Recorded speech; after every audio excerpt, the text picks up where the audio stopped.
Good morning, members of the City Council. The meeting will begin shortly. Please remember to log into your devices. Thank you.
Good morning, City Council. Good morning, City Council. Please log into your e-devices now. Please log into your e-devices now. We will get started shortly. Raise your hand if you need your username or password or you need to log into your e-device.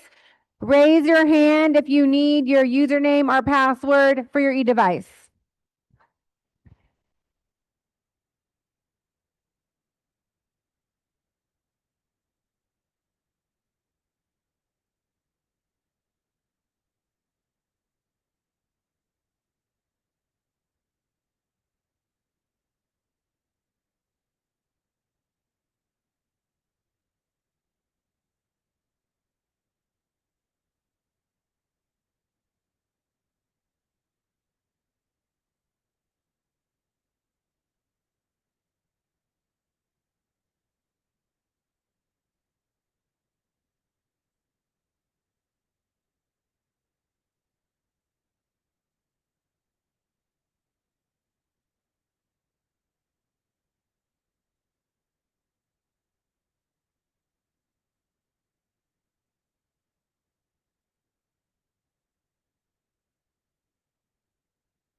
Good morning, City Council meeting. The meeting will begin momentarily. At this time, please have a seat and silence your listening devices. If you cannot find a seat on the second floor, there is seating available on the third floor. Thank you.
Good morning. The council will come to order.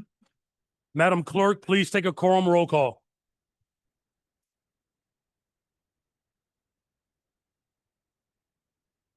Ready? Open.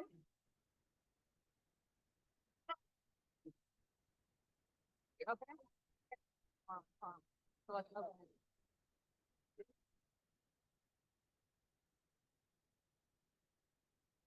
Ladies and gentlemen, please take your seats. The council meeting has convened. Take your seats. Thank you.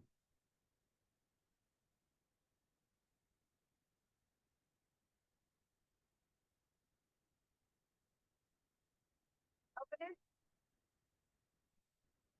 Is it open? Okay. Good morning, City Council. Good morning, City Council. The quorum is now open.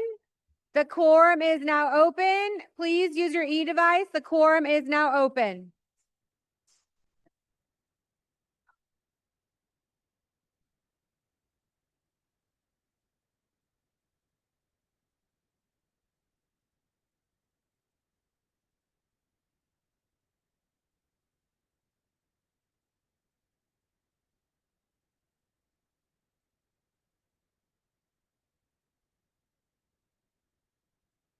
Thank you.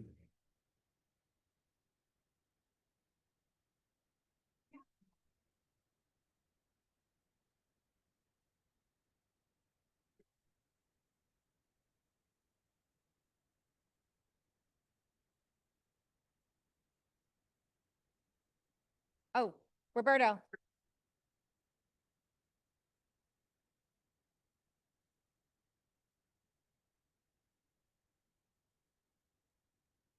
I will now take a voice vote for those who not.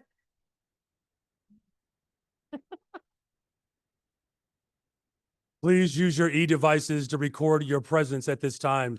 City council members, please use your devices to record your presence. If you need your username or password, please raise your hand. If you need your username or password, please raise your hand. I will now, username, password. Voice vote. Take a voice vote for those who have not used your e-device. Alderman Hall. Present. Alderman Mitchell. Not present in chambers. Alderwoman Harris. Harris is present. Alderman Beal. Not present in chambers. Alderwoman Ramirez. Not present in chambers. Alderwoman Gutierrez. Not present in chambers. Alderwoman Coleman. Present. Alderman Curtis. Present. Alderman O'Shea. Present. Alderwoman Scott. Scott is present. Alderman Talaferro. Present. Alderman Wagaspack. Present. Alderwoman Rodriguez Sanchez. Present. Alderman Villegas. Not present in chambers. Alderwoman Mitt. Not present in chambers. Alderman Spasato. Spasato is present. Alderman Napolitano. Napolitano is present. Alderman Riley. Riley is not present in chambers. Alderman Knudsen. Knudsen is present. Alderman Gardner. Not present in chambers. Alderwoman Haddon. Haddon is present. Alderwoman Silverstein. Silverstein is present. Mayor, we have a quorum. Very well, thank you, Madam Clerk. We have 42 present, 8 are absent, so we do have a quorum. Alder Villegas has requested to participate in today's meeting remotely for reasons stated in Rule 49. Madam Clerk, can you confirm Alder Villegas' presence online? Alderman Villegas.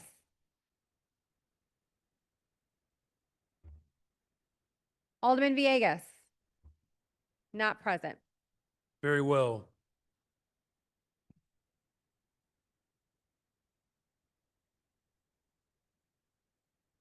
Okay, please rise for the Pledge of Allegiance.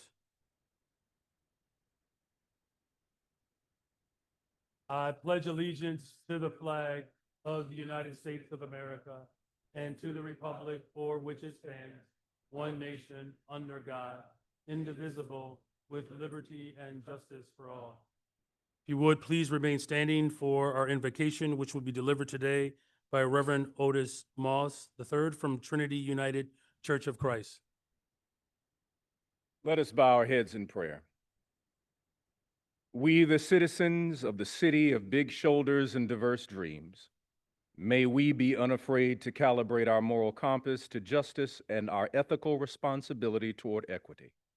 May we invest in our youth, cover our seniors, protect the marginalized, never allow our moral responsibility to be disrupted by Confederate fanboys masquerading as men. May we speak this day with words that elevate and ideas that empower all citizens of this city.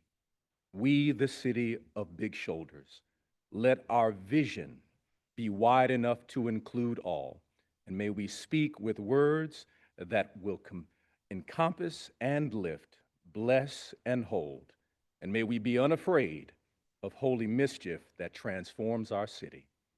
In the mighty and wonderful name of Jesus, we offer this prayer, and the people of God who believe in the power of this city may say, amen. Amen. You may be seated.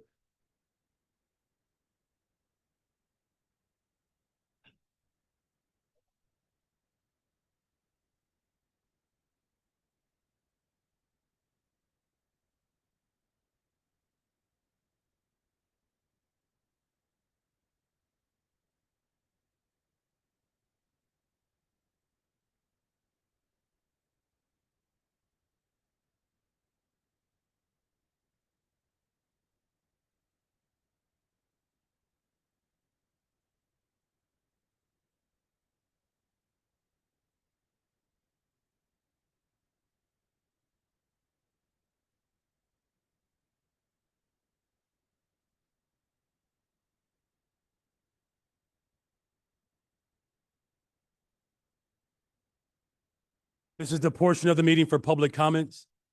Can we just ask for the chamber to be a bit more respectful and quiet as we prepare for public comments? Mr. Clerk. The council will now begin the public comment period, which is limited to a maximum of 30 minutes. Each speaker is limited to 3 minutes. Speakers cannot yield or transfer their time to another speaker. Any written comments that have been submitted will be posted and made available for aldermanic review. The first speaker this morning is Lindsay Wax. Just a second, please. It's a little bit too loud here, you all. Can we just bring it down just a little bit so that we can hear the public speakers?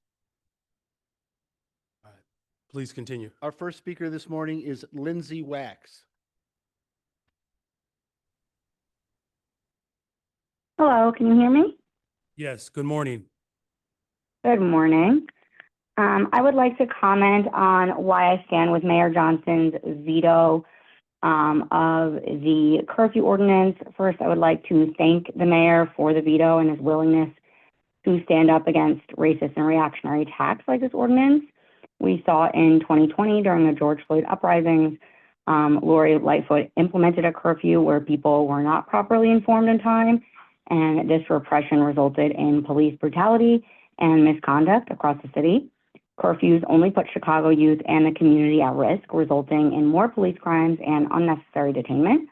This specific ordinance would allow CPD to call a curfew at any time and arrest anyone under 18 found outside 30 minutes after the call is made. Our youth deserve less contact with the police, not more.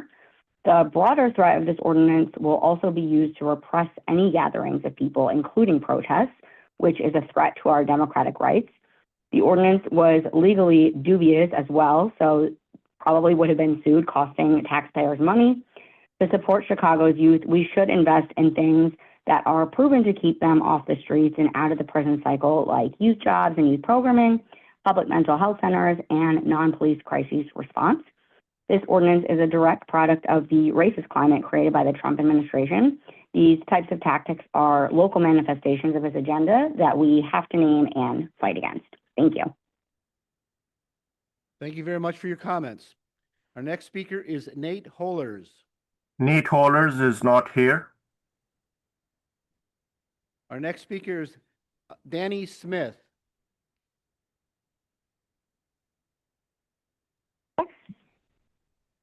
Hello, can you hear me? We can hear you. Welcome. Hi, my name is Dania. I'm a tenant at 76 and Coles. I live in a building managed by Halstead Taylor and owned by Lauren Lambert and her group of investors, part of a portfolio of about 30 buildings formerly managed by CKO Real Estate. I'm a member of the South Shore Tenants Union and Southside Together, and I'm here to talk about the issues in my building. My alderman is Greg Mitchell. In my building, there's no communication between the tenants and the landlords. The landlords, they communicate with us, but when we talk about repairs, it takes them 24 to 48 hours to get back in contact with us. And then they constantly text us about rent and harass us, but they do not fix the problems that's going on in our building. We have been dealing with problems way before Halstead came about. Like, we don't have no hot water, no heat, and there's a rodent infestation. There's a water problem. There's water leaking all through the building. People's ceilings have been collapsing. I've also experienced a break-in, and they literally just sent someone just to come reglue the panel, and that was it. The city inspector told them they needed to fix that problem because it's still a safety hazard. They still never came. All they did was send someone the day of and say, hey, someone's there. Like, there was no prior communication or no heads up. I was at work. I have a job. We all have jobs. The landlords need to take our demands serious. All we want is them to just fix our repairs. This is our living conditions. This is where we live and I lay our heads. They do not have to deal with this when they go home. So they want us to pay, but yet come home to still no hot water, water leaking everywhere. That's just not fair to us, and they shouldn't think that's fair. We need them to take everything that's serious because we don't have a problem with paying anything. And also, I would definitely like our alderman to be supportive in the tenants union. I definitely need him to step up a little bit more and become more involved because this is becoming a problem. They have now been serving 48-hour notice and 5-day notices to people, but yet they still do not want to fix the problem that's going on with the buildings. That's it. Thank you. Thank you very much for your comments. Our next speaker is Scarlett Johnson.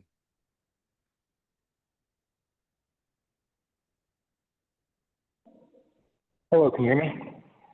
We can hear you. Welcome. Thank you. Well, hello, everyone.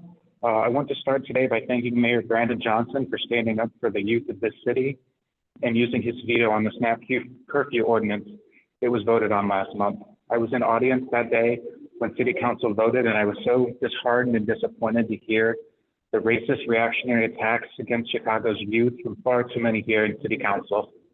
Attacks that seemed straight out of the Clinton super predator days. These attacks are how the racist climate of Trump is manifesting in our city. And in these difficult times, we need to come together as a city and protect our youth and their futures. Fund the Peace Book Ordinance and not pass legally dubious ordinances that will increase the youth's contact with CPD and thus increase their chance of serious harm or loss of life. This curfew is a pale attempt at real public safety. The real public safety we can build through community control of the police that can be created with the community control over the police, that can be created with the community power over policing ordinance. Another way we can get real public safety right now is by ensuring there is no collaboration between CPD and ICE. You can do that now by releasing the body cam footage of the officers who are collaborating with ICE in the South Loop facility. Thank you. Thank you very much. Our next speaker is Gabriel Miller.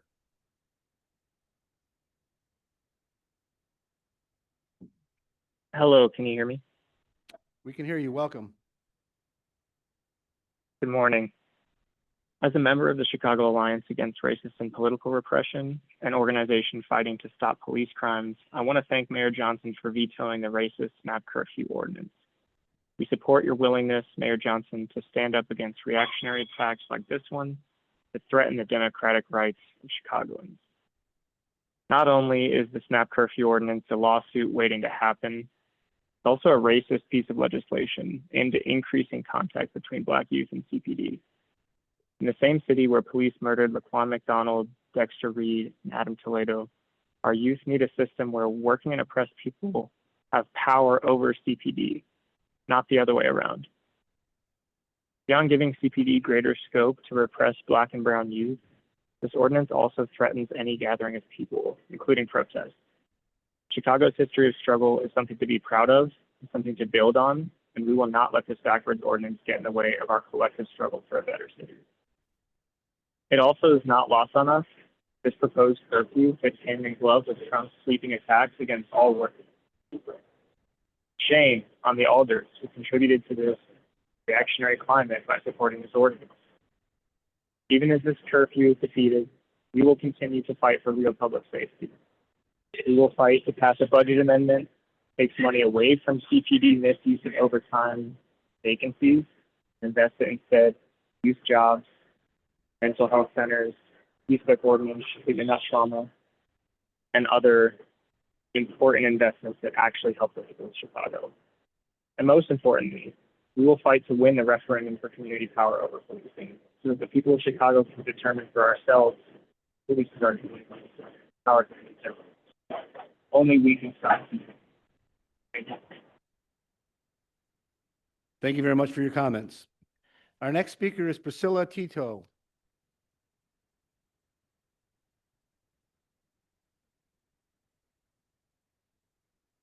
Hello, good morning. My name is Priscilla. I'm a youth organizer, and I'm from the west side of Chicago, Austin.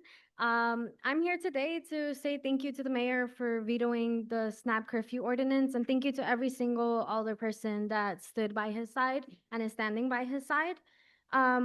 Young people need investment. They need spaces in their communities where they feel appreciated, where they feel valued and not criminalized. This summer alone, my organization hired over 100 students through One Summer Chicago programs. And every single one of those students tells me that there's a lack of spaces in their community where they feel safe, where they could hang out with friends. Spaces in the community that are deemed accessible aren't. They criminalize them, push them out, make them feel like they're a burden. So that's why I think we need to continue the investment of year-long jobs and programs. We should establish more community-oriented spaces, create affordable and recreational activities. Our youth deserve to thrive and be in community and not limited through ordinances like this. So thank you to all the other people that are standing by our mayor. Thank you. Thank you very much. Our next speaker is Lila Ambrosio Salgado. Hi, my name is Leila Ambrosio. I am 19 years old. I'm a youth housing organizer. I have lived in Belmont Craig my whole entire life, and my older person is Felix Cardona. To me, the Northwest Housing Preservation Ordinance is important because it is there to protect the kind of housing that has shaped my life. I live in a 3-flat in Belmont Craig, homes that are affordable and allow big families like mine to stay together. When I left for college to Bentley University, Massachusetts, I realized that how unique and valuable our houses are in Chicago. In other places like Massachusetts, I barely spotted these affordable buildings. These homes are more than just buildings. They're where culture, connection, and community grow. Losing that could change everything. It could change the way we move, the way we support each other, the way our neighborhoods feel. The Northwest Housing Preservation Ordinance is fighting to protect that specifically. They are working to make sure that people like me, my family, my neighbors are staying rooted in the communities that we have built. That's why I stand with the ordinance, because I will not sit down and watch the feeling of home disappear. To me, to my older man, Felix Cardona, please stand by our constituents. We need protection and a bigger voice. We want you to do your job right. Reconsider this project, please. Finally, let's support communities' demands for a full investigation on CPD's action on June 4th. We're safer when ICE is not in our communities. Thank you. Thank you very much. Our next speaker is Linda Gregory. Hi, I'm Linda Gregory. I'm here because I woke up this morning. I'm just a mom, and my children. I'm with a program called Southside Together, and we are bringing the community together for just to for kids to have something to do. It's so amazing that my children get up every day and they go to this program that was just created, and I'm so amazed. I came today because it just reminds me of my childhood when they had an ordinance of curfew and it didn't work back then. I don't think it's going to work right now. So we shouldn't punish our children. We should be bracing them for entrepreneurship, because a lot of the jobs right now is leaving. And then we should, the technology it's a lot of things that's going on right now, and we just want to prep the children for the future. So I'm starting a game called Alternate Creativity Freedom, and I just want to bring the children into, because I want to get on their level. Like they like to play games, and I want to give them a way to make money by playing a game. So the reason why I'm here is today is I just want somebody.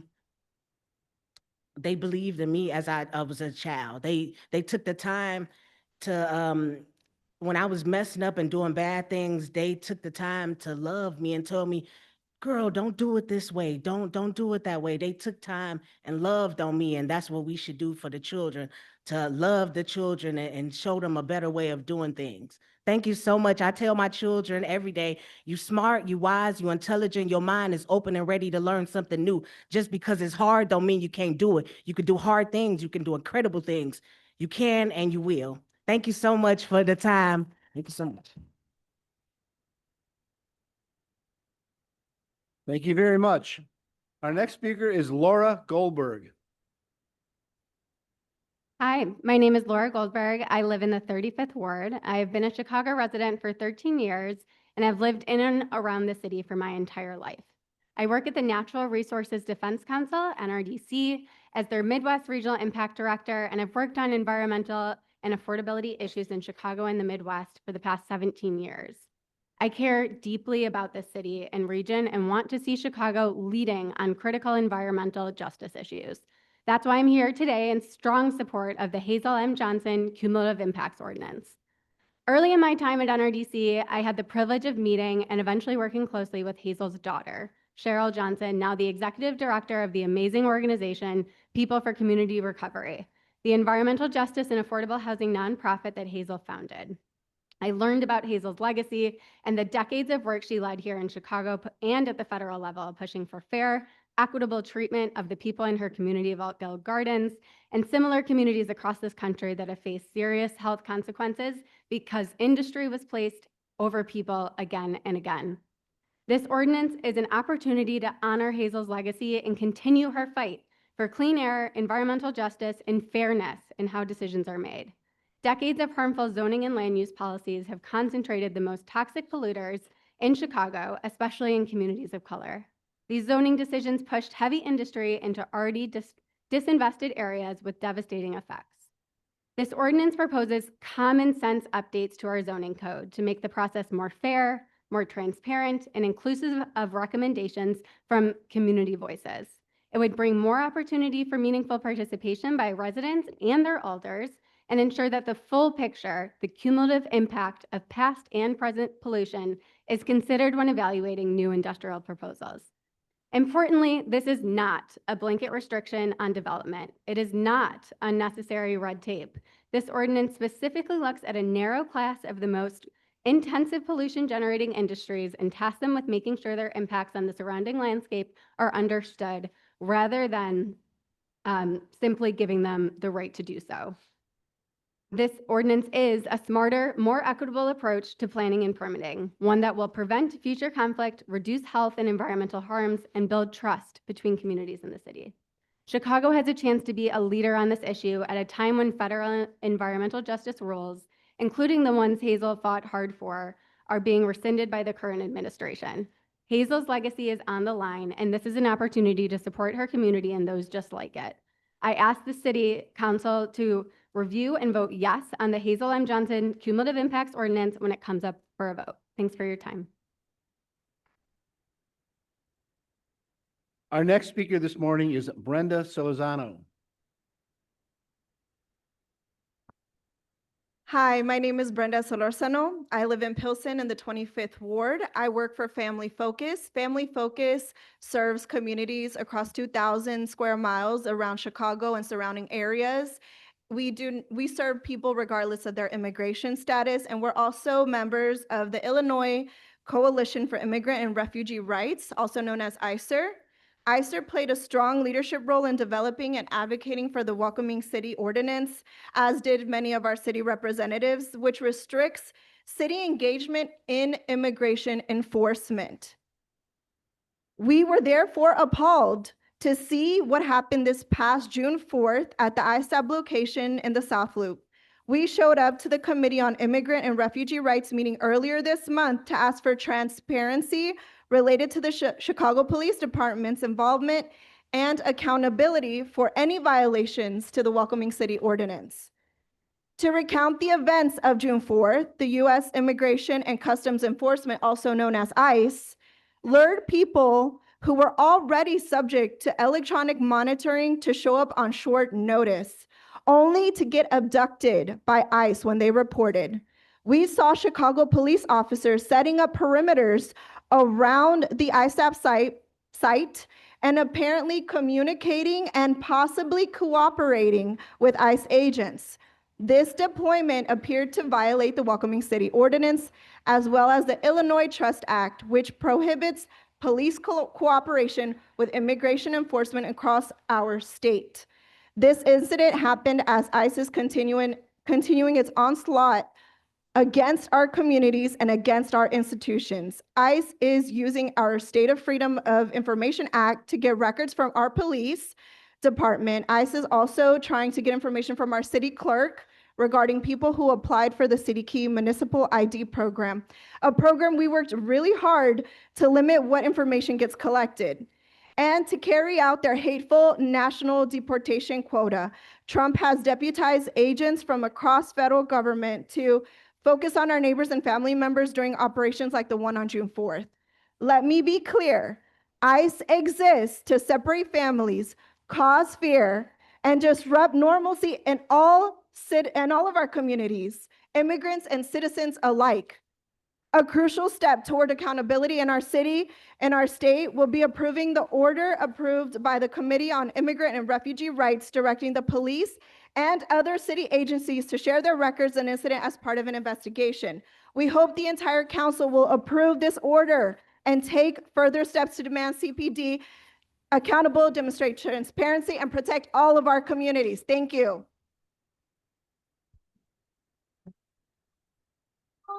Thank you very much for your comments. Your Honor, there are no further speakers who have timely signed up for the public comment period. Very well, thank you to all the public comments. Today, now we move forward with resolutions.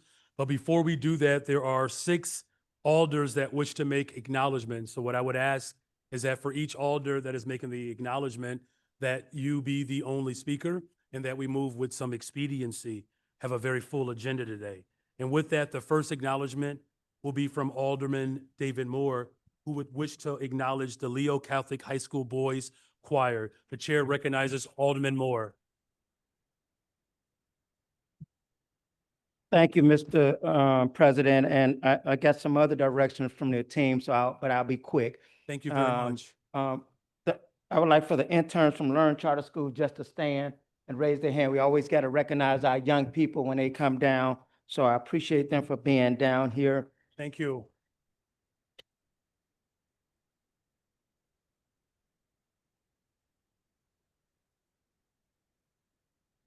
But what you stated, I am just so excited, and I know everybody or a lot of people watch America Got Talent. And in Chicago, on the south side of Chicago, in the 17th Ward in Auburn Gresham, we have the Leo High School Boys Choir, world-renowned Leo High School Boys Choir. Y'all make some noise for them.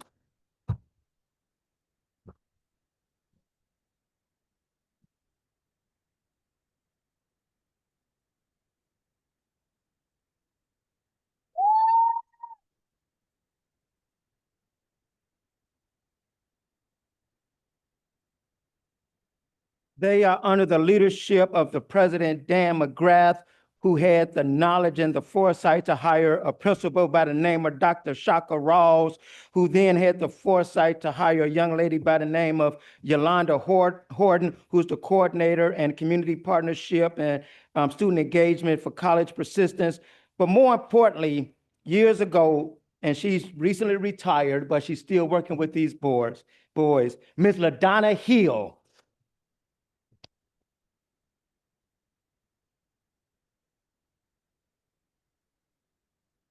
Who is the music and choir director for the world-renowned Leo Boys Choir, who took them to AGT and they touched our hearts. They stole our hearts. They made us cry with their rendition of They Belong, We Belong.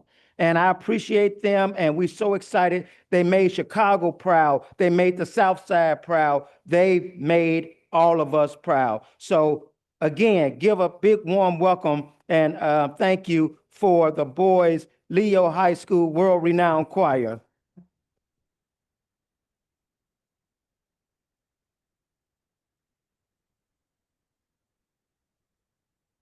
Thank you so much. You may be seated. The mayor may have some comments later on, but we're going to continue to move on because we got a long meeting. If you all will, my colleagues, bear with me. This city within the past few months lost 2 major icons, and Pastor L.K. Curry, whose son is here, Pastor Augustus Curry from Atlanta, Georgia, and also Paul Stewart, who's a deacon there. But everybody also know D.C. Curry, if you ever watch Friday After Next, his son. But Pastor Curry was a leader here in this city and served at Emmanuel Baptist Church for many years.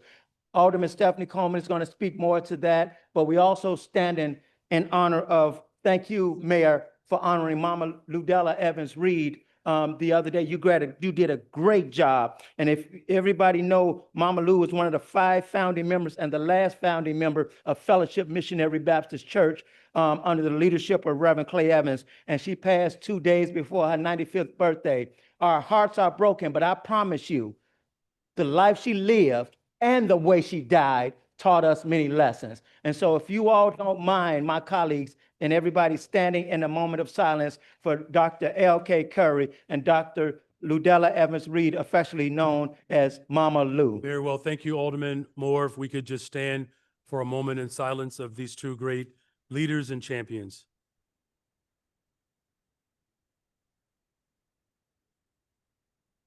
Thank you all so much. And then you. I'm passing this on to Alderman Stephanie Coleman. The chair recognizes Alderwoman Stephanie Coleman. Thank you, Mr. President. I would like to officially, as both chair of the Chicago Aldermanic Black Caucus and proud alderman of Pastor LaDonna Hill of the great Leo Mill course, let's give him a hand of applause one more time. I do want to recognize the family and trustees of Emmanuel Baptist Church. We are joined with Pastor Eddie Williams. Will you please stand? Pastor Augustus Curry, who is here from Fayetteville, Georgia. Trustee Kenneth Gunn. Trustee Thomas Long. And of course, Emmanuelite Trustee Paul Stewart. Dr. Curry was truly a man and father of faith and education, and Emmanuel Baptist Church, then Emmanuel Christian School, has been a pillar in the Auburn Gresham community for over 50 years. And we are so grateful for 98 years of Bible teaching, Bible preaching, and fearing man of God. So I am so grateful for you all. Alderman Moore mentioned some of the greats that have come out of Emmanuel, like comedian Don D.C. Curry, Grammy Award-winning Jay Ivey, the first, last, and only cannabis czar in the city of Chicago, Mr. Paul Stewart, and of course, a girl from Inglewood that is leading in the 16th Ward, and so many doctors and attorneys and pastors, even our friend Pastor him in Texas that I can't think of, but we are so grateful for the life of you. Thank you for joining us, and thank you for allowing us and our mayor an opportunity to honor such a great man. Thank you. As it relates to Dr. Ludella Evans Reed, there are not many words, because we were able to, in 2022, give Dr. Mama Lou's flowers yet while she can smell them. And to all of the members of Fellowship Baptist Church of Chicago under the leadership of Pastor Reginald Sharp, the only thing that we can say is, when peace like a river attendeth my way, when sorrows like sea billows roll, whatever my lot, thou hast taught us to say, it is well. It is well with my soul. And we know that there is a new name written in glory by the name of Ludella Evans Reed. Thank you, Mr. President, for this opportunity. Thank you. Thank you, Alderman Moore and Alderwoman Stephanie Coleman. And now Alderman Hoppenworth would like to memorialize Bob Newhart. Chair recognizes Alderman Hoppenworth. Very well. Alderman Sigcho Lopez is next. He's not in the room. I know Alderman Conway would like to acknowledge the 250th anniversary of the U.S. Army. The chair recognizes Alderman Conway. Thank you, Mr. Chairman. 10 years ago, on June 14th, 1775, the United States Army was founded in Philadelphia, Pennsylvania. George Washington was appointed to lead this army the very next day. And for generations since that, the U.S. Army has proudly stood ready to answer our nation's call, representing the very best of what America has to offer. Whether in times of conflict, times of peace, at home or abroad, Army soldiers have always placed the mission first and served with honor. So I am proud to stand and recognize all those who have worn the uniform and those who paid the ultimate sacrifice to protect our freedom. In this 250-year milestone is a testament to the Army's timeless principles and represents the collective strength of the American people in the face of great conflict. Now, as a U.S. Navy veteran myself, I am honored to recognize not only the soldiers themselves, but also the families who have supported them through every deployment, every homecoming, and every sacrifice, as I could tell you, my wife and children could justify as well. The strength and support of these families is incredible and worthy of our praise. Chicago proudly stands and celebrates its many, many Army veterans and soldiers, products of our very own neighborhoods and hardworking families throughout this city. At this time, I'd like to recognize the Army veterans here with us today, specifically Mr. Steve Herman, who is civilian aide to the Secretary of the Army, as well as the leadership team of the U.S. Army Chicago Recruiting Battalion, and also our own Alderman Chris Taliaferro, who is an Army veteran as well. So please stand up and be recognized, and any other Army veterans we have amongst us.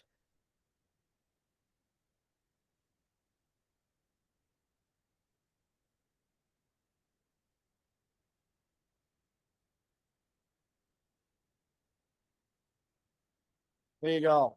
Thank you all for your service to our great nation. Thank you, Mr. Chairman. Thank you, Alderman. The chair recognizes Alderman Sigcho Lopez. Thank you. Thank you, Mr. President. I would like to recognize an important part of our ward. We represent Pilsen, Little Village, and also the University Village, University Commons Neighborhood Association. I'd like to recognize, I know here is Cecilia Salinas, Chloe Kogel, Chloe, John Tiapegas, and Matthew Chloe Wick. If you can please rise to recognize you. I think that they were still in the back. I was looking for them. But they represented University Commons neighborhood, and today we celebrate 100 years since the founding of the Southwater Market, a cornerstone in the Chicago's economic history and a hallmark of the 20th century urban planning and architecture. The Southwater Market was the largest produce or market in the United States area, and 75 years, and in the last 25 years, this is an example of urban development and the character of our neighborhoods to redevelop now a community-driven development and now a vibrant neighborhood that is part of the 25th Ward. We take the occasions to celebrate and reflect on the contributions not only of the merchant class, the architects, the labor force, and the civic leaders that continue to make vibrant neighborhoods and wards like mine. And that is why we present this resolution, presented to the University Commons Neighborhood Association, and as a token of gratitude to the city's, from the City Council, gratitude and admiration for them. Thank you, Mr. President. Thank you.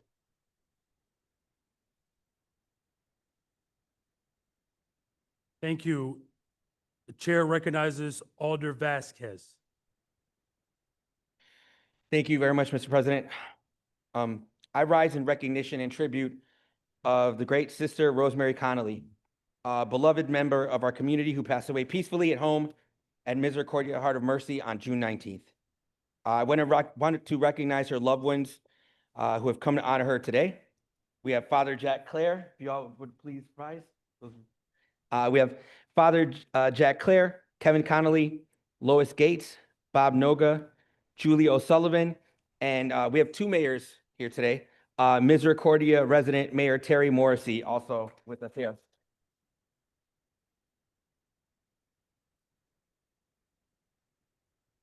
Sister Rosemary joined Misericordia on August 20th, 1969, and went on to serve the community for 56 years. She devoted over half a century of her life to the residents of Misericordia and changed the lives of thousands of children and families. Those who have seen the work that Misericordia does or have even sampled any of the baked goods know of the impact that Sister Rosemary and the organization have on our city, but on more than just our city. It's particularly appropriate that we are putting forth this resolution on Disability Pride Month because it would be hard to find a fiercer advocate for people with disabilities than Sister Rosemary. She believed deeply in every person's right to, as she said, every person's right to, as she said, a life and one worth living. When she first started out at Misericordia in 1969, there were no services for children with disabilities. She responded by creating a model of care for people with intellectual and developmental disabilities that is now recognized nationwide and serves more than 600 children and adults each year. We're talking about people having a full life, occupation, responsibility, a sense of duty, and understanding that before Sister Rosemary was on the scene, that did not exist. We owe so much to Sister Rosemary. She is an embodiment of the motto she had inscribed on her ring: love serves joyfully. I'm extremely proud to introduce this resolution declaring August 20th as Sister Rosemary Connolly Day for the model she provided us all for how to serve our communities with love and joy. We will miss her deeply, but we know her legacy will live on in Misericordia in the city of Chicago. Thank you very much, Mr. President. Thank you, Alder Vasquez. Next, we have Alder Rodriguez, who would like to make an acknowledgement of the security guards at Little Village Lawndale High School. Chair recognizes Alder Rodriguez. Thank you, Mr. President, and it's a special opportunity for me to recognize two heroes of our community, two individuals, Officer Richard Christian, School Security Officer Richard Christian, and School Security Officer Hector Rodriguez, for their courage and their commitment to safety of our students. Officer Christian has served CPS since 1996, nearly 30 years of service, but he's also the head coach of the football team at the school. And Officer Rodriguez, unrelated, is a lifelong Chicagoan of 57 years, and he is a mentor and coaches youth baseball at the school. Recently, at our Little Village Lawndale High School, both officers acted bravely and quickly in a moment that could have ended very differently. You see, their response helped protect against the abduction of a young girl. Not only did they stop this abduction of this young lady, they also followed this individual and led to the arrest of this alleged perpetrator. They deserve our heartfelt thanks for their work.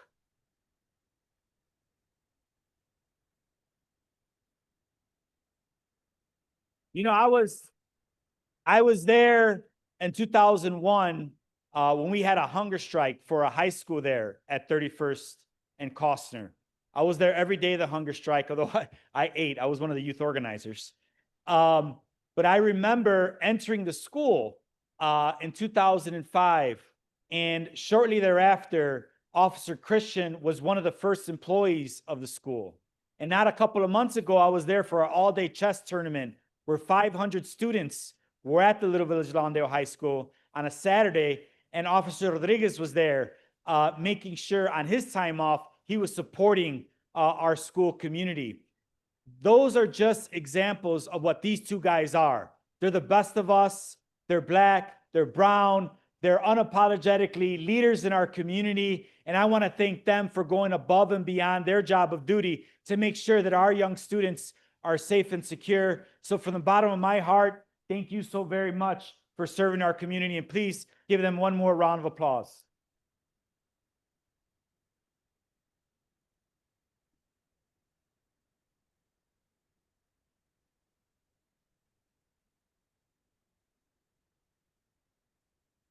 Thank you, Alder Rodriguez. Next, we have a memorial, a tribute to Officer Pete Berkovich, who's an officer here at City Hall. Chair recognizes.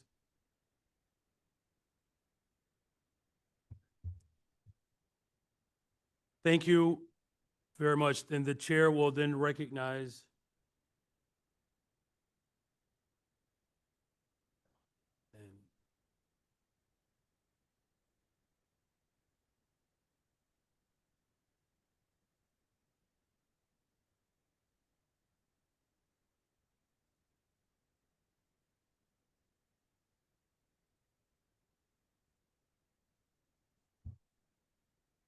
very well. Those are all the acknowledgements that we have. We will now move for our resolutions. We have 3 resolutions today: celebrating Disability Pride Month, honoring Doug Bruno, and honoring Craig Delamore. For the chair recognizes Alderwoman Harris. In your move for the temporary suspension. Temporary suspension of the rules to allow us to hear the resolutions. For immediate consideration? Immediate consideration, sir. Very well. Thank you for that move. Hearing no objections, so ordered. In the interest of respecting people's time today, we will forego reading the resolutions and go straight to the remarks from city council members. Again, our first resolution is celebrating Disability Pride Month. The chair recognizes Alder Laspada for closing remarks, right? I would prefer to close. Yes, Very thank well. you, sir. Are there any other? The chair recognizes Alder David Moore. I'm sorry, excuse me. Yes, the chair recognizes Alderwoman Mitz. Mr. President, I'd like to be recorded present for roll call. Very well. Thank Could you you. please add Alderwoman Mitz as present? Chair recognizes Alderman Riley. Thank you, Mr. President. I'd also like to be recognized as present for the Thank you, purposes Mr. of quorum. Clerk. Could you add Alderman Riley to the roll?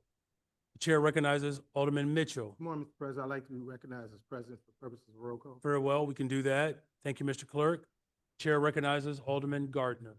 Good morning, Mr. President. Please add me to the roll as well. Very well, thank you. All alders will be added to the roll. Chair recognizes Alderman Moore to speak to the resolution in honor of Disability Pride Month. Thank you, Mr. President. I stand in support of this resolution. First and foremost, I want to thank our Commissioner, Rachel Arfa, for doing such an excellent job in that department.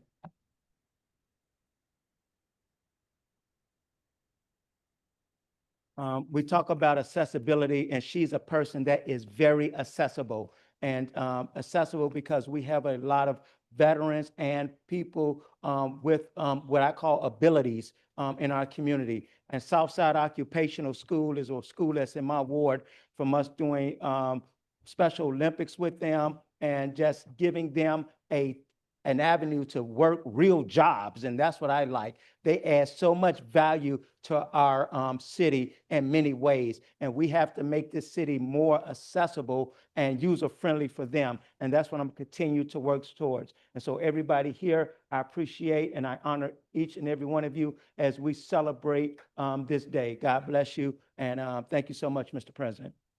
You're welcome. Thank you. The chair recognizes Alder Ramirez. First, I do want to be recorded as present. Thank you so much, Clerk. Welcome. Awesome. Hi, everybody. Good morning. Good morning. Morning. Commissioner. Just a second. Absolutely Just a second, wonderful. Alderwoman. Yes. Just a second. Yeah. There's a few folks that are clearing out. Let's allow these students to clear out, and then you can Wonderful. begin again.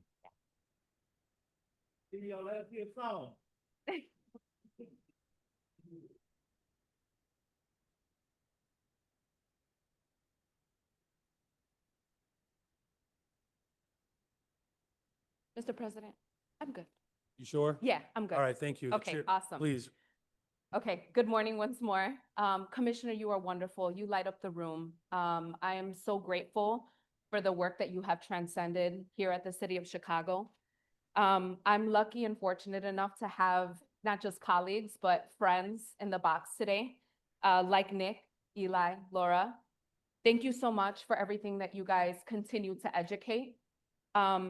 I'm so glad that we get to celebrate you today. I think now more than ever, especially in this political climate, you guys make sure that we remember what it means to be inclusive, empathetic, and have this pursuit of equality for really all people. In my journey throughout my education as a social worker, I watched a documentary on the disability movement in the 70s. And it was really transcending of the work that I was unfamiliar with. And so I appreciate the ways in which you guys educate not just the city of Chicago, but the work that you guys do at a state level and especially nationally. As I know, Nick, I follow you on TikTok. You guys have to follow Nick Boyle. Really proud of the work that you've been doing and the work that you look forward to do in DC. So I just really want to thank everybody in the box and just really talk about the activism that you guys inspire for us and how it transcends and really conveys the mission at hand and the essential fuel for all social and cultural and political movement that you guys inspire today. So thank you so much. Thank you. The chair recognizes Alder Hatton. Thank you, Mr. President. I too rise to be associated with this resolution. To all of our guests in the box, thank you. And Alderwoman Ramirez, she said all the things that were kind of fantastic. So I want a +1 to everything that she said and just add that in our current climate, your fight, your work, and everything that you show up for, putting your bodies on the line for all of us is so important. So I thank you for all the work that you've done, but also the work that we have to do. I know these are scary times, but know that, 49th Ward has your back. You represent the 49th Ward. And we're all together in fighting for the continued rights, visibility, and services that are due to your community, because the disability community is one of the few communities that represents all of us, all of us. Thank you so much. Thank you, Mr. President. Thank you. The chair recognizes Matt O'Shea. Thank you, Mr. President. I too rise in support of this resolution. I think it's important to note when we talk about this, the Special Olympics movement started right here in our city. Millions and millions of athletes across the globe have participated in Special Olympics programs. It started here on July 20th, 1968 at Soldier Field. That is an unbelievable thing to say that started here in Chicago. I'd like to also recognize my colleague Alderman Vasquez recognized Sister Rosemary Connolly, a living saint. She was. I worked closely with her for many years at Misericordia, and what a terrible loss. I can only hope that others are willing to pick up that mantle of what Sister Rosemary did, advocating and fighting for those in our disability community. I'd also like to recognize the many schools I have in my community that have cluster programs for our special needs population. Mount Greenwood Elementary School, Cassell Elementary School, Clissold Elementary School, Barbara Vick Early Childhood Learning Center, and the Chicago High School for Agricultural Sciences. The second largest population offering programs citywide for our community. And finally, Special Children's Charities, an organization I've been involved with for many years. We're the ones that put on the Chicago Polar Plunge. We are committed to continue working with you, Commissioner Arfa, to supporting your mission. We are committed to working with supporting programs in schools and parks all across our city. Thank you very much for this. Thank you, Mr. President. Thank you, Alderman. The chair recognizes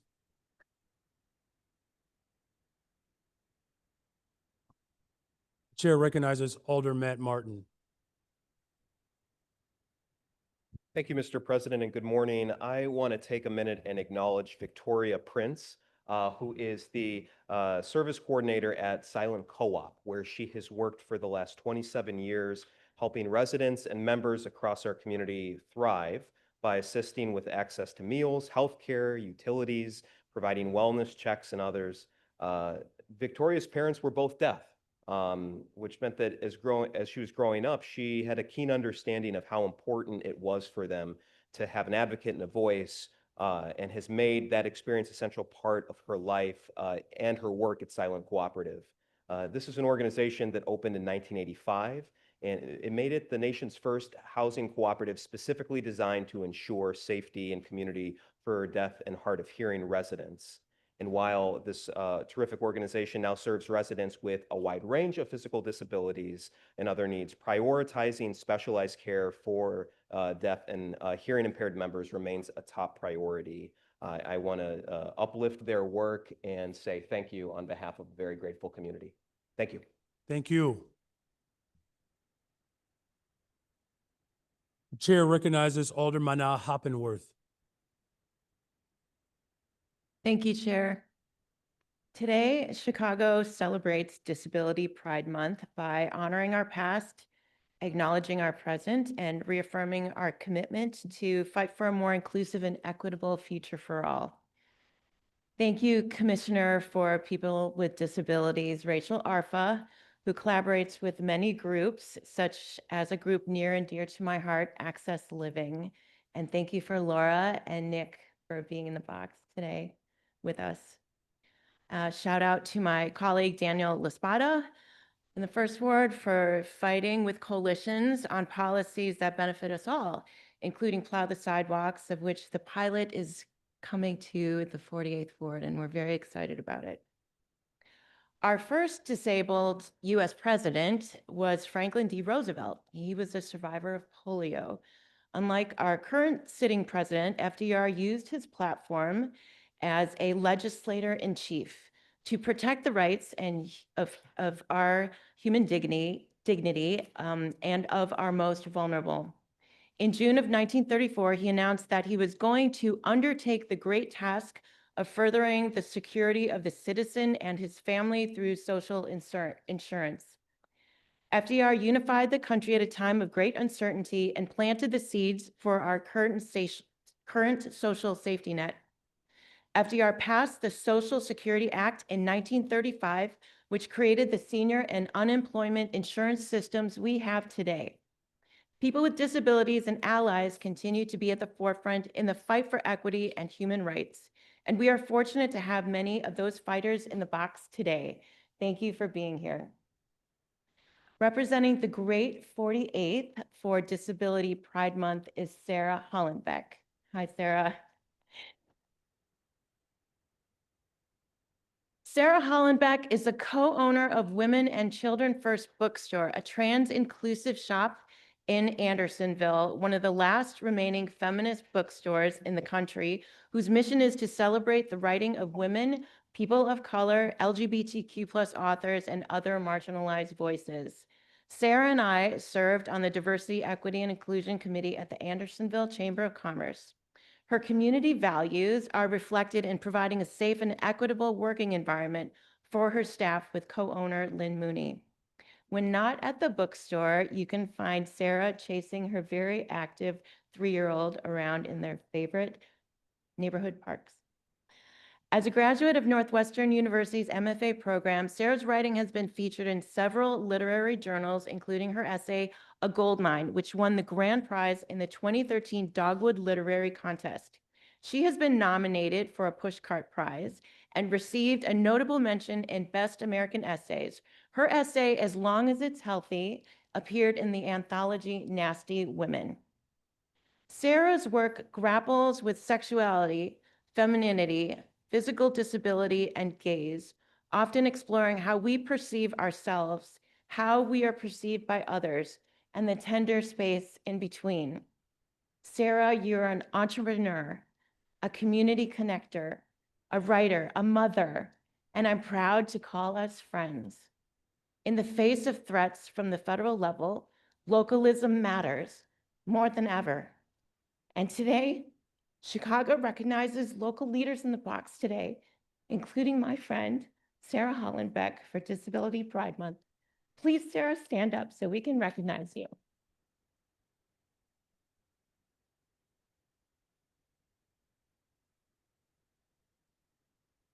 Thank you. The chair recognizes Alder Fuentes. Thank you, Mr. President. After 2 years, it's really nice to see you sitting down. First and foremost, I stand in support of this resolution. I want to thank Commissioner Arfa for her transformative leadership. I think when we think about the Office of People with Disabilities, we want to ensure that we are advancing the city of Chicago to provide the most equitable opportunities for every citizen in the city of Chicago. And I cannot think of a better person to do that work than Commissioner Arfa. So first and foremost, thank you for all that you do. Second, I want to acknowledge someone that I invited to the box today. Her name is Zenaida Lopez. She's lived in Humboldt Park for a very long time with the Lopez family. And I've known Zenaida since the age of 15. And there is no one I've seen who can work as hard as Zenaida, traveling across the world, whether it was around the fight for the freedom of her brother, Oscar Lopez Rivera, whether it's around educating people around anti-colonialism and all the things that Puerto Rico needs, or right on Division Street, where she runs El Rescate, an LGBTQ shelter for young people, ensuring despite their abilities or despite their gender or sexuality, they can get the housing that they deserve. And so I'm so excited to have a leader like Zenaida in our community, but to also know that she provides no limits on herself. She will go across the world, even if it means that she's in physical pain. And often I see her walking on Division Street or attending a protest or maybe coming to an aldermanic event, trying to overcome physical pain. And I want to say thank you, Zenaida. If people in our community have not told you thank you for your leadership, I want you to know that the 16-year-old Jesse that you mentored and the older person of the 26th Ward thanks you for your leadership and all of the work. Often, people with disabilities are not affirmed, dignified, or even recognized for their work. But more importantly, we know that there are still systemic barriers in the city of Chicago that make it quite difficult for people with disabilities to get jobs, to lead, to be agents of change in our community. And with the commissioner, with the mayor, with the office, I am confident that we will see a new day in the city of Chicago. And it is because of people in the box like you all to make this an important moment, but more importantly, a step in the right direction for our city. So Zenaida, thank you, Commissioner, thank you, and everyone in the box. Congratulations. Thank you. The chair recognizes Alder Nicole Lee. Chair recognizes Alderman Will Hall. Thank you so much, Mr. President. I rise to first of all recognize a young man who has been an advocate for his brother, Nick Boyle. Nick has been a true fighter for those with any disabilities of any kind. And Mr. President, he left our campaign to continue to fight for his brother. And so I'm grateful for his witness and his work.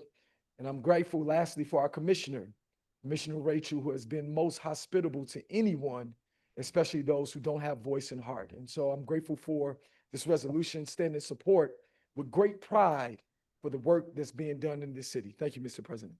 Thank you.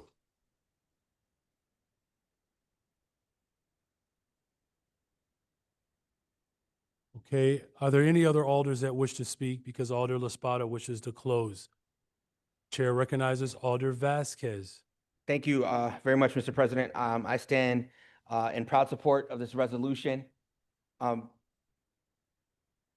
We can acknowledge a lot of the accomplishments that organizations like Misericordia, as I mentioned earlier, and others have done, but I really would like to devote the time more to make a stronger commitment than we have as a city. When we think about how we build our city, how people get from one place to the other, we have done a disservice to our disabled community. We have not yet done the work necessary to make sure that people can access every inch of the city equally. And what we know is that when we as a city accomplish that goal, it makes everything easier for all of us to be able to access. And so whether it's trying to identify some of the traffic signals to make sure that our folks that are blind are able to cross the street properly, even some of the crosswalks not being where they need to. I know that we have tons of work to do, even at that very base and fundamental level. And so what I would ask of each of you is that you challenge us, that you don't accept anything less than what you deserve when you're here in Chicago. Whether it's Access Living or other organizations or just neighbors in each ward, definitely reach out to our offices, come to our offices and demand that we do the work necessary to create the city that everyone can enjoy. And it's not everyone until you all are included in every facet of it. So thank you so much for everything that you do. And our commitment is to continue to be here to work on legislation, but push us. Don't accept anything less than that kind of work from us. So thank you so much, and thank you, Mr. President. Thank you. The chair recognizes Alderwoman Nicole Lee. Thank you, Mr. President, and I too rise in support of this resolution. Thank you to everybody in the box for everything that you do every day to make our society more inclusive, so that all of our community members, our friends, our families can live and exist in whatever way they want to in everyday society. I went to a high school that happened to have a hearing impaired program at Whitney Young High School. And it was the first time that I'd been exposed to individuals with disabilities. And you know what was great? They were just like we were. We had the same interests. We had the same hopes and dreams and struggles as teenagers. And it really gave me insight as to what it's like to live in a world that's not really built for you. So it's all the more important, the work that you do every day to ensure that we have a society that is inclusive. I also had the great fortune to do some work with Special Olympics as well. And it is wonderful that it started here in Chicago and that we have this rich heritage.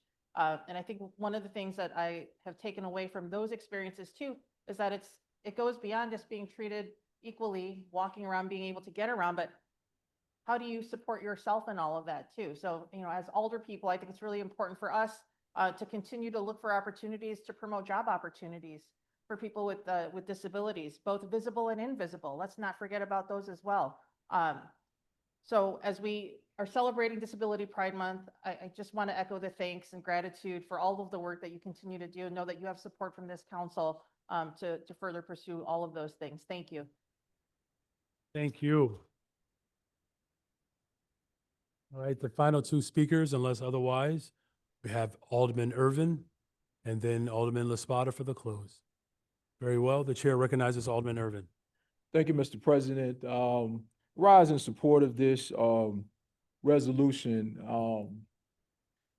Disability is something that in many cases happens in an instant. I am grateful to the work of the disabled community. Just a personal story. One day my mother-in-law passed. My wife has a disabled sister who now resides with us. And when you begin to see up close and personal the challenges, the resources or lack thereof, kind of brings an awareness to you that you sometimes don't think. It's like you don't have children, so you don't think about certain things. But I will say this, I am pleased with the level of interest and the advocacy that I see MOPD doing, the commissioners doing on behalf of a good section of our population, because believe it or not, there are more disabled people than you believe. Just because you may not be able to see the disability, it does not mean it does not exist. So continue the good work that you all are doing in the department, continue the advocacy for disabled community, as Alder Vasquez talked about, from our visually impaired to all of our disabled community, that we continue to advocate and make sure that the resources are needed, because that could be us. We always have to think about that. You could be one banana peel or one accident away from having to be in a state where you need constant care. So again, let's be mindful. Let's think about those who may not be able to take care of themselves. Thank you and God bless you. Thank you. For our final speaker on this resolution, the chair recognizes Alderman Laspada. Thank you, Mr. President. I'm very glad to stand in support of this resolution. Our colleagues are right. Disabled Chicagoans are more individuals than we think. In fact, in talking to Commissioner Arfa earlier today, she reminded me that 1 in 4 Chicagoans self-identifies as being disabled. When I think of this resolution, I think of my parents, both of whom struggled with disabilities towards the end of their lives. My dad from Parkinson's, my mom from severe workplace-related injuries. And when she was older, and I thought about my mom potentially moving out here to be closer to us, I thought about how would she access most of the housing around us in the First Ward. I thought about how would she possibly be able to access most of the public transit stations around us. And it made me angry and frustrated to think about the city that we would have been welcoming her into, for all the progress that we are making. I'm very grateful for everyone in the box. I'm particularly grateful to see Adam Ballard here, who is one of the most talented organizers I have ever known. I'm very grateful to have Laura Saltzman and Carol Lipari here from Access Living. Your organizing, your advocacy, the intersectionality of your work, the gutsy accountability that you bring to all of us, I deeply appreciate. I'm so grateful to have Jane Drew from Esperanza Community Services with us. The way you helped me to be clear-eyed about the challenges and the potential facing a lot of folks in Chicago with deep disabilities. And I want to speak to that because I'm trying to be magnanimous and I try to be apolitical, but to pretend that disability is not a matter of urgent political concern in this country is to be dishonest. So let's talk about that. Let's talk about folks who talk about autism as an epidemic, who say that it destroys families, that it is an individual tragedy, and say that the tragedy of autism for children is that they will, quote, never pay taxes and never hold a job. That is abhorrent, it's gross, and it's nonsense. Because I want to say, I know a lot of folks with disabilities who are civil rights attorneys. I know folks with disabilities who are therapists, who serve in elected office and in government. But it is not your work or the amount of taxes that you pay that makes your life have value. Everyone has intrinsic value, has intrinsic dignity, and is worthy of our care and compassion and respect. So let's all be deeply clear on that. I could go in depth. I could examine all of the systemic issues as colleagues have talked about today, but I'm going to talk about that briefly and close. Let's talk about the Americans with Disabilities Act. We have a banner that celebrates 35 years of that act, and I'm grateful for that, and I'm grateful for the work that we've done. And I know that any municipality with an employment over 20 people, more than 20 people in the room, is required to have what's called a transition plan. And this comprehensively outlines the barriers to accessibility in a city, the timeline for addressing those barriers, and who are the responsible leaders. And in those 35 years, Evanston has a transition plan. Cook County is on their second iteration of that plan. Chicago in 35 years has never had a transition plan. We can do that. We can do that. That's the call in to the city. And I know that the talent and capabilities are in the room. And on behalf of the folks in this room, I want to share my commitment to seeing that transition plan become a reality. Thank you, Mr. President, for your leadership, for your honoring of this work, and for being a part of this resolution today. Thank you, sir. Thank you.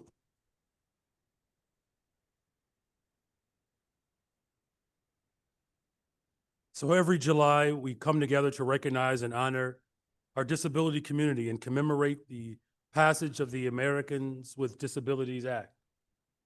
This year is a milestone year as we celebrate 35 years of the ADA. When you came to City Hall today, you can see that we have put up banners and the Disability Pride flag to honor this milestone. We will also honor this anniversary on Tuesday, July 22nd at Malcolm X College. Unlike other protected classes, anyone can become disabled and join the disability community at any time of their life. Disability can be acquired as a result of gun and community violence.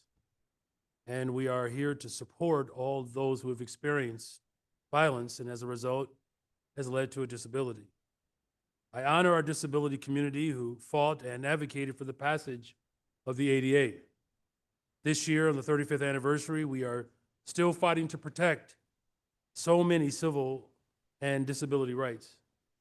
This year's anniversary is even more important as we work to ensure that people with disabilities can continue to live, work, and play in our beloved city. And this is why our mayor's office for people with disabilities is working so hard to ensure that the disability community has access, resources, services, and full support that's needed to live safe, productive, and successful lives. I will continue to champion disability rights alongside of our Commissioner of MOPD, Rachel Arfa. This month and every month, we not only celebrate the work that has been done, but we also continue to commit ourselves to this important work as we aspire to achieve the promise of the ADA. My administration is committed to making Chicago the most accessible and inclusive city in the entire world. And that is why I'm proud to join you all in the recognition and the celebration of Disability Pride Month. Thank you all very much.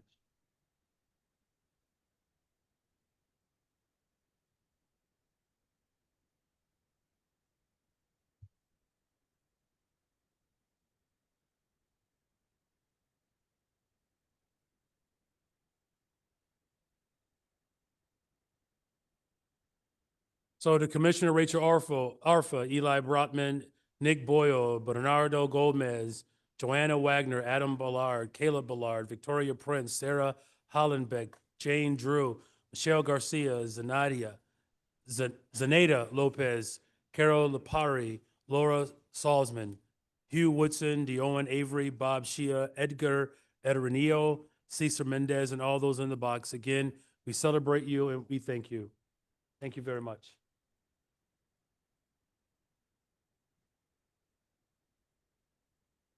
Alderman Mitchell, can I get a motion for the passage of this resolution? Mr. President, I move passage in the omnibus. Hearing no objections, so ordered.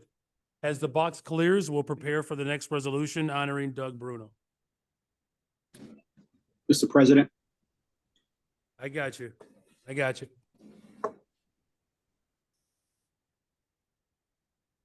While the box clears, Alderman Villegas has requested to participate in today's meeting remotely for reasons stated in Rule 59.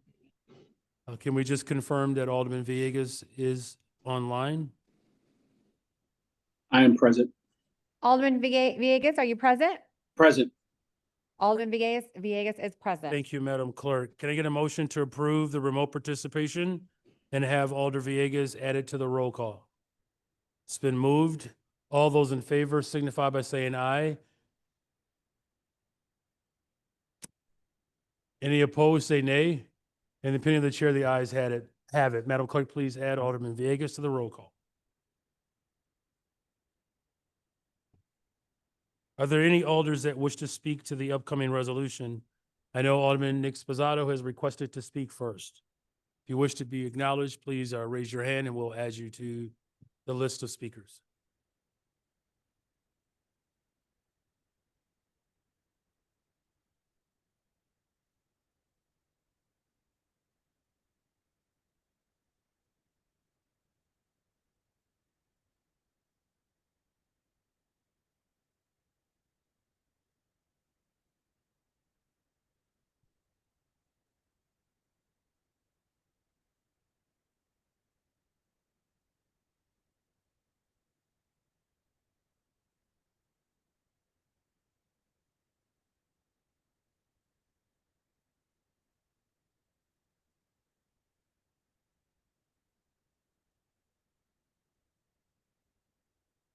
Very well, thank you. The Bruno family is now seated. The chair recognizes Alderman Nick Sposato. Thank you, Mr. President, and thank you for honoring this great man. A ton of accomplishments. Unfortunately, coach and mayor, and you only got one page here, but you probably deserve more like a phone book of accolades. So, I encourage my colleagues, if you don't know who Coach Bruno is, Google him, check him out. He's truly a legend, not just in Chicago, but throughout America. He's done a ton for women's sports, not only in Chicago, but throughout the nation. Unfortunately, he's in the pretty tough division nowadays, but for the end of his career, but he still had a great career, 725 wins, I believe it was, Coach. So that's, if you get 75 wins in a career, that was a pretty damn good career. So just want to say we appreciate you for all you did. It's an honor and a pleasure to be here. Excuse me. Honor and a pleasure to be recognizing you for this great accomplishment. So I wish you the best. I know hopefully the program's in good hands. I'm sure they are, to keep up the good work that you have done. Also, everybody, I think it's certainly a Chicago record for most wins. Is that, did you win more than Phil Jackson? I think so. All right. So just thank you so much, Mr. President. He's a great individual. He's just done so much for the city, so much for women's basketball, women's sports. So I just appreciate you, and it's an honor to honor you today. So best wishes to you and your family. Thank you, Mr. President. Very well. Thank you, Alderman Sposato. The chair recognizes Alderwoman Pat Dow. Thank you, Mr. President. I am truly excited to be able to be a part of this resolution today. Doug, I know you and I are both making a sacrifice being here today because the sky are playing right now, right? But I wanted to say that you are a trailblazer for women's basketball, and a cheerleader for the sport. And I want to just give you your flowers today. 38 years as the coach of DePaul's women's team. You've helped to make basketball, women's basketball, important in the city of Chicago. I appreciate the attention that you and DePaul University gave to Lynn Park with the creation of a new basketball court, new lights, everything that you've done for the sport. I'm going to go back a little ways because I don't know if people know that you were the first coach of the Women's Professional Basketball League for the Chicago Hustle. And I had an opportunity at one time to be a member of that team, but you all only paid $28,000 a year. And I just couldn't do it. And I became a social worker instead, a move that I've never regretted. But I thank you for, being, laying the groundwork for the WNBA, and for being one of the best coaches in America to take young girls and to teach them how basketball can transform their lives, how it can help them be competitive, how it help them to play a sport that many people don't really think girls and women should play. So I thank you for your contributions to the city of Chicago, to the United States in this particular sport, and may you find happiness and peace with all that you're going to do in your retirement. Thank you so much. I love you. Thank you, Alderwoman Dow. Chair recognizes Alderman Knudsen. Thank you, Mayor. Coach Bruno, I just want to say thank you on behalf of the 43rd Ward and Lincoln Park community.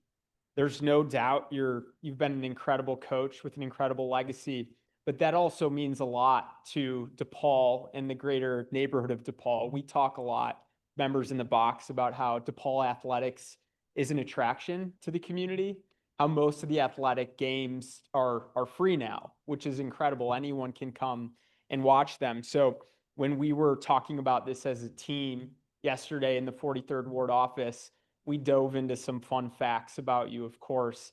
I've got a different win number than Alderman Sposato said. I think you shortchanged him a little bit. I've got 786 wins. So we'll go with that. We'll go with the higher number, of course. But also I want to just recognize that that you and your wife, Patty, are parents to 6 sons. And with 12 grandchildren. Is that correct? So that's a pretty incredible team right there, I would say. And I know your coaching extends to that.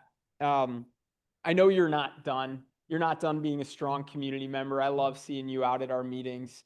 And I just want to say congratulations to you and good luck on this next chapter. It'll be an exciting one. And also to just, say how much we support and are fans of DePaul from the 43rd Ward office. So thank you. Thank you, Alderman. Chair recognizes Alderman Hall. Thank you so much, Mr. President. As an alumni of DePaul, walking through the campus, especially during game days and after game days, the win on the court was one thing, but thank you for always being humble, approachable, and setting out wins through the character that you displayed off the court. And so not only did you inspire us as students, but you inspired us to come to games and to be a part of a community that is better because of your presence. So thank you for wins on the court and off the court, and go Blue Davies. Very well. Thank you, Alderman Hall. Are there any other alders that wish to speak? The chair recognizes Alder Gardner. Thank you, Mr. President. Your resume speaks for itself, Mr. Bruno. I cannot thank you enough for all that you have done for our city, for our state, men and women. And when I'm just looking over this resolution and seeing all of your accolades and how successful you were as a coach, I can't help, the thing that sticks out to me is that you've mentored 80,000 young athletes. 80,000 young athletes. And as anybody who's played sports, but especially basketball, I know Chairman Dow and Alderman Sposato mentioned earlier, I know they played basketball in their careers. there's a lot of life lessons in basketball. I think anybody who plays any sport learns life lessons. But to think that you have had an impact on people's lives, not only as far as their athletic careers, but who they become as a man, as a woman, as a father, as a mother, it's incredible. And I couldn't do it justice in a speech. But I just want to sincerely thank you upon the countless number of souls that you have had a positive impact on. And I'm sure those same people that you have had a direct impact on, they have had an impact on other generations to come. So from the bottom of my heart, I want to thank the Bruno family and thank you for everything you've done for our city. Thank you, Mr. President. Thank you. Chair recognizes Alderman Raymond Lopez. Thank you, Chairman, and good morning, members of the committee.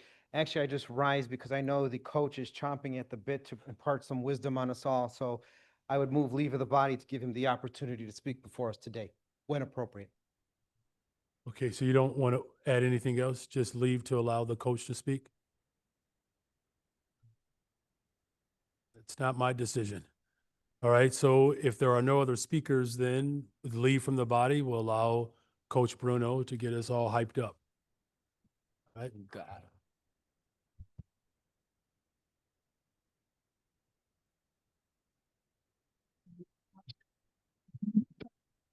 You have to speak today. And I was told 100 times, no, you will not have to speak. I just want to make sure that I acknowledge and thank everybody. No coach, no player achieves any athletic success by themselves. It's called a team for a reason. And every success of any individual athlete on any individual team is the result of the team. And I just can't thank enough my team for the years, my DePaul team who is with me here today. You know, my athletic director, Dwayne Peavy, my longtime athletic director and former player, Gene Lenti-Ponsetto. These people, you could not do this without them. Jill Hollenbeek, who is here as an associate athletic director, Taylor Stapleton. I just can't thank all my staff at DePaul University, my bosses, enough. I can't thank the players through the years. I can't start mentioning all these players because they've all been just so good and faithful to this DePaul University program. The fans, the people that come and watch women play sports. It has not been easy to get the jaded male fan of America to appreciate that females can play athletic sports and team sports just as well and just as entertaining as the guys that play team sports. So I can't thank them, you all enough. And most importantly here, and I'm sure I've forgotten a ton of people, but I've been blessed to have a great, supportive coach's family. No coach can do this without a family. The family sits there at home and does all the hard work behind the scenes while you're out there coaching other kids' kids. My wife Patty sits here, 6 children of our own. They're beautiful, they're beautiful wives, 6 sons. In fact, so there's 6 beautiful wives, 4 beautiful wives that are actually married, but a lot of beautiful wives and these grandchildren, 12 grandchildren. So I've just been very blessed, and I'm rambled on enough. All I want to do is just tell everybody thank you. Thank you very much.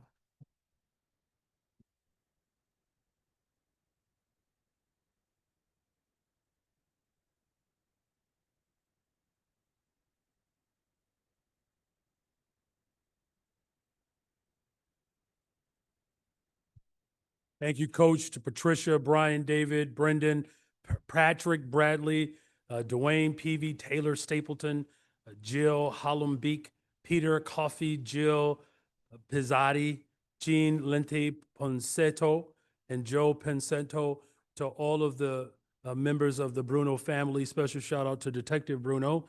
He's doing an amazing job in our police department. We recognize that you are not just a coach, Mr. Bruno, You are Chicago's institution. And for decades, you have led DePaul University's women's basketball program with unmatched passion, integrity, and grit. I'm just going to do what politicians do. I'm going to round up to almost 800 wins, countless NCAA tournament appearances.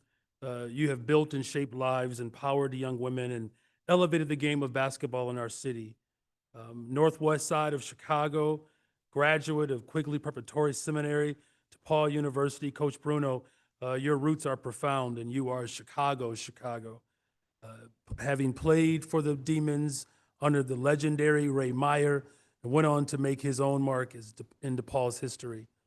Becoming the head coach in a great year, 1976, and as Alderwoman Dowell indicated, coaching the Chicago Hustle.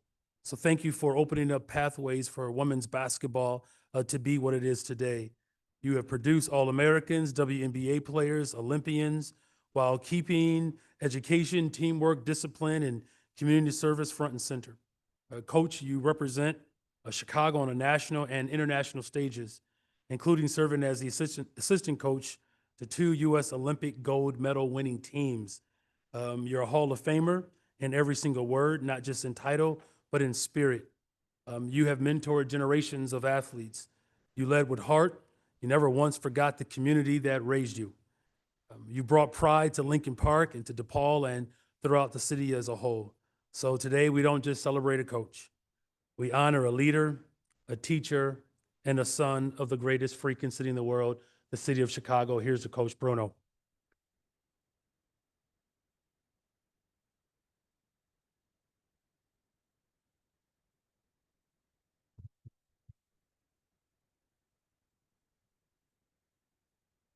Alderman Mitchell, can I get a motion for the passage of this resolution? Mr. President, I move passes in the omnibus. Hearing no objections, so ordered.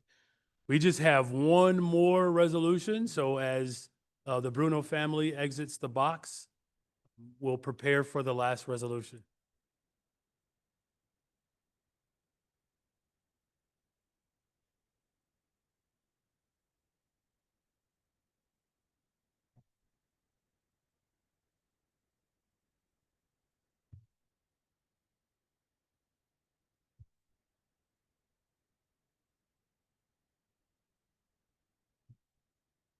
This final resolution is in honor of the career of Mr. Craig Delamore of WBBM News.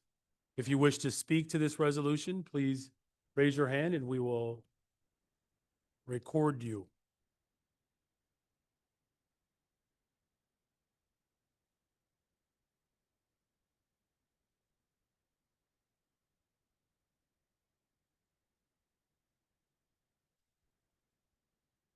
The chair recognizes Alderwoman Michelle Harris. Good morning. Good morning. Thank you, Mr. President. I rise to be associated with this resolution. Mr. Delamore, 42 years of a beautiful career. What an amazing life lived, especially hanging out with the likes of us. What a beautiful career. I have wonderful memories of you in your early days. I was fortunate enough to be raised by my parents, and our radio was locked on WBBM. We were not allowed to touch it. No matter how long the trip was, no matter where we went, we was listening to WBBM from till we get down somewhere down in Mississippi and it would just cut off.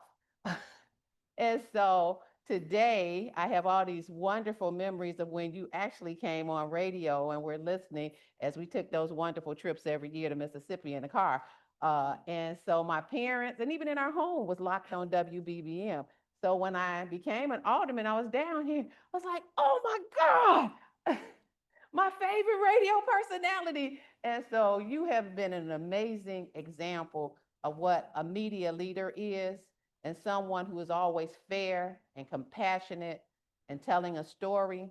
So today, I'm here to say thank you for being a gentleman in radio and in news and leading, always leading in the perfect story, always delivering a real story and giving us real information behind the story.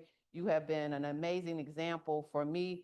You have lifted me up in your stories at issue. The family we listen issue on a regular basis.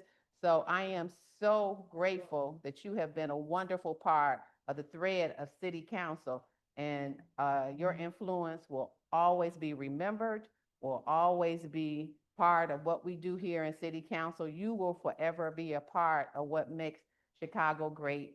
So today I am grateful that you're moving on to a new part of your life for whatever your reason, but I'm telling you, I'm gonna miss you. So thank you so much again for all your commitment to getting the story right. Thank you, Alderwoman Harris. The chair recognizes Alderwoman Dow. Thank you, Mr. President. I too rise to be associated with this resolution. Craig, I just wanted to say that you've had a stellar career in journalism in the halls of this building and outside of the halls of this building. And as someone who knows about life in South Jamaica, New York, which is where we bonded, how we bonded, I just want to tell you I appreciate your professionalism. You know, sometimes I don't like talking to the press, but I knew if I talked to you, it would always be fair and balanced and within context. How about that? So I thank you for just being a part of Chicago and telling our stories from what happens inside this building. I wish you and your wife and son well as you move forward in your retirement. God bless you. Thank you, Alderwoman Dow. The chair recognizes Alderwoman Nicole Lee. Thank you, Mr. President. I too enthusiastically rise in support of this resolution, although it's bittersweet. I think we can all agree. I'm so glad you're here today, Craig. I was caught unaware of when your last day was going to be in the office. And I thought I was not going to have the opportunity to do this recognition of all of your accomplishments. Craig, you know, the first time I met you, I got so excited. It was probably my most exciting moment, my fangirl moment, when I met Craig, because I'd never seen Craig Delamore's face before. I'd only ever listened to him on the radio because my father listened to WBBM News Radio all the time. So you kept me company in the car too. And when I met you, my face lit up. I was like, oh my God, you're Craig Delamore. It was one of the coolest moments of becoming an alderman for me. But what's been more precious to me has been getting to know you. I will miss being able to walk out of council meetings or committee meetings and see you sitting at your desk and knock on the door and just come and have a chat with you about the craziness of council, about how your father's doing, how your family's doing. I want to thank your wife and your son, your family for sharing you with us, because you've been one of the greatest gifts to the city of Chicago, to all of us here, with the work that you've done, the reporting that you've done, and really the friend that you've been to me. So thank you. Thank you. The chair recognizes Alderman Chico. Thank you, Mr. President.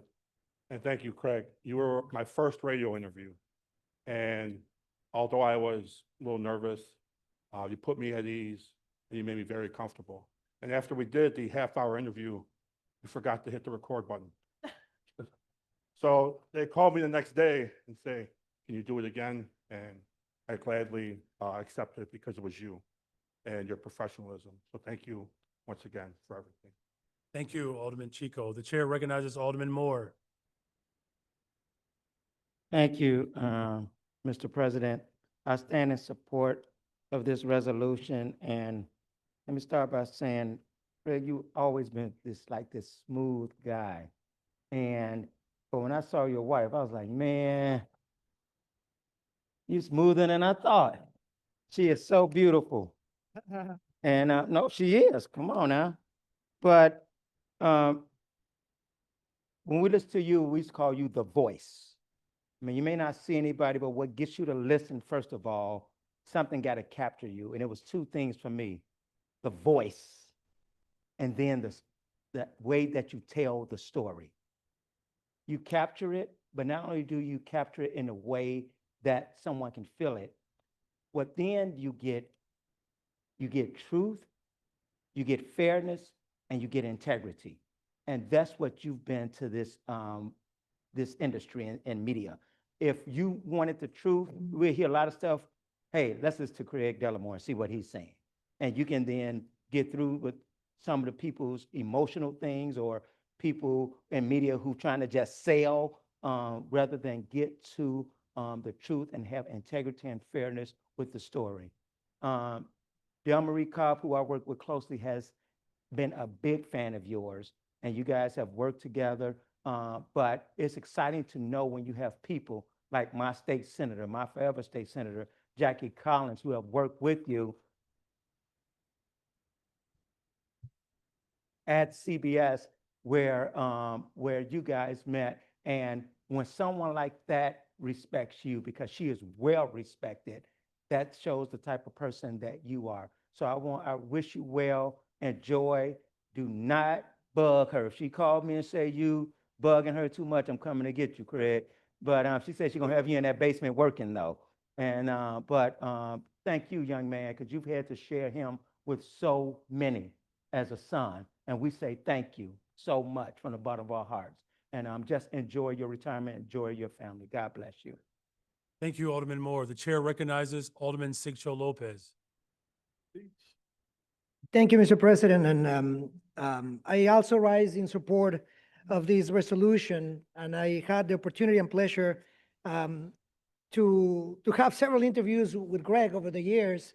And I think he exemplifies the integrity, fairness, and real comprehensive research of journalism.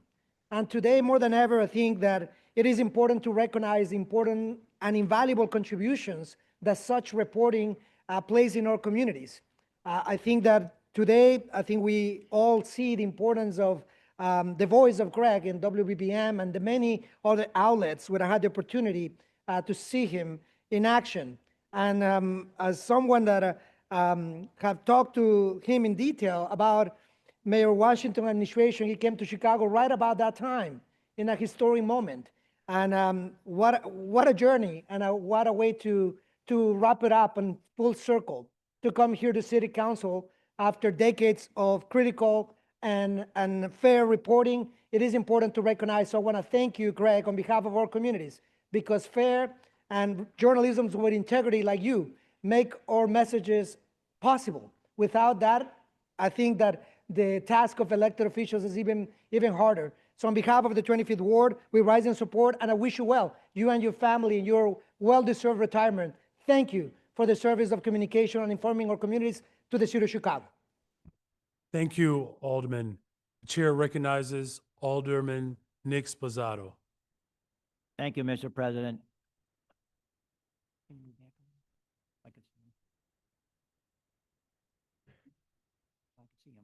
I want to see him. I'm trying to see him. Thank you. Thank you. Thank you, Mr. President. Boy, this is well-deserved. You had a grand slam with this one, Mr. President. We never got a chance to say goodbye on his last day. I was all bummed out about it and kind of left 3 days before the last council meeting, I believe. But Craig, you're an honor to work with. You're a pleasure to work with and an honor to get to know you. I will say one thing about you, and no disrespect to some of the other press over there, but I don't think anybody did not answer the phone when you called. So like, I know some of my colleagues, I think when some of my colleagues, they get called from some of you, they don't answer them. But when Craig calls, everybody answers. So I just want to say congratulations. It was a pleasure to know you, work with you. You're always just a pleasure to deal with. And I do think you got a great side business going. And I think voiceovers, you're the guy. Robocalls, political robocalls, call Craig. I'm starting them off on a new business. Got a great soothing voice. So, but Craig, best wishes to you and your family. You're an awesome individual. Enjoy the rest of your life, and God bless you and your family. Thank you so much, Mr. President, for this one. Thank you. Thank you. Thank you. The chair recognizes Alderman Will Hall. Thank you so much, Mr. President. The first time I heard your voice was on the radio. My dad wasn't a fan of rap. And so hearing your voice as a child growing up and then finally meeting you at St. Sabina with Father Mike as Senator Collins was sitting in the second row, first row, allowed me to see what strong dedication to our city looked like. And coming down to the hallways of City Hall, you've been consistent in expressing the truth behind what happens behind the curtain what happens behind the door. So thank you for your consistency, and thank you for being a role model to me as a young man on what it means to serve a family and celebrating your son. Every time I came in, you had something to say about your son. And so to see the son that you talked about, along with the wife that held you down, it's a day to remember today in Chicago. Thank you so much, Craig. Thank you, Alderman. The chair recognizes Alderman Scott Wagisback. Thank you, Mr. President. Mr. Delamore, Craig, thank you for your cordiality from day one. When I first started in 2007, kind of walking into these halls was a very interesting thing to do when there was, sort of the Mayor Daley way of running things. I just want to say that, as Alderwoman Harris said, you've been a true gentleman throughout my time here in the council, and I really appreciate that. I appreciate that you were always well informed, I think, before you asked questions, which made your job hopefully a lot easier when you were talking to us, but it was also a pleasure to talk to you each time. And listening to you on the radio, listening to you on things like, I think, Weekend in Review, or some of the shows where you were a contributor with several other journalists, reporters, was always interesting, because you always were able to kind of piece things together for the portion that was discussing city council. And I never had to sit there and go, no, that's not what happened. You were always right on topic. So I just want to say thank you for all those stories and contributions that you've made over your time here in City Hall. And I hope that in your retirement, you can take a lot of hikes and enjoy that time out in the open space. Thank you very much. Thank you, Mr. President. Thank you. Chair recognizes Alderman Irvin. Thank you, Mr. President. Craig, I think there's only one other person I think that's been in this building longer than you, and she's kind of been in and out. I think you are our resident encyclopedia on the ins and outs of our doings in this council. You have been been honest and been someone, I think, that has been fair to all of us, even the good, the bad, or the indifferent. And we appreciate you coming from our community, giving a perspective of what's happening and the impact that it has on our community. So we appreciate your work. We hope you enjoy your retirement. And I agree with Alderman Spazzato about another business line for you. If you need your first client, come holler at me. We will put you on. Thank you, and God bless you. Thank you. The chair recognizes Alderwoman Julia Ramirez. Craig, you are an icon. Your voice is therapeutic. It's amazing to hear the many stories of my colleagues and the way that you've transcended the airwaves of, now I'm realizing, all cultures, all ethnicities, all ages as well. I will say I do get nervous when I'm around you. It makes me emotional, actually being able to speak in front of you today. I mean that wholeheartedly, that when I didn't want to be in the news is when you spoke to me the first time. And there's been many other times that I've crossed you in the hallways, and I almost wish that I do get a chance to speak to you. And so hopefully I can take a picture with you now that it is your last day. But thank you so much for everything and the way that you've influenced the way that we get news down here in City Hall. So the best to you. Thank you. Thank you, Alderwoman. The chair recognizes Vice Mayor Burnett. Thank you very much, Mr. Mayor. I also stand in support of this resolution. Craig, it's a funny thing. My first classes in college, one was a journalism class and the other one was like a political class. I did better in the journalism class than I did in the political class. And one of the things in that journalism class that I took, they expressed in that class that in journalism, you have a higher duty to the public. A duty not to be biased, but a duty to give people options to think about what's going on and make their own opinion. Craig, that's what you do. You don't be biased. You don't use your own feelings. You just give people the news and you allow them to make their opinion of what's going on. I want to thank you for being fair. I want to thank you for being truthful. I would say I'm going to miss you around here, but me and you probably be seeing each other outside of here. But I want to also thank you for all of the conversations that we had. I mean, you're such a nice guy, easy to talk to, and like everyone said, nobody runs from you. If Craig Dellamore comes in the room, you're not like, okay, here come Craig, right? Everybody looks forward to talking to you because you're such a gentleman. So I want to thank you for your service to the public, to the people of Chicago. Thank you very much, Craig. Pleasure working with you. Thank you. Chair recognizes Alderwoman Nugent. Thank you, Mr. President. I too stand in support of this resolution honoring Craig Dellamore. If you poll City Hall or a gathering of government staff or professionals at a reception or a party, no one has a bad thing to say about Craig Dellamore. And that's because he's fair, he's inquisitive, and he's a gentleman. And being a gentleman seems to be a lost art in the era of shock and awe media and the gotcha text or tweet. But Craig personifies respect and integrity and kindness, consideration for others, and it has a strong sense of responsibility. Craig is a true gentleman. And in interviews that I followed with Craig, he references being a good listener and giving a voice to communities that didn't always get coverage, like the South suburbs. Now, when we in the room at some point look to retire or to move on to different roles, how are others going to describe us? And I think we all hope to be referred to as a gentle person. And if you currently would not meet that criteria, I encourage all of you to work on it, myself probably included.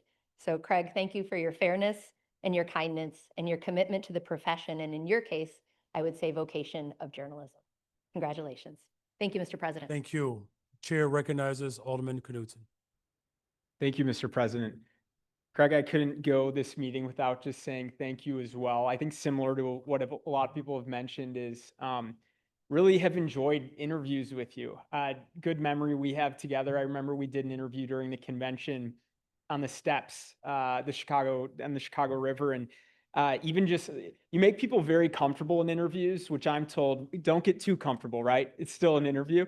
But once the mic went off, it was great just sitting with you, learning about you. I've had a really good time reading and hearing you on Fran's podcast, for example, reflecting on your career. It's a really fascinating career. I mean, your view on Mayor Harold Washington, the rise of President Obama. I'm hoping after this, you think about writing a book, doing a podcast that's a little bit different, because I'm sure your stories are endless and stories that a lot of us just want to hear. So I just want to say thank you. I know that the whole City Hall press corps is really going to miss you. We all obviously are going to miss you in here, but we're not strangers, and we'll be friends. So congratulations. Thank you. It's a lot of job applications for a brother who just retired.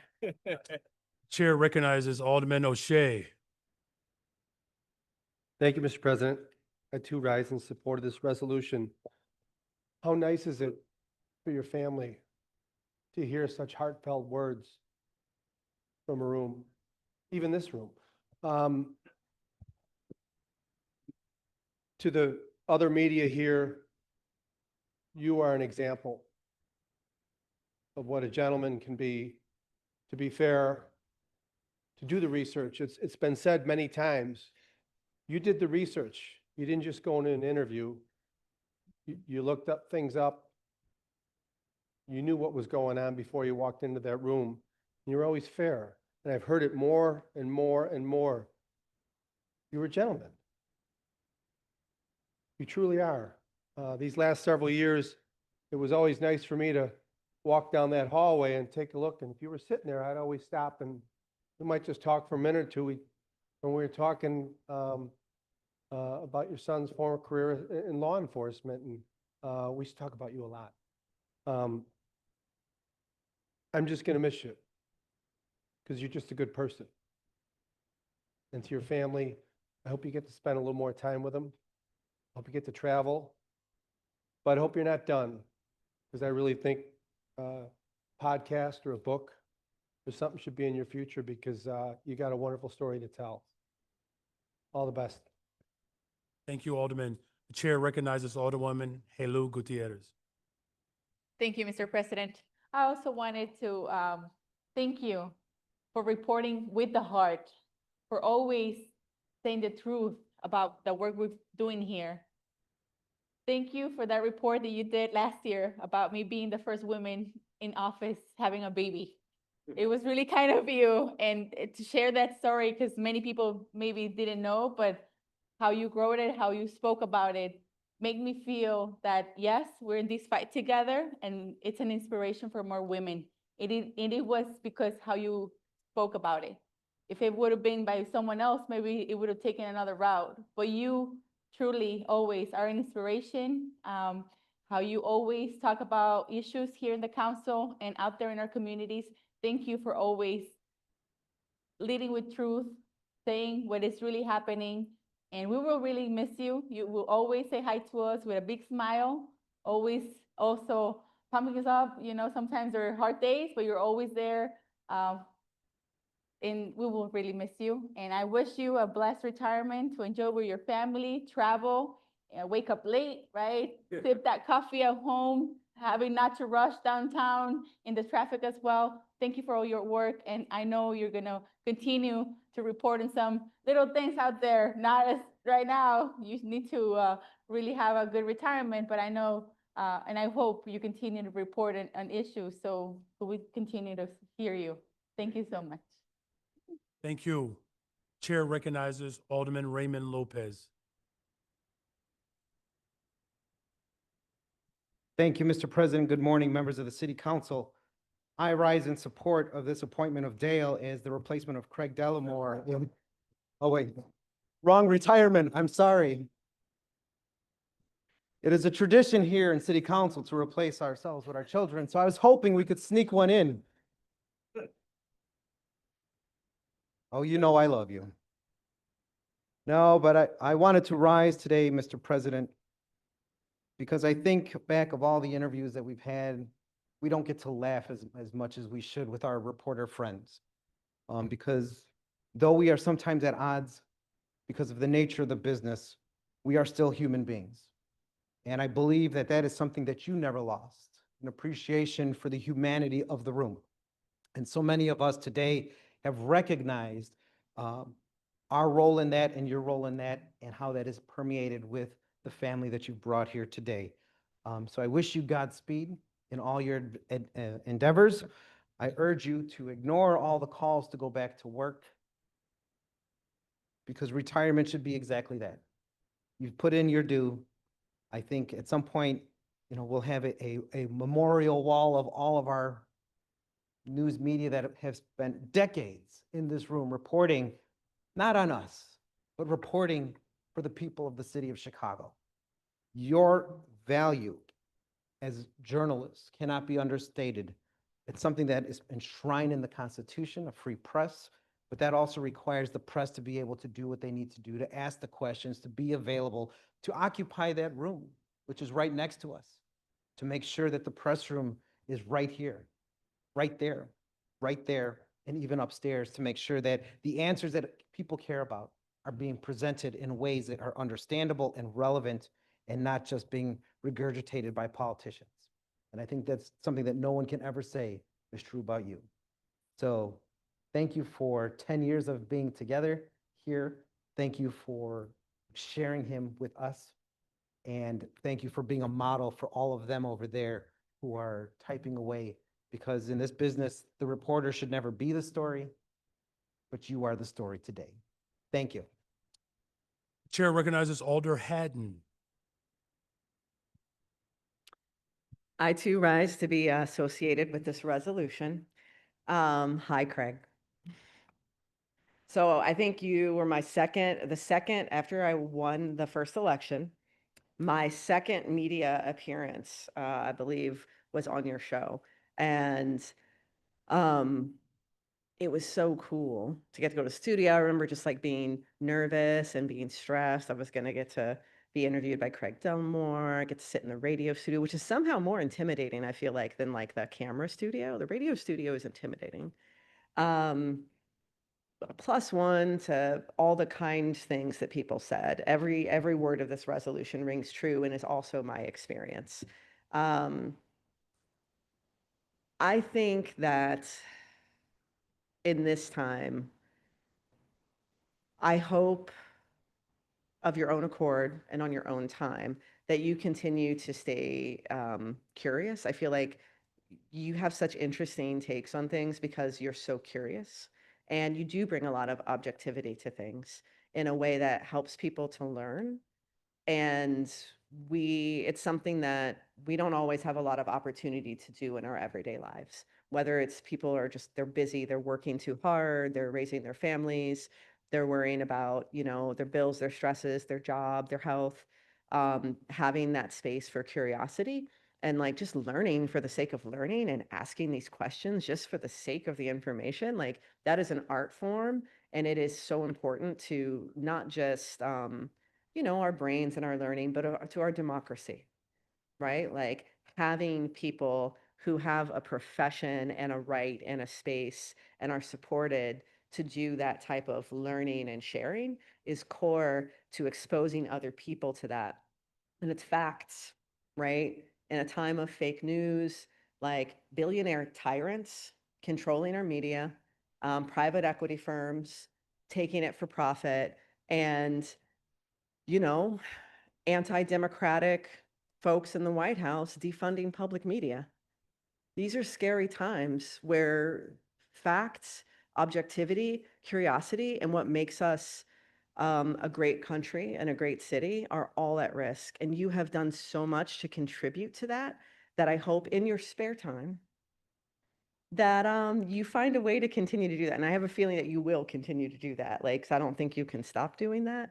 But I look forward to hearing your stories, reading your stories, listening to your stories in whichever way you continue to tell them. And thank you so much for the service that you have given to the people of Chicago. Very well. The chair recognizes Alderman Beal.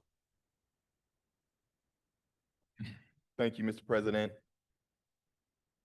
I would be remiss if I didn't rise and congratulate you on your retirement.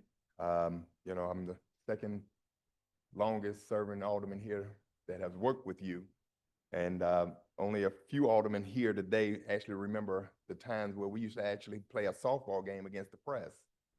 It was the alderman against the press. And that was an opportunity for us to work with the press and, have a relationship outside of this particular building to understand the press is not your enemy. The press are people doing their jobs. And that was a great opportunity for us to really just have a relationship outside of this body. But Craig, you have always been steadfast. You have always been even keeled, the same person. I don't think anybody's ever seen you upset. Maybe your wife and your son, but we have never seen you upset because you were always even keeled. And I would tell you, when I first got here some years ago, I would always look at you and say, why do all the other reporters have a small recorder and this guy has a brick hanging off of him that he's carrying around with a microphone? I said, is he ever going to update his technology in order to report his stories? But I understood and I understand it now. But I just want, again, to congratulate you, man. This is so well worth your retirement. The fact that you've worked all these years and just have a stellar career without a blemish. And that is something to really hang your hat on, man. So congratulations, many years of happiness. Enjoy your retirement. And please, when you walk out the door, don't look back. Thank you so much and God bless you. Thank you. Are there any other alders that wish to speak to this resolution? Very well. Seeing no other hands. Thank you, Barbara and Dale, for being here. Senator Collins, thank you for being here as well. Before coming to Chicago, Mr. Delamore had the opportunity to work with the Associated Press Radio in Washington, D.C. But coming to Chicago, Mr. Delamore provided a great deal of dedication and hard work that allowed him to rise to the ranks and eventually becoming the political editor of WBBM News Radio in 2001. Throughout your career, you have been able to cover countless news stories from national political conventions, landmark events, and of course, the changing political landscape here at City Hall. As been stated, your fairness, your depth of knowledge, and Your respect for all sides is what has earned you the accolades and the awards from your peers and, of course, the people of Chicago. I will also just say and conclude with thank you for your dedication and all of the contributions that are being felt. And even as people go down memory lane, it's a very powerful testament to know that you are leaving a legacy for posterity. With more than 40 years of dedication, I hope you do get the rest that you need and deserve. And as you embark upon this new adventure, I hope that you breathe and take it all in. So I'm very proud to honor you today and thank you for your indelible contributions to not just radio and news media, but to the people of Chicago. Here's to Craig Dellamore.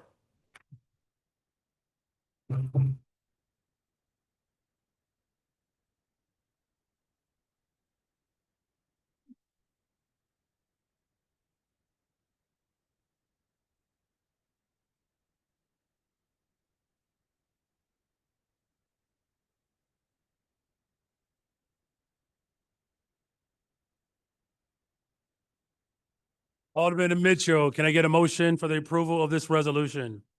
Mr. President, I move passes in the omnibus. Hearing no objections, so ordered. Congratulations again, Mr. Craig Dellamore.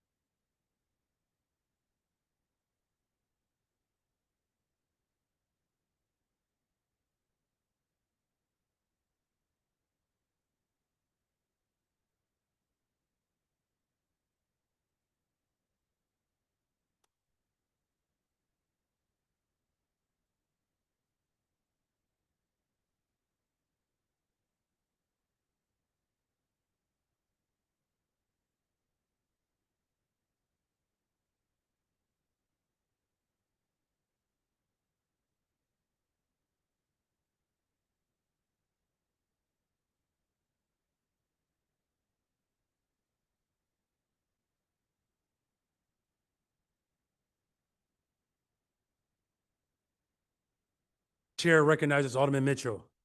President, I move that we return to the regular order of Hearing business. no objections, so ordered. Communications. Thank you, Madam Clerk. Communications from His Honor the Mayor to the Honorable the City Council of the City of Chicago. Ladies and gentlemen, the request of the Commissioner of Planning and Development, I transmit herewith an ordinance authorizing the execution of redevelopment agreement with Steep Theater Corporation to provide TIF funds for improvements at the Steep Theater. Your favorable consideration of this ordinance be appreciated. Very truly yours, Brandon Johnson, Mayor, for the Committee on Finance.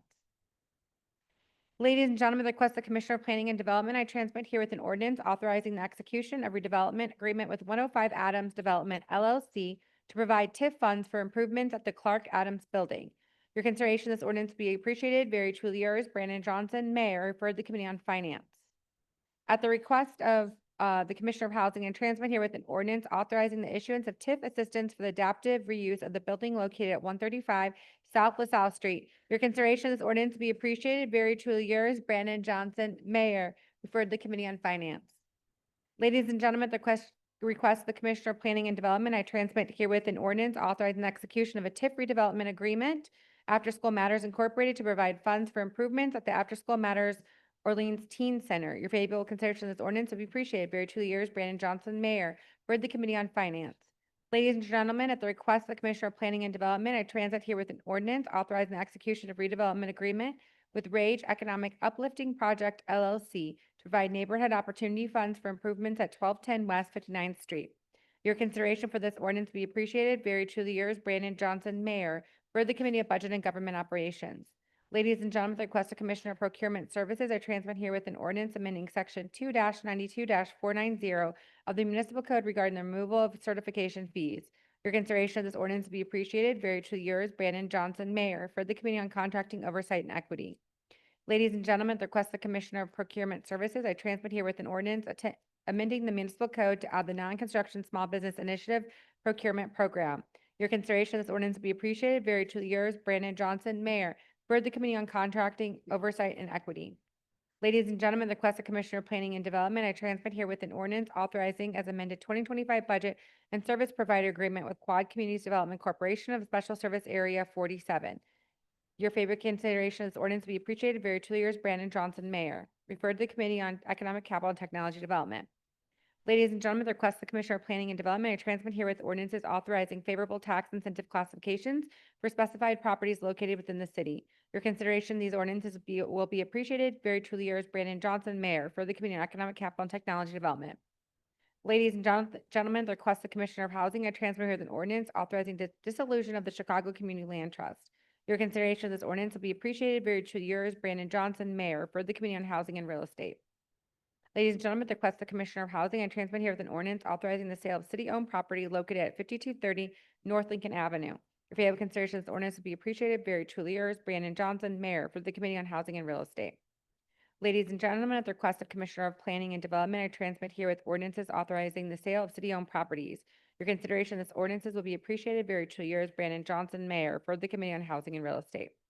Ladies and gentlemen, the request of Commissioner of Planning and Development, I transmit here with an ordinance authorizing execution of an amended redevelopment agreement with the Center Court Development LLC for the sale and redevelopment of city lots. Your consideration of this ordinance will be appreciated. Very truly yours, Brandon Johnson, Mayor, referred to the Committee on Housing and Real Estate. Ladies and gentlemen, I transmit an ordinance amending the municipal code regarding residential search warrants. Your consideration of this ordinance will be appreciated. Very truly yours, Brandon Johnson, Mayor, for the Committee on Police and Fire. Ladies and gentlemen, the request of Department of Planning and Development, I transmit here with an ordinance authorizing the execution of service provider agreement, the Magnificent Mile Association for public safety improvements in the area surrounding the casino. Your consideration of this ordinance will be appreciated. Very truly yours, Brandon Johnson, Mayor, for the Committee on Public Safety. Ladies and gentlemen, I transmit herewith appointments of various special service areas. Your consideration of these appointments will be appreciated. Very truly yours, Brandon Johnson, Mayor, for the Committee on Economic Capital and Technology Development.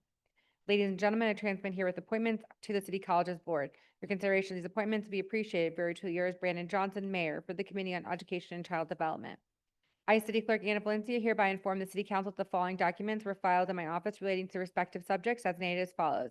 Executive Order Number 2025-2, amending Executive Order Number 2023-14 concerning procurement and payment for contracted vendors and development projects. Executed Executive Order Number 2025-3 concerning City of Chicago skill-based hiring.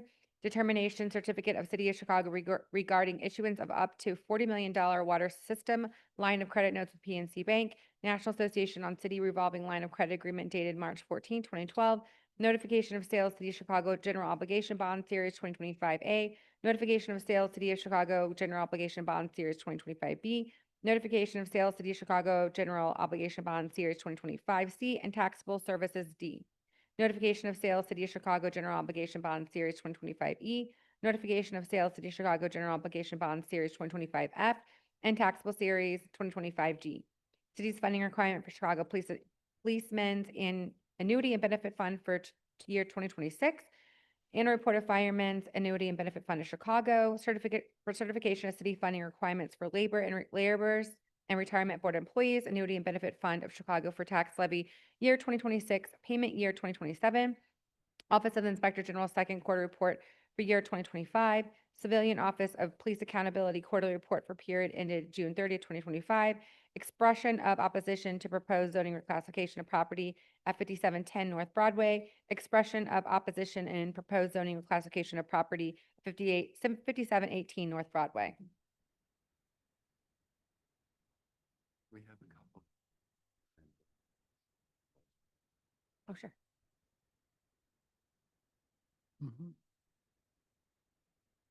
Rules stating in Rule 59, Alderman LaSpada has requested to participate in this portion of the meeting remotely. Madam Clerk, can you confirm Alderman LaSpada's presence online? Alderman LaSpada, are you there? I am present. All right, Alderman Very LaSpada is well. Can I present. get a motion to approve the remote participation for Alderman LaSpada? All those in favor signify by saying aye. Any opposed, say nay. In the opinion of the chair, the ayes have it. Please continue, Madam Clerk. Expression of opposition to proposed zoning reclassification of property at 5725 North Broadway. Expression of opposition to proposed zoning reclassification of property at 5730 North Broadway. Expression of opposition to proposed zoning reclassification of property at 5734 North Broadway. Expression of opposition to proposed zoning reclassification of property at 5200 6350 and 5101 6351 North Broadway. Expression of opposition to proposed zoning reclassification of property at 1100 1110 West Graville Avenue, 1113-1117 versus Granville Avenue, and 6172 North Winthrop Avenue. Expression of opposition to proposed zoning classification of property at 5246-5306 North Winthrop Avenue. I, City Clerk Anna Valencia, inform the City Council that all those matters which were considered by the City Council at the regular meeting held on June 18th, 2025, which were required by state statute to be published in book or pamphlet form or in one or more newspapers, or published in pamphlet form on July 16th, 2025, being printed in full text and printed pamphlet copies of the Journal Proceedings of the City Council of the City of Chicago. I, City Clerk Valencia, also transmit herewith the following miscellaneous communications and reports requiring City Council action. Zoning classifications of particular areas with referred to the Committee on Zoning Landmarks and Building Standards. Claims against the City of Chicago which referred to the Committee on Finance.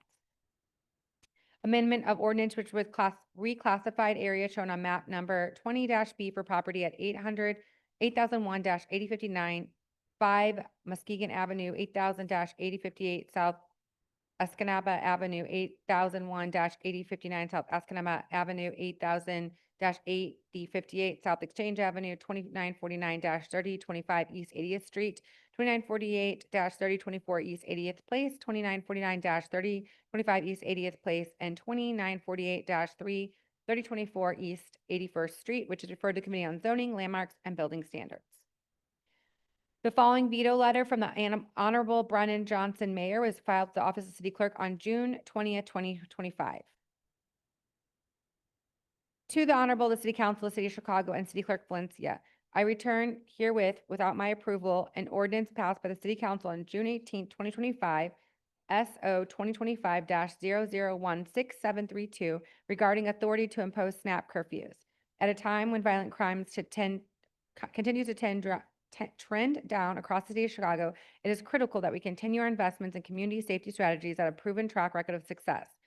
In 2 short years, we have seen a measurable, sustained decline in crime and violence in our city.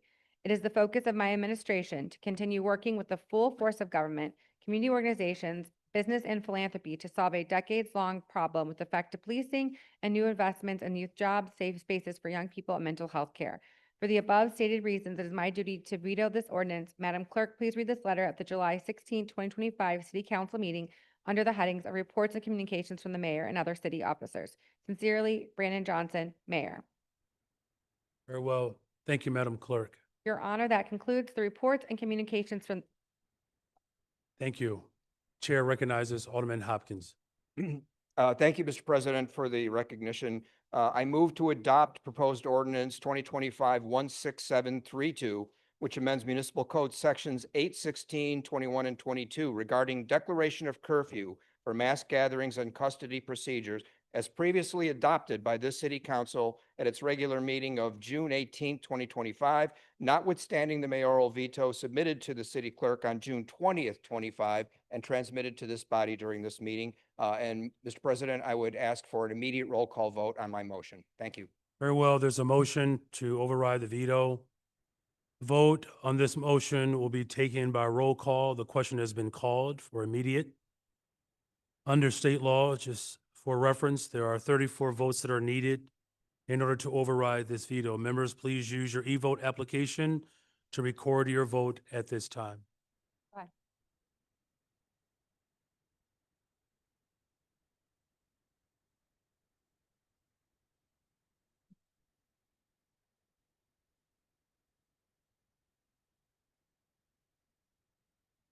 The voting is now open. The voting is now open. Please use your e-device. If you need help logging in, please raise your hand. The voting is now open.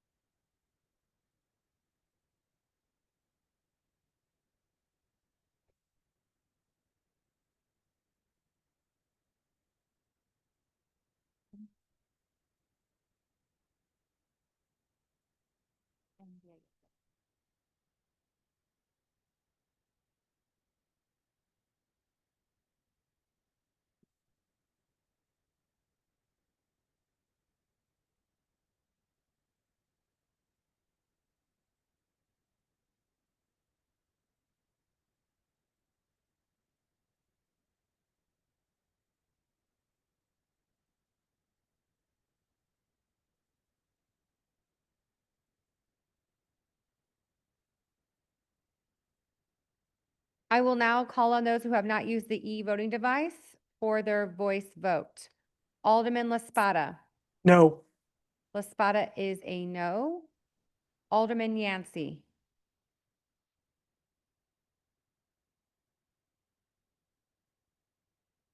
Alderman Yancey. That is correct. Correct. No. Alderman Beal. Not present. Alderman O'Shea. O'Shea is a yes.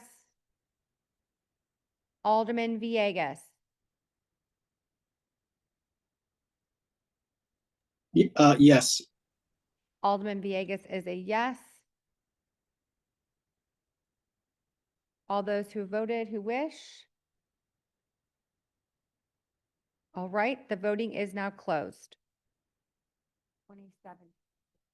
There are 27 yeas, 22 nays. The motion to override this veto fails.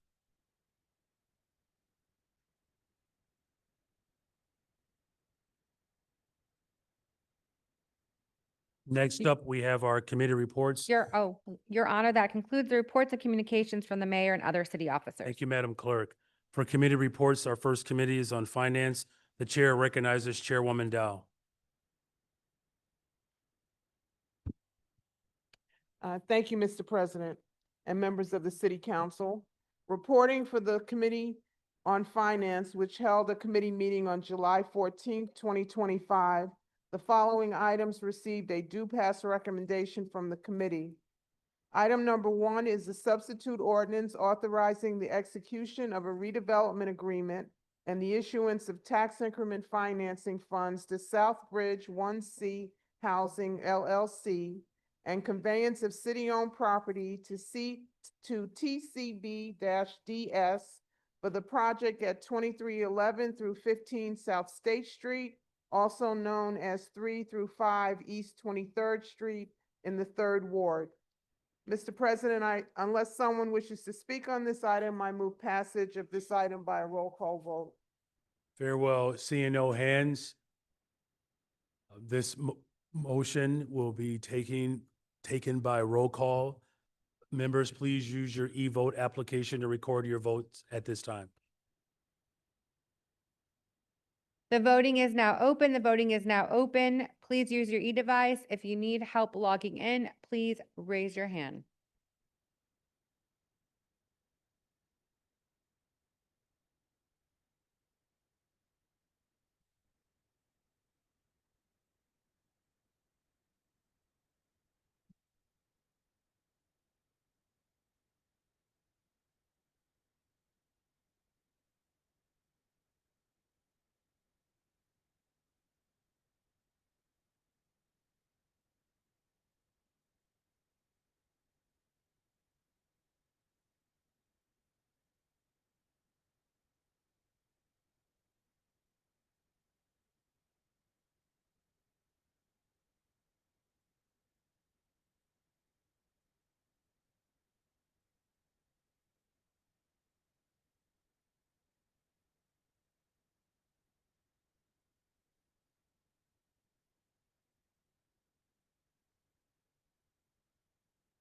All right, I will now call on those who have not voted yet with their e-device.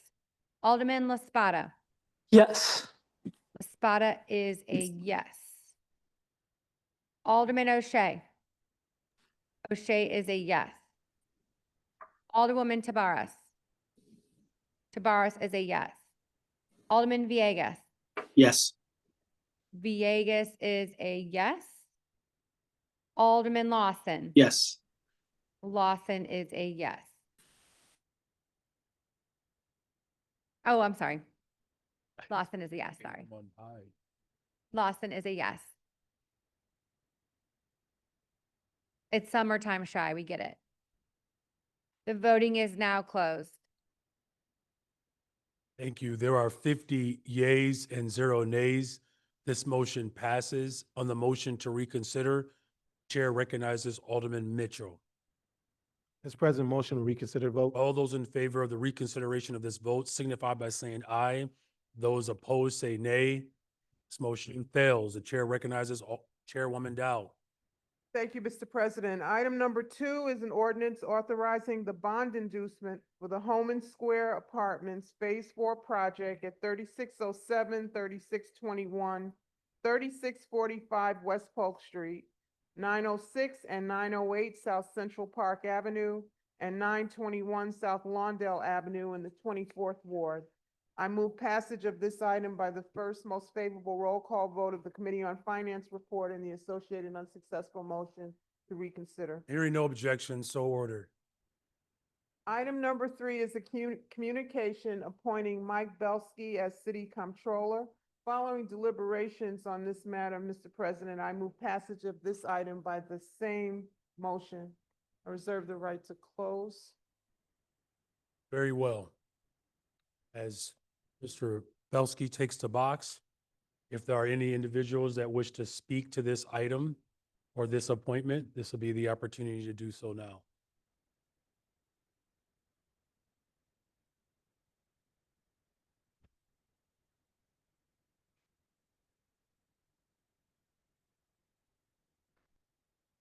Very well. The chair recognizes Alderwoman Sam Nugent. Thank you, Mr. President. I rise in support of Mr. Belsky's confirmation as our city comptroller. He has extensive experience working in state and local governments and specifically surrounding municipal finance. His reputation in the field is stellar, and he's eager to work with us here in council. In the short time that he has been working with us, he's helped me tremendously and always offers to break down complex financial concepts, and he's even agreed to present one of his municipal bond finance classes to me and my team. So I commend you, Mr. President, on an excellent choice for comptroller, and I'm happy to support him. Thank you. Thank you. Chair recognizes Alderman Raymond Lopez. Good afternoon, Mr. President, and Good members of the afternoon. City Council. I rise in support of your nomination of Michael Belsky as City Comptroller, and I commend you on your choice. We had the pleasure of welcoming your appointee to the 15th Ward, and while he was able to get firsthand knowledge of what we deal with on a daily basis in terms of enforcement, one thing was very clear to me and to my team, a focus on not leaving money on the table that we should be able to collect simply by enforcing the laws on our streets. Many of us in this council have introduced ordinances to deal with towing, to deal with illegal car sales, to deal with ticket enforcement and things of that nature, all of which is important to our, not only to our quality of life, but to impacting the bottom line of the city of Chicago. We know that we have challenges facing us as we go into the budget season, challenges that he will be a part of, but he is also, with his Department of Revenue, part of the solution. And I believe that if we allow them to be fully funded, fully operational, that he knows how to ensure that his entire team remains a net gain for the city of Chicago when it comes to enforcement. This is what we need in our communities. This is what our residents ask for. And having seen it firsthand, I'm confident that we could count on our new city comptroller to continue the path, the march forward to enforcing our laws as they were meant to be enforced throughout all 77 neighborhoods. So I thank you for your appointment, and I look forward to seeing him officially take the reins in this new role. Thank you. Thank you. The chair recognizes Alderman Matt O'Shea. Thank you, Mr. President. I too rise in support of this appointment. Mr. Belsky has an extensive record in public policy. Specifically, I think his work at Fitch Ratings and at the University of Chicago Harris School of Public Policy. In his short time, I've had the opportunity to meet with him and welcome working with him moving forward. We have a tremendous amount of difficult work ahead of us when we talk about our city's financial future, but he is the right person at the right time to take the comptroller's office. Thank you, Michael, and to your family. Thank you for allowing him to take on this difficult role. Look forward to working with you, sir. Thank you. Chair recognizes Alderman Irvin. Thank you, Mr. President. Not many times do you find someone with the level of experience, both in industry, elected, and academic that we have here with Comptroller Belsky. The one thing that really took me anybody that's been in accounting, GASB standards are not very easy to deal with. And to have someone who's actually sat on the GASB to be our comptroller says volumes about this man's experience, about his ability to negotiate tough situations, because GASB work is not for the faint of heart. So again, great choice, great selection. We look forward to continued working with you and continue working to help solve some of the challenges our city faces. Thank you, Mr. President. Thank you. Chair recognizes Alderman Gardner. Thank you, Mr. President. I too rise in support of this resolution. Mike, I've never had the opportunity to meet you in person before, but you look like a numbers guy. And I mean that in the most complimentary of ways. And I've heard nothing, to be honest with you, nothing but positive things about you and your character. So if I was going to choose somebody in this room to look after our finances or accounting, it would be you. But again, I mean that in the most complimentary, respectful ways. And if you're even half as respectful and polite as you were yesterday when I spoke to you on the phone and helped me navigate the situation I was going through, I will be more than happy to partner with you in your duties. So thank you for taking this position, and thank you, Mr. President, for an excellent choice. So thank you very much. Alderman Wagisback. Thank you, Mr. President. I too rise in support of this appointment for Mr. Belsky as the comptroller. He has well-rounded experience, ladies and gentlemen, that often in these days is in short supply from here to DC. I think he will be a great asset for you, Mr. Mayor, and for the city council and the people of this city. I don't think you can improve too much on the great experience and staff that you have in the Committee on Finance, through the Department of Finance, except through adding some of that technology and more efficiencies that you will see added to their toolkit. So I hope that what you do is build on that experience, work with the staff that are there to do great things for the city in the years to come. And glad to see your appointment go through today. Thank you. Thank you, Mr. President. Thank you. The chair recognizes Alderwoman Nicole Lee. Thank you, Mr. President. I too rise in support of this appointment. I've had a couple of opportunities to speak with Mike on the phone. I'm gonna have a little Whitney Young moment. He didn't go Whitney Young, but he comes from the Harris School of Public Policy, as do I. So it's gonna be like that. I guess it's a prerequisite now for comptrollers to have an association with the Harris School. But that notwithstanding, one of the questions that I asked you when we talked on the phone was, Mike, why do you want to do this? And I was very struck by your answer. You could be doing a lot of other things, frankly. And this is not an easy job. This is no easy task. And the fact that you were willing to take it on because you saw an opportunity to help. And I think that resonates with a lot of us sitting in this room today, that in the service of this great city, you're willing to come and do this. And so I thank you for that. And really, I can't say enough good things about your team. I call Chuck Billows only after 5 o'clock on Fridays when I need stuff. But he always picks up the phone, and as does everybody else on your staff. So I wish you all the best of luck, and here to be partners with you to make sure that we can keep the city on good footing. Thank you. Thank you. The chair recognizes Alderman Hall. Thank you so much, Mr. President. I stand in support of this appointment. From day one, the conversations have been many, but you've been consistent in the interim. So I'm grateful for the transition to this new complete position, and grateful for what you've done so far in the 6th Ward and making sure that the wrong guys are not parking on the wrong street. So thank you so much. Thank you, Mr. President. Thank you. The chair recognizes Alderman Curtis. Thank you, Mr. President. I too rise to support this. As we talked the other day, I really do appreciate you coming. You already have a great team. I just think they needed a good leader. I think you are that good leader. I had issues with a lot of truck parking in the community, and we already talked about that. you already rolled up your sleeves and already talking about hiring more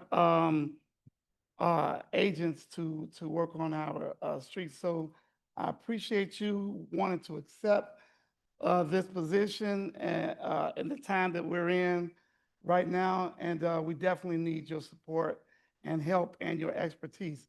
Thank you, Mr. Mayor. Great choice. Thank you. Thank you. Are there any other alders that wish to speak? The chair, has one more, Chairwoman. Well, we have one more. The chair recognizes Alderman Conway. Thank you. Mr. Belsky, as I said in confirmation, my only concern here is you're wildly overqualified for this job. And as you know, we face a very difficult time in our fiscal health, and I just wanted to add my thank you for taking this on. That's all I have. Thank you, Mr. Chairman. Thank you. For the close of this appointment, the chair recognizes Chairwoman Dow. Thank you, Mr. President. I want to commend you as well on this appointment of Mike Belsky as our new comptroller.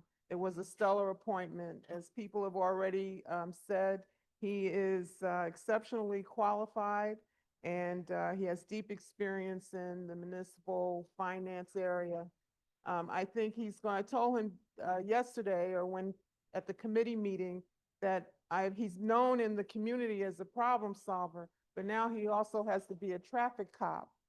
So we look forward to that as well because he rounds out a very excellent finance team in Jill Jaworski and Annette Guzman.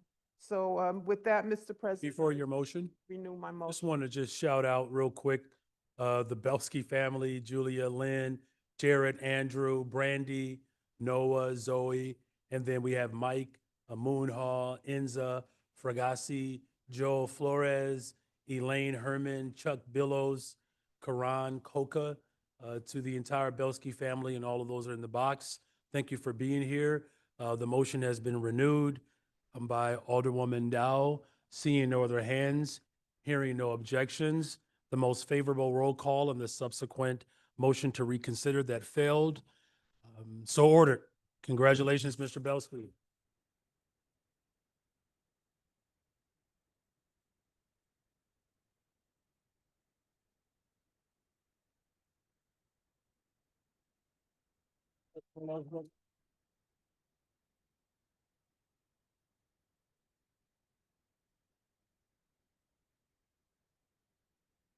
He's standing next to Joe Flores.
Chair recognizes Chairwoman Dow.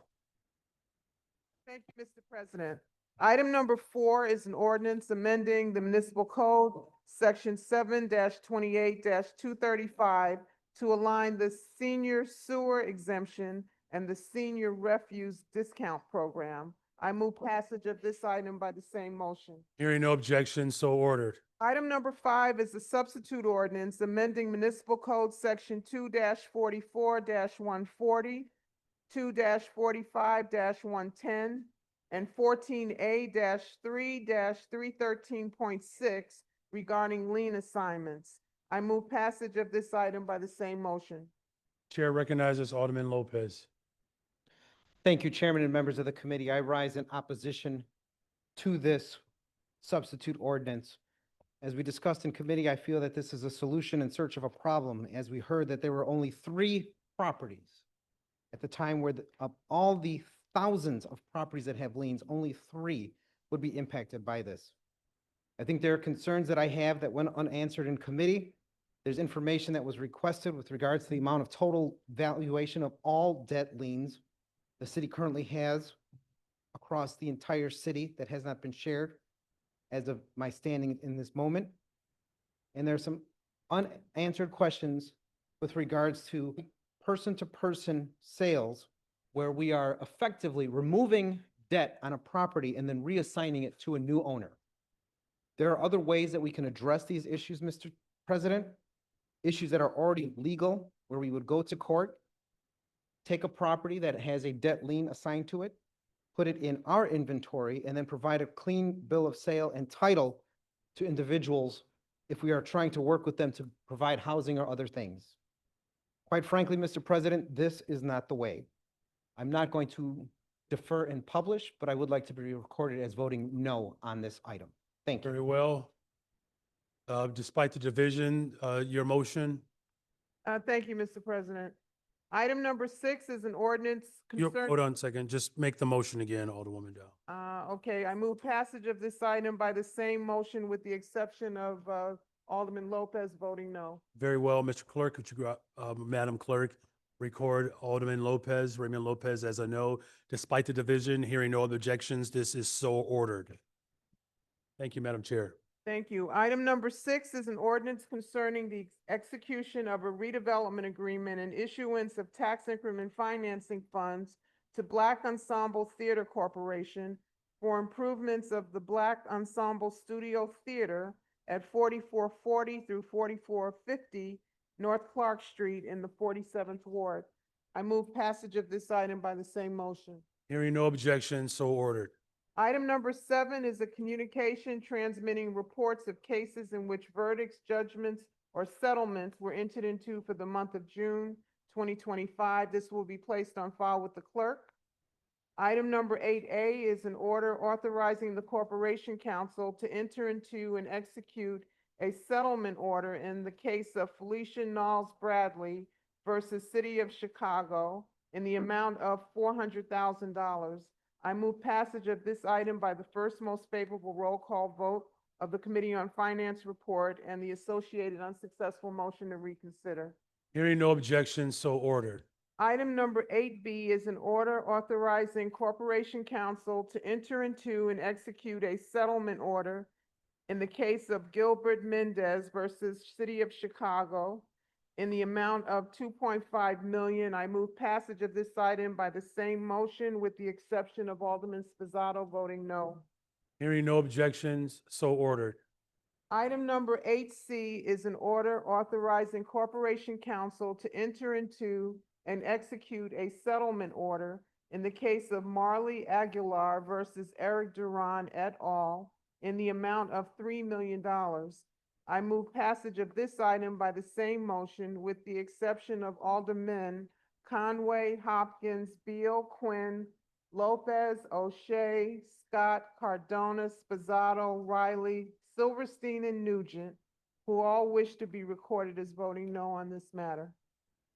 The chair recognizes Alderman Lopez. Thank you, Mr. President. I rise again in opposition to this settlement. This was an individual who, in a known area within Brighton Park that I formerly represented, was engaged in activity that was a detriment to the quality of life in our communities, was running from police, and was occupying a space for illicit business that we should not be rewarding today. Had he simply complied, not tried to evade capture for his illegal and illicit activities, we would not be having this discussion today. Many of us, as I mentioned during committee, voted in opposition to this, and I would encourage those who have not had the chance to do so to join us in opposition today. Thank you. Chair recognizes Alderman Napolitano. Thank you, Mr. President. I'd like to be recorded as a no, please. Very well. Hearing no other, the chair recognizes Alderman Curtis. For the no? We just roll call, please. Chair recognizes Alderman Gardner. Thank you, Mr. President. Please record me as a no as well. Chair recognizes Alderman Chico. Mr. President, can I be recorded as a no? Do we count them all up, Mr. Clerk? We can do a roll call on this. All right, there's a motion on the floor for a roll call vote for item 8C. Mr. President, Chair. I do want to correct something. This is a gentleman who did not have a criminal record, just because he was in the wrong place at the wrong time. Chair recognizes Alderman Irvin. Thank you, Mr. President. If the memory serves me correctly, I think the police car rolled over this kid's head, and he's got screws, plates, and other things in his face. I understand the gentleman's point from the 15th Ward. Again, our chairman has stated the man had no criminal record. Just because I happen to be somewhere, I happen to live somewhere, does not make me a criminal. I think we need to think through some of these items and look at the other side of this picture. Now, granted, we got challenges, but here's a man with no criminal record, car rolls over him, crushes his head, and we want to argue over that? I think we got to start thinking a little deeper than that, sir. Again, thank you, Mr. President. You're welcome. There's been a motion, there's a request for a roll call vote on item 8C. Madam Clerk, could you make the application available? And members of the City Council, please use your e-vote application to record your vote at this time. Item 8C. The voting is now open. The voting is now open. Please use your e-device. If you need help logging in, please raise your hand. The voting is now open.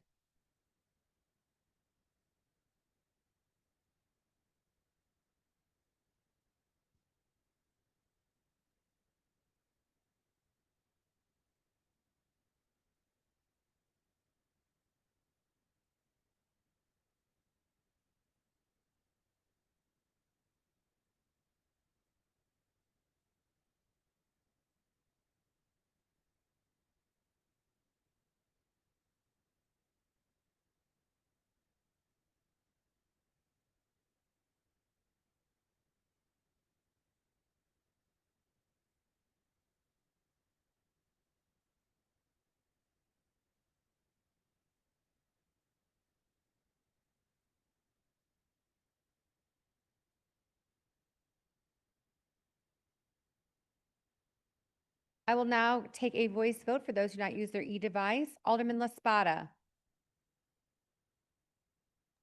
Alderman LaSpada is a yes.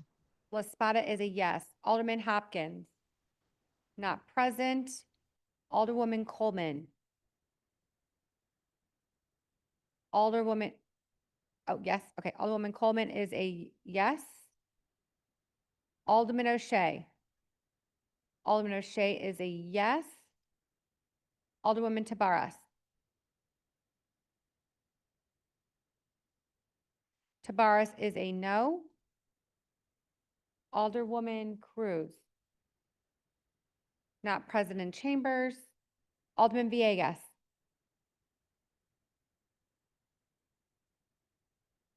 Alderman Villegas, you there?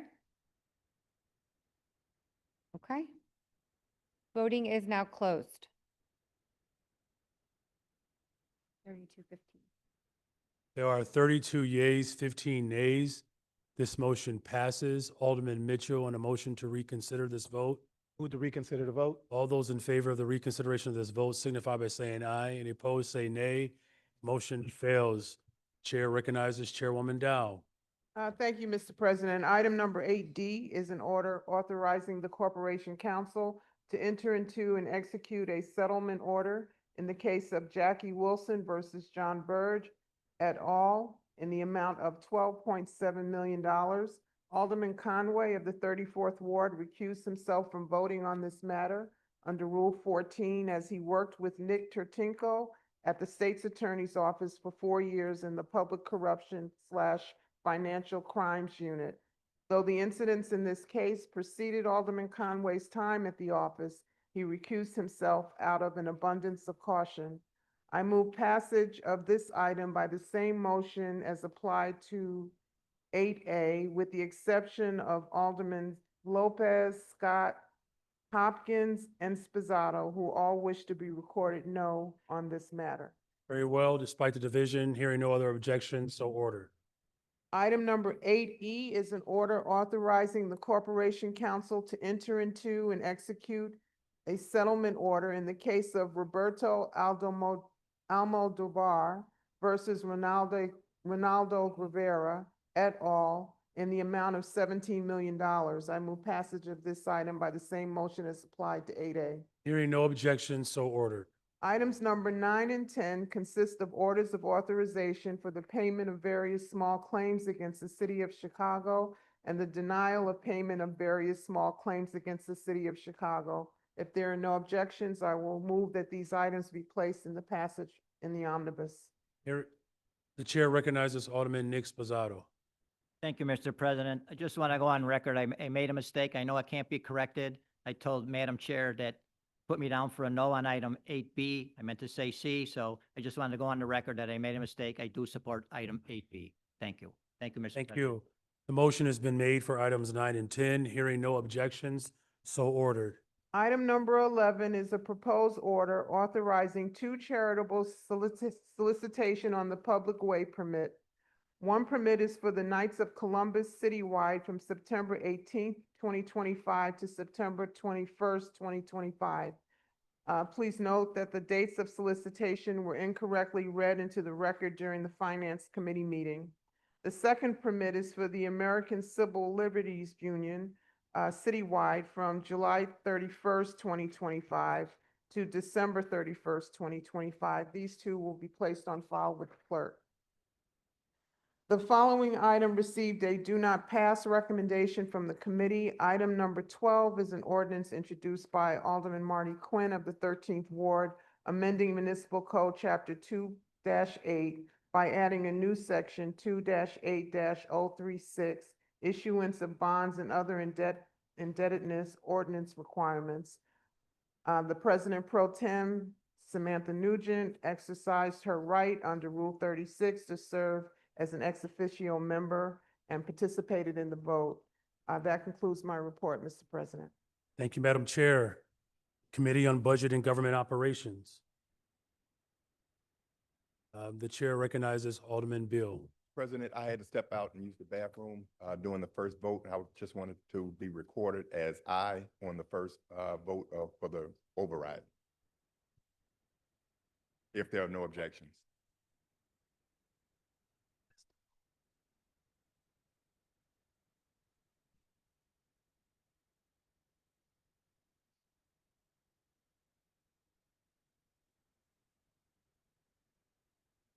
Yeah, Alderman Bill, that I cannot add you. The vote had been closed. Thank you. The chair recognizes Alderman Bill. Thank you, Mr. President. We have precedents doing this in the past. If a person was in the back or in the bathroom, and as long as there's no objection from the body, to add a person to the roll.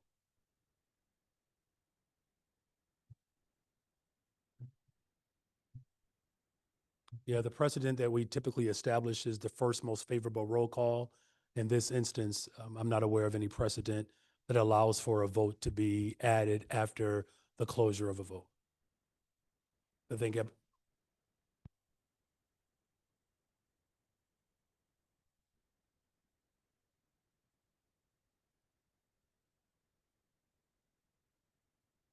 all right, are there any objections from the body for Alderman Bill to be added as a yes vote for the vote to override the veto? Are there any objections from the body?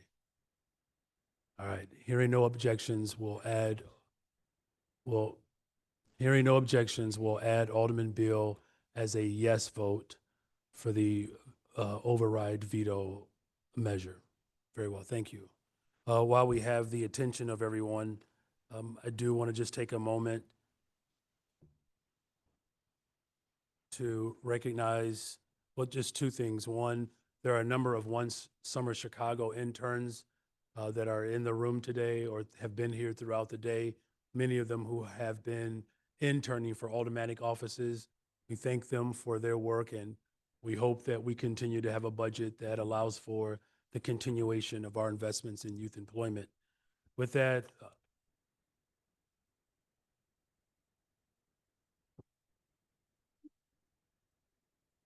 if there are any interns, please stand. There's some of them are over there.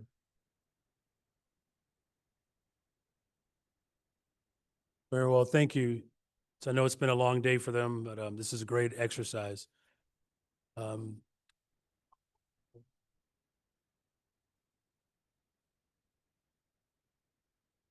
Chair recognizes Alderman Wagisback. Thank you, Mr. President. Just to add on to what you said there, I know one summer students and interns are here, and we also have MICVA Challenge students Oh, here as okay, well, great. which I know you've supported in the past. Yeah, are there MICVA students, could you please stand? Our MICVA, let's give, okay, we have a couple, one that's still here.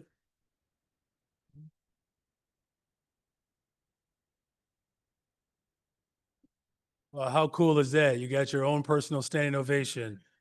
As a former public school teacher and as the teacher leader for MICVA Challenge when I was at Westinghouse, thank you for your contribution. This was raised up earlier, but now we have the family here, I believe. And I mentioned earlier that one of our officers who's a part of the detail and is an officer, was an officer here at City Hall, Officer Pete Berkovich. And I understand that his family members are here, and Alderwoman Sam Nugent wishes to bring attention and to recognize this family. The chair recognizes Alderwoman Sam Nugent. Thank you, Mr. President. I move for the temporary suspension of the rules to honor Sergeant Pete Berkovich. If there are no objections, so ordered. Thank you.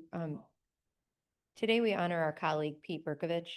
As a 27-year veteran of the Chicago Police Department, Sergeant Berkovich kept watch here at City Hall, ensuring the safety of everyone in here day in and day out. Sergeant Berkovich was a friend and a constituent in the 39th Ward. I have the pleasure of knowing his lovely wife and beautiful children who are here with us today. To Yvette and the girls and all of Pete's family and friends, please accept my sincere condolences and the condolences of the entire 39th Ward. God bless you. Thank you. Thank you, Mr. Thank President. you. Chair recognizes Alderman Napolitano. Thank you, Mr. President. I too rise in support of this. To Pete's family, it was an absolutely beautiful ceremony. As we sent Pete off, I referred to him as Pretty Pete. Very tough last 2 months. My heart goes out to you. God bless you, you and your family. Thank you, Mr. President. Thank you. Could we just offer up just a standing rise of honor for our fallen brother? I didn't see your hand, y'all. Just relax. I missed it. The chair recognizes. Okay. Alderman Moore, please, while we stand, I'll give you a few moments. No, I was just saying that,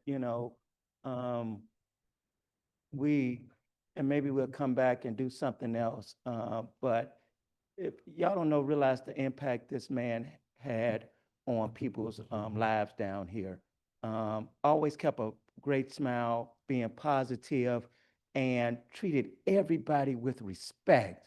I mean, when we talk about, I know we're busy today and we got a lot going on, but when somebody like this have an impact on you and change the city, I saw how he treat people when people are down here, no matter what color you were, no ethnicity, anything, he treated you with respect, and he always had a good joke for you, boy.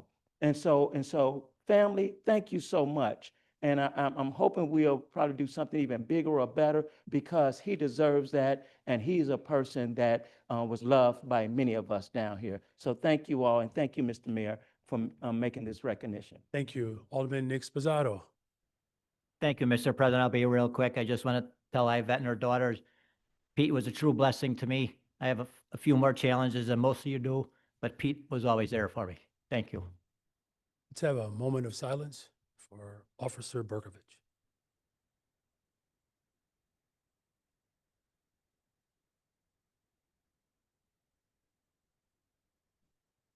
Thank you very much. Thank you, Alderwoman Nugent.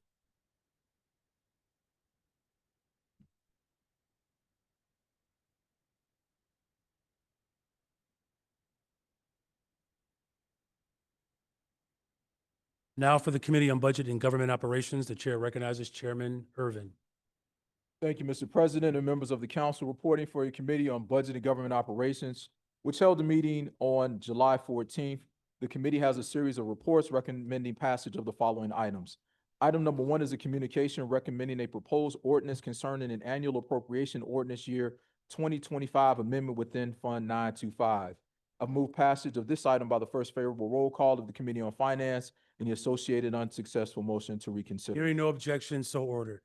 Item number 2 is a transfer of funds within the 47th Ward Wage Allowance and Automatic Expense Account for year 2025.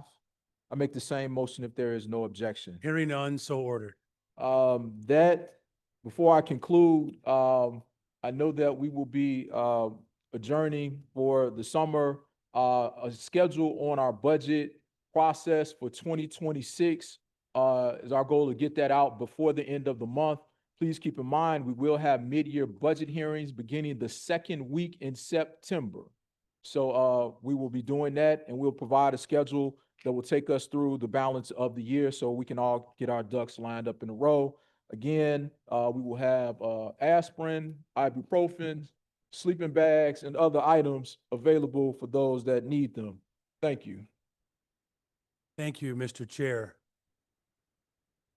Our next committee is the Committee on Economic, Capital Technology, and Development. The chair recognizes Vice Chair Mosley. Thank you, Mr. President. Reporting for the Committee on Economic, Capital, and Technology Development, on Thursday, July 10th, 2025, the committee held a meeting and recommended passage of the following items. Items 1 through 5 are a series of SSA appointments and reappointments. Items 1 through 3 are reappointments of Michael J. Parker, Omatola F. Akinbeyi, and Andrea Mintz Gilriff as members of Special Service Area Number 31, Greater Ravenswood Commission. Items 4 and 5 are appointments of Connie Coleman and Christy Casey as members of Special Service Area Number 47, the 47th Street and Cottage Grove Commission, and Special Service Area Number 61, the Hyde Park Commission, respectively. I move for passage of these items by the first favorable roll call of the Committee on Finance and associated unsuccessful motion to reconsider. Hearing no objection, so ordered. Thank you. Items 6 and 7 on the report are tax incentives ordinance that were approved by the committee. Item number 6 on the report is a Class L tax incentive substitute ordinance for a property at 900 West Lake Street and 200 North Peoria Street in the 27th Ward. Item 7 on the report is a Class 8 tax incentive ordinance at 4,000 West Diversity Avenue in the 31st Ward. I move for passage of these items by the first favorable roll call for the vote of the Committee on Finance and associated unsuccessful motion to reconsider. Hearing no objection, so ordered. Thank you, Mr. President. That concludes my report. Thank you. Our next committee is on Ethics, Government Oversight. The chair recognizes Chairman Martin. Thank you, Mr. President and members of City Council. Reporting for your Committee on Ethics and Government Oversight, which held a committee meeting on Monday, July 14th, 2025. The committee recommends passage of the following item. Item number 1 is Substitute Ordinance 2025-0015583, which is an amendment of Section 2-56 of the Municipal Code to modify powers and duties of the Office of Inspector General. The substitute was circulated and accepted by the committee, and the item passed unanimously amongst all members present. I would like to briefly thank our Corporation Counsel, our Inspector General, their departmental colleagues, and the Legislative Reference Bureau for their collaboration and dedication on this ordinance. And I move passage of this item by the first favorable roll call vote of the Committee on Finance and the associated unsuccessful motion to reconsider. Hearing, chair recognizes Alderman Gardner. Yes, I just would like to speak on this matter briefly, if that's okay, Mr. President. Please, the floor is Right, yours. thank you. So I spoke on this last month, and I'm not going to beat a dead horse. The purpose of me speaking last week, and I also want to make a point, I'm not going to throw shade at anybody. That is not my objective here. My objective here is to try to bring to light what is right. And us as good stewards of our community, of our residents, it's important, it's imperative upon us to do what is right, even if it's unpopular. And I understand this vote is going to be heavily in favor, and I'll probably be the only person who actually votes against it, which is fine. And I'm sure the headline would read in the media that Alderman Gardner votes against transparency and accountability, and that's not the case. What I am trying to do, regardless of where you stand on your political spectrum, is stand up. Because as I said before, what could happen to one of us can happen to all of us. And all that I would like to see moving forward is proper guardrails for everyone, right? What has happened to me, and not just included in what I spoke about last month, I would not wish upon anybody. I wouldn't wish this upon anybody in this room or anybody on the face of this planet, because it was evil. I do want to speak and try to advocate for every single person in here, because I think it's very important for everybody to realize what we are doing. And it's almost comparable for those of us who have kids, when you have a 19-year-old and they're driving the Ford, right? And they're doing a good job of driving the Ford, and they say, hey, Mom, hey, Dad, I'd really like to drive the Corvette in the garage, right? I'd really like to take that out and take that for a spin. And I think it's really important, right, for as parents, as good guardians, as good stewards, we say, you know what? Let's make sure that you know how to do the right things with what you have right now, until we have proper guardrails in place. What I am trying to say is that with great power comes great responsibility. And I just don't know if we have the proper guardrails in place right now to move forward with granting more privilege. And it's ironic, because it appears as if that I am fighting for the mayor's office or the law department, who I have politely disagreed. We've had our differences of opinion. But regardless of where we stand, as I said earlier, where we stand on the political spectrum, I will advocate for you. I will advocate for somebody, even if we have differences of opinion. And again, I know many of us cannot take this vote. We can't take a no vote. But I at least want to take a minute to stand and just say, and I'd like to ensure that we have the proper oversight of all departments in our local government. And until we do so, I think it would be wise for us to press pause and ensure that that is in place before we move forward. Regardless of where you are on this vote, I respect you. I respect you as a colleague. I respect anybody who is here working for the city of Chicago, working for the betterment of our city. And I will continue to take a stand for what I believe is right. And I believe that voting against this is the right thing to do. Thank you for your time. The chair recognizes Alderman Haddon. Thank you, Mr. President. I implore my colleagues to vote aye on this, because it is what is right. With great power does come great responsibility. We have so many important responsibilities as elected officials, especially as Chicago alderpersons, in a body, in a city, in a state with a notorious history of elected officials convicted of wrongdoing, people abusing power, people abusing the public trust, graft, theft, stealing. There's a lot of things that some people do when they have power. Power can corrupt even the best of us. When I was granted this position by the voters of the 49th Ward, and even before then, I knew that one of my responsibilities to honor my constituents, the city of Chicago, the great state of Illinois, and our country, would be to be above reproach. We've got to be the best, the example. We have an OIG, a Board of Ethics, Department of Law, a lot of colleagues and people to help us know what the rules are, know how to follow them. We don't have the excuse of not knowing. And one of the standards that we have is even if we haven't done something, we have to be beyond questioning of that. We have to be better. It's not enough to follow the rules. We cannot give the appearance of impropriety. We should not open ourselves up to that kind of issue because we have, even for those of us holding ourselves to this high standard, we still have problems. We still have people. We know we all deal with issues. Someone, political opponents, people who are upset, people who are uninformed. There are so many things that we struggle with in our office while trying to serve our constituents.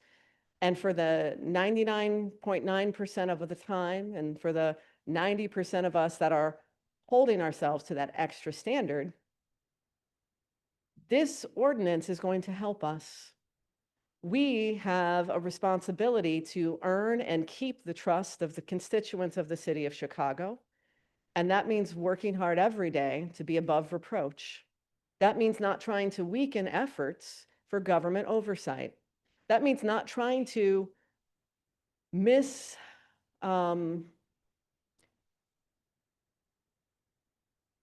to color these efforts as something other than what they are.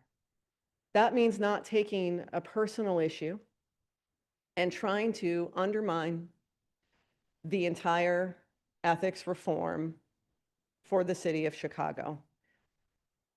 We must move forward. We must be better. We must be stronger. And for those of us who have experienced these issues before, we know that. We're here to help each other and support each other. And these are departments in this ordinance. This is going to help the OIG make sure that we don't have false issues brought against us, that they have strong powers of investigation to make sure that the truth comes out. Construing this as anything other than that is a mistake. It's unwise. It's not responsible. It doesn't make sense. Urging this body to vote against this doesn't make any sense. Vote for this. Let us continue to strive to serve our great city, to respect the constituents who put us here and who trust and count on us to do our jobs. And if those standards get higher, we will rise to the challenge of those standards because that's what we were elected to do. I urge my colleagues to support this. Thank you, Alderman Martin, for bringing it forward. And thank you, Mr. President. Chair recognized, thank you. The chair recognizes Alderman Wagasback. Thank you, Mr. President. Colleagues, I would urge you to vote in favor of this ethics ordinance. This was prompted by a case, I believe, back in 2007 with city contractors, and then kind of culminated in the Supreme Court ruling in Ferguson v. Patterson about 12, 13 years ago. So this has been a long time coming for, I think, changes to the Inspector General's office and the duties that they have. So it's more based on some activities that took place quite a while ago, almost 2 decades. Now, I also think that, as we've tried over the years to increase the ability of the Inspector General to do things the right way, we saw changes back in 2012. A lot of you who were here remember the Legislative Inspector General Office, which turned out to be something that did not work. We were able to get rid of that and really make a more robust Office of the Inspector General. Finally, Mr. President, I want to thank your Department of Law for really working hard. I think Alderman Martin was working up until the last minute as well with them to craft or amend the language to still make it strong for what the Inspector General needs, but also to make sure that the Department of Law is at the table and protecting the rights and making sure that city employees have the legal representation that they need, the attorney-client privilege that they need as they move forward on these cases. So I think a lot of credit goes to Mary Richardson Lowry and her staff for making sure that what the final product was something that DOL, the Inspector General, and the City Council can work with and pass here today. So thank you very much. Thank you. The chair recognizes Alderman Sigcho Lopez. Thank you, Mr. President, and I do want to thank both Corporation Counsel and Alderman Martin on reaching an agreement in the best interest of the city of Chicago. Ethics reform in our council is long overdue and desperately needed. But it's important that we do it always with the best interest of our constituents, the best interest of the city, and not with ulterior motives, not to weaponize investigations for political gain. And that is something that we all must agree even is playing out at the federal level. When files are being withheld, what evidence are being withheld to hide the truth and hide the facts. So I do not want to dismiss the issues that were in front of us. And I'm glad that we are moving with expediency, but also being responsible with the needs and priorities of our city. We see how investigations are taking place at the same time with urgent matters are also taking place. We saw how the gift room investigation took precedent as our own communities were terrorized by a federal government that does not believe in the Constitution. I am not going to stand for that, but I'm glad, and I'm glad that the city of Chicago is moving in the right direction, putting forward a compromise that does justice to what the goals and aspirations that we have in our council, but also in the city of Chicago, where is much expected of city council, which is due process and upholding the values and principles and our Constitution. So with that, I want to thank, again, Corporation Counsel and Alderman Martin to reach an agreement. That is what we should be doing as legislators. And I think this forward is a compromise that moves us forward, and my commitment to ethics reform always in the best interest of the city of Chicago and not special interest groups. Thank you, Mr. President. Thank you. The chairman has placed on the floor a motion to approve this item with the most favorable roll call that was taken in the Finance Committee and the associated motion to reconsider and its failure, the associated motion to reconsider.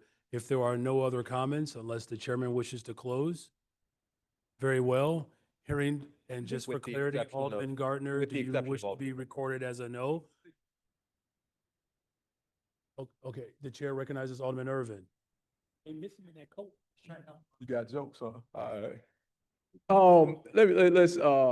I think we have to separate the policy from the person. There has been some challenges and allegations around an individual. However, the policy that's set forth, that has been negotiated between the chair people, inspector, and our corporation counsel is meaningful. Whatever has transpired, that needs to be dealt with in the way it needs to be dealt with. And I think this ordinance creates the path for that to happen. So let's not marry the policy and the person, but let's separate them and let them be dealt with appropriately so that we can deliver on the reforms that are necessary while at the same time restoring and generating additional integrity to the process.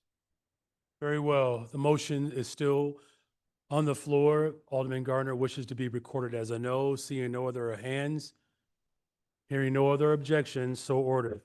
Chairman Martin. Thank you, Mr. President. The committee also held a subject matter hearing on updates to the draft policy on ineligibility for rehire by the Department of Human Resources. No votes were taken.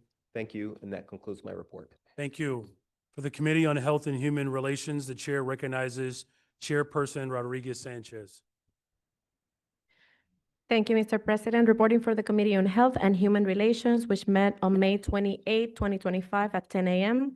Item number 1 in the agenda was A 2025-001-6670, the mayoral appointment of Dr. Anu Shak to the Board of Health, which received a due pass recommendation from the committee. Mr. President, I move passage of this item by the first most favorable roll call vote on the Committee on Finance and the associated unsuccessful motion to reconsider. Hearing no objections, so ordered. The committee also held a subject matter hearing with the Chicago Department of Public Health regarding the strategic plan and summer strategy, where we learned about the department's efforts to control exposure to the West Nile virus within Chicago, food safety inspections, opioid overdose prevention strategies, and gun violence intervention strategies. I'm happy to connect any of my colleagues with the resources shared, and I highly encourage everyone to watch the recording of the hearing. No vote was taken on this matter. Thank you, Mr. President. That concludes my report. Thank you. The Committee on Housing and Real Estate, Chair recognizes Chair Sigcho Lopez. Thank you, Mr. President and members of the City Council.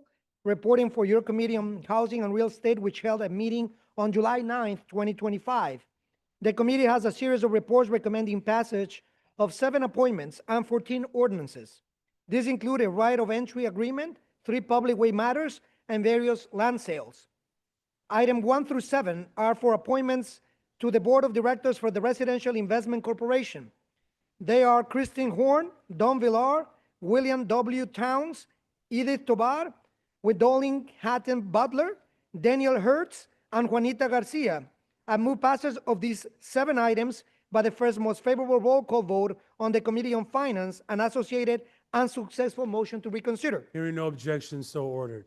The next item is from the Department of Fleet and Facility Management, Ordinance 2025-00171, Second Amendment to Right Entry Use Agreement with Lincoln Park Zoological Society in the 42nd Ward. I move passage of this item by the same motion. Hearing no objections, so ordered. Item 10 on the summary report is from the Department of Housing, a substitute ordinance 2025-0018222, First Amendment to City Lots of Working Families Program for city-owned vacant land to developers for construction of affordable single-family homes or 2 flat buildings, including changes to lot size, lot value thresholds, city hiring requirements, and other participatory or qualifying amendments. I move passage of this item by the same motion. Hearing no objections, so ordered. Item 11 through 13 are from the Department of Transportation for projects within the 45th, 10th, and 22nd and 23rd wards.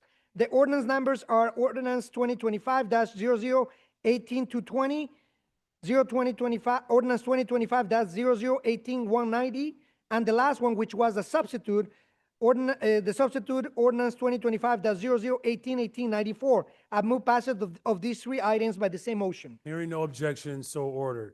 The remaining items are for the Department of Planning and Development. Item 14, substitute 2025-0018-250, sale of vacant city-owned properties at 3635-3637 West Douglas Boulevard, 1501, 1859, and 1900 South Springfield Avenue, 1524 and 1613 South Avers Avenue, and 1402 South Independence Boulevard, to redevelopment agreement with Missing Middle Chicago LLC under the Child Block Builder platform for construction of 8 residential buildings in the 24th Ward. I move passage of this item by the same motion. Hearing no objections, so ordered. The next 2 items are pre-Child Block Builder sales of vacant city-owned properties, Ordinance 2025-0018-254 in the 29th Ward, and Ordinance 2025-0018-251 in the 27th Ward. I move passage of these items by the same motion. Hearing no objections, so ordered.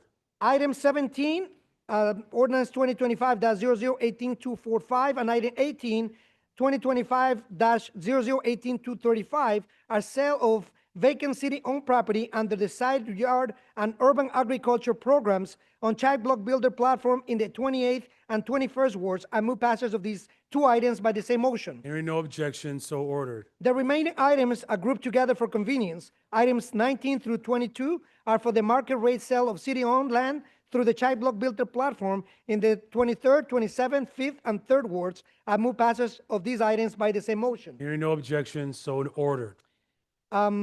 Finally, the committee held a subject matter hearing led by Chairwoman Rodriguez Sanchez on impacts of the algorithm price fixing on housing availability and affordability.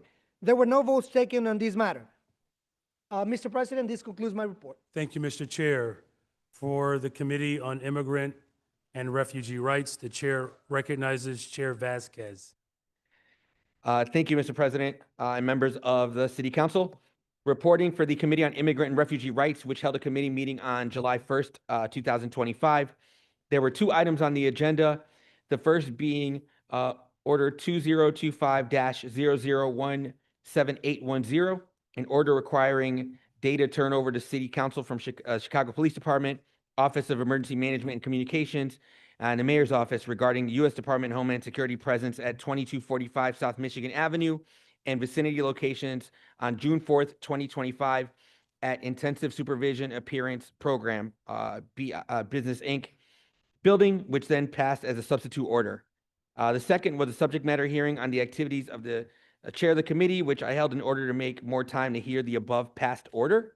I move passage of SOR 2025-0017810 by the first favorable roll call vote of the Committee on Finance and associated unsuccessful motion to reconsider. Chair recognizes Alderman Raymond Lopez. Thank you, Mr. President. Alderman Napolitano and I move to defer and publish this item. Very well, Alderman Napolitano, can you confirm your agreement to defer and publish this item? Alderman Napolitano, can you confirm your agreement? I agree. I affirm. All right, this item will be deferred. Mr. President, that concludes my report. Thank you, Mr. Chair. For the Committee on License and Consumer Protection, the chair recognizes Chair Silverstein. Thank you, Mr. President and members of the City Council. I'm reporting for the Committee on License and Consumer Protection. We held a meeting on July 8th, 2025, and the following items were passed by the committee. 7 ordinances regarding liquor moratoriums in the 15th, 27th, 34th, 37th, 40th, 42nd, and 43rd wards. Committee has recommended passage of each of these items.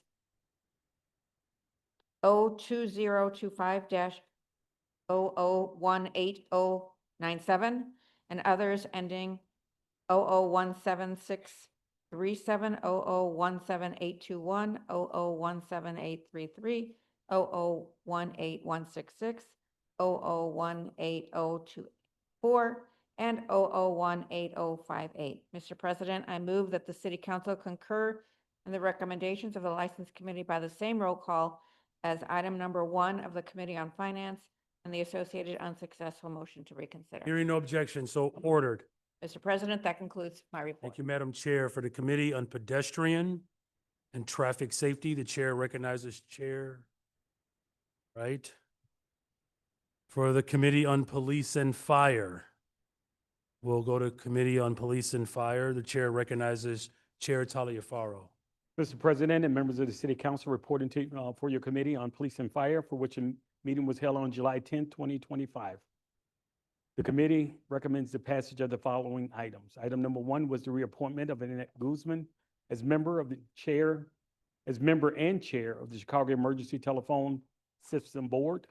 Item 2, 3, and 4 was the appointment of Walter Schroeder, Dr. Shanitra Washington, and Michael DeVita as members of the Chicago Emergency Telephone System Board. If there is no objection, Mr. President, I move the passage of these items by the first most favorable roll call vote in the Committee on Finance and the associated unsuccessful motion to reconsider. Hearing none, so ordered. Item number 5 was the amendment of Municipal Code Section 3-64-100 regarding the composition of the city's Emergency Telephone System Board. I move the passage of this item by the same motion if there are no objections. Hearing none, so ordered. And the last item, item number 6, was the appointment of Louis Bermudez as member of the District Council for the 17th District. Move the passage of this item by the same most favorable vote in the Committee on Finance. Hearing no objection, so ordered. Thank you, Mr. President. That concludes my report. Thank you, Mr. Chair. For the Committee on Public Safety, the chair recognizes Chair Hopkins. Thank you, Mr. President. Reporting for your Committee on Public Safety, which held a meeting on July 15th, 2025. Your committee adopted a motion discharging itself of further consideration of proposed ordinance 18168 for purposes of a re-referral of the matter to a joint committee of the Committee on Police and Fire and the Committee on Refugee Rights. The committee also recommends passage of the following item, proposed ordinance 2025-18154, amendment of the municipal code creating new section 8478 regarding assault against public officials.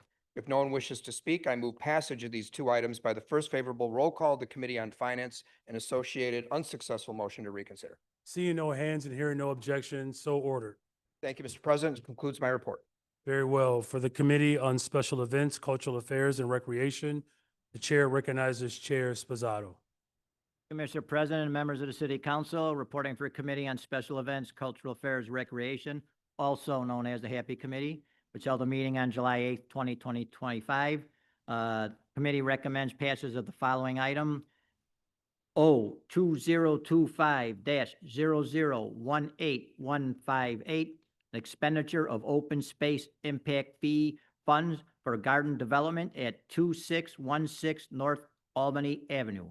I move passage of this item by the first favorable roll call vote of the Committee on Finance and the associated unsuccessful motion to reconsider. Hearing no objection, so ordered. Thank you, Mr. President. That concludes my report. Thank you. For the Committee on Transportation and Public Way, the chair recognizes Chair Mitchell.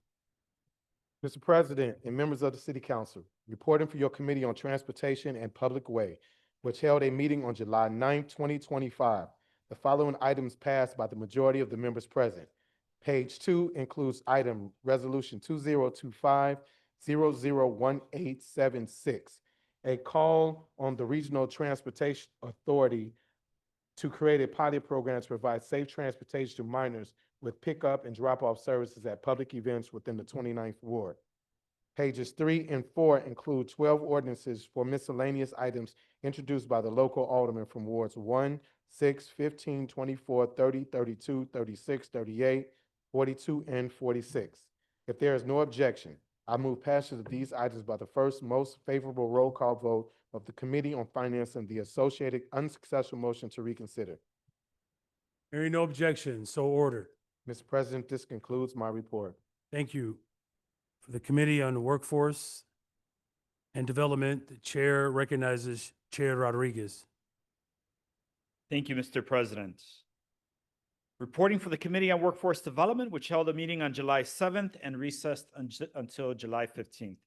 There were two items on the agenda, R 2025-001-8013, an expression of support for the Paul Simon Job Corps Center. I want to thank everyone who came to the committee to hear from the young people that testified to the importance of the Job Corps program here and nationally. At a time when young people are struggling to find fulfilling careers, programs like Job Corps should be strengthened, not eliminated. Thank you to all for standing up for our young people on this resolution, and I'm proud to say this item passed by unanimous vote of all members present. The second item on the agenda, 02025-001-8728, a direct introduction authorizing the execution of the collective bargaining agreement with the Public Safety Employees Union, Unit 2. The ordinance was approved by a voice vote of all members present. I move the first most favorable vote on the Committee on Finance and the associated motion to reconsider be applied to both of these items. Very well. Seeing no hands and hearing no objections, so ordered. That concludes my report. Thank you, Mr. Chair. And now for our Committee on Pedestrian and Traffic Safety, the chair recognizes Vice Chair Cruz.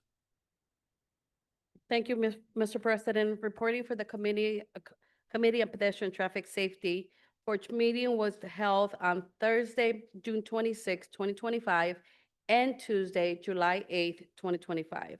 On June 26, the committee held a hearing pursuant to R 2025-0016752, call for hearing on use of police traffic stops in Chicago, impacts on traffic safety and reform efforts undertaken by Police Department and Community Commission for Public Safety and Accountability, sponsored by Alderman Yancey. No votes were taken at this meeting. On Tuesday, July 8th, there were 190 routine traffic items before the committee, all which passed. If there are no objections, I move the passage of these routine traffic items by the most favorable Roll call, vote from Committee on Finance. And the associated unsuccessful motion to reconsider the vote. Hearing no objection, so ordered. That concludes my report. Thank you. Thank you, Madam Vice Chair.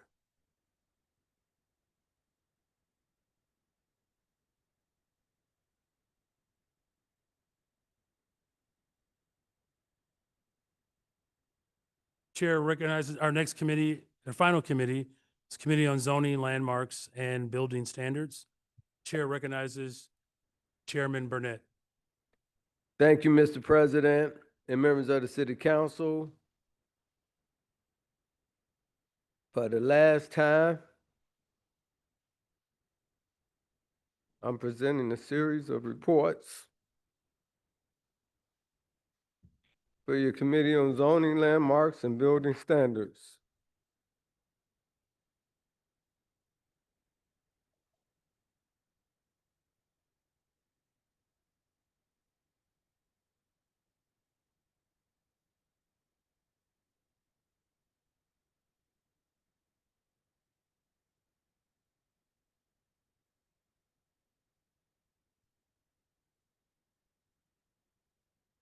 Which held a meeting on July 15, 2025. The following items were passed by a majority of the members present in our group for convenience. Page 1 contains document number SO 2024-0008918. The amendment of Municipal Code Title 2 and 17 regarding conversions, units, and coach houses. Alderman Bennett Larson has something to say. Okay, so for this, there's been a group for convenience, but this one item we're taking up by itself. Chair recognizes a Vice Chair of the committee, Bennett Lawson. Chair recognizes Alderman Quinn. Thank you, Mr. Mayor. Myself and Alderman Mitchell are going to confirm publish this item. Okay, Alderman Mitchell, can you confirm? All right, so item is number SO 2024-0008918 will be deferred. Very well. The chair recognizes Chairman Burnett. So I should proceed on? Please. So on page 1 also contains document number 02025-0015577 that allows for a minimum of street automobile parking ratio reductions up to 100% for construction of parking structures near Chicago Transit Authority or Metro Rail or bus lines. I move passage of these items by the same motion if there is no objection. Hearing none, so ordered. Page 1 also contains document number 02025-0018156, amending the predominance of the Block 606 district in the 31st and 36th wards. I move passage of these items by the same motion if there is no objection. Hearing none, so ordered. Page 1 also contains document number 02025-0018189, authorizing the zoning administrator to approve exemptions from minimum lot areas for Chicago landmark buildings. I move passage of these items by the same motion if there is no objection. Hearing none, so ordered. Page 1 also contains document number document number 02025-0018063, a journal corrections for zoning reclassification map number 5-G at 2225 North Dayton Street. I move passage of this item by the same motion if there is no objection. Hearing none, so ordered. Page 1 also contains and adopt a street landmark grant funding agreement with Greenstone United Methodist Church for a preservation project located at 11211 South St. Lawrence Avenue. I move passage of this item by the same motion if there is no objection. Hearing none, so ordered. Moving on, pages 2 through 9 contains various map amendments in the 3rd, 8th, 11th, 17th, 19th, 21st, 25th, 27th, 28th, 31st, 32nd, 43rd, 44th, 47th, 48th, and 50th wards. Before I move passage on these items, I would like to recognize Alderman Sitcho Lopez. The chair recognizes Alderman Sixto Lopez. Which item do you wish to speak to? Thank you, Mr. President. Found on page 5, ordinance 2023-0002795 for an amendment map located at 700 West Chicago. Alderman Mike Rodriguez and I would like to defer and publish this item. Alderman Mike Rodriguez, can you confirm your wish? That's a yes. So could you repeat that item again for the clerk? Is ordinance 2023-0002795. Very well. 2795. Very well, that item will be deferred. Thank you. Chair recognizes Alderman Vasquez. All right. Please continue, Mr. Chair. I move passage of these items by the same motion if there is no objection. With the exception of the item that has been moved to be deferred, hearing no other objections, so ordered. Lastly, page 10 contains various large signs over 100 square feet in area 24 feet above grade in wards 11, 25, 27, 29, 35, 36, 41, 42, 45, and 49. I move passage of these items by the same motion if there is no objection. Hearing none, so ordered.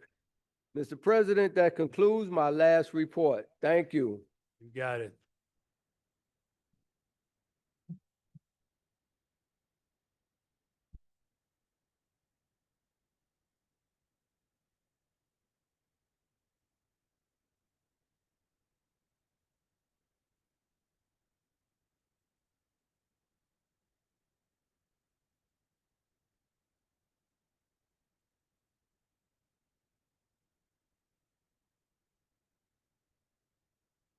The chair recognizes Alderman Irvin. Thank you, Mr. President. In light of our colleagues' last meeting, I think it will be befitting for us to give him some words of encouragement, some words of wisdom, some words of why. But what I will say this, I first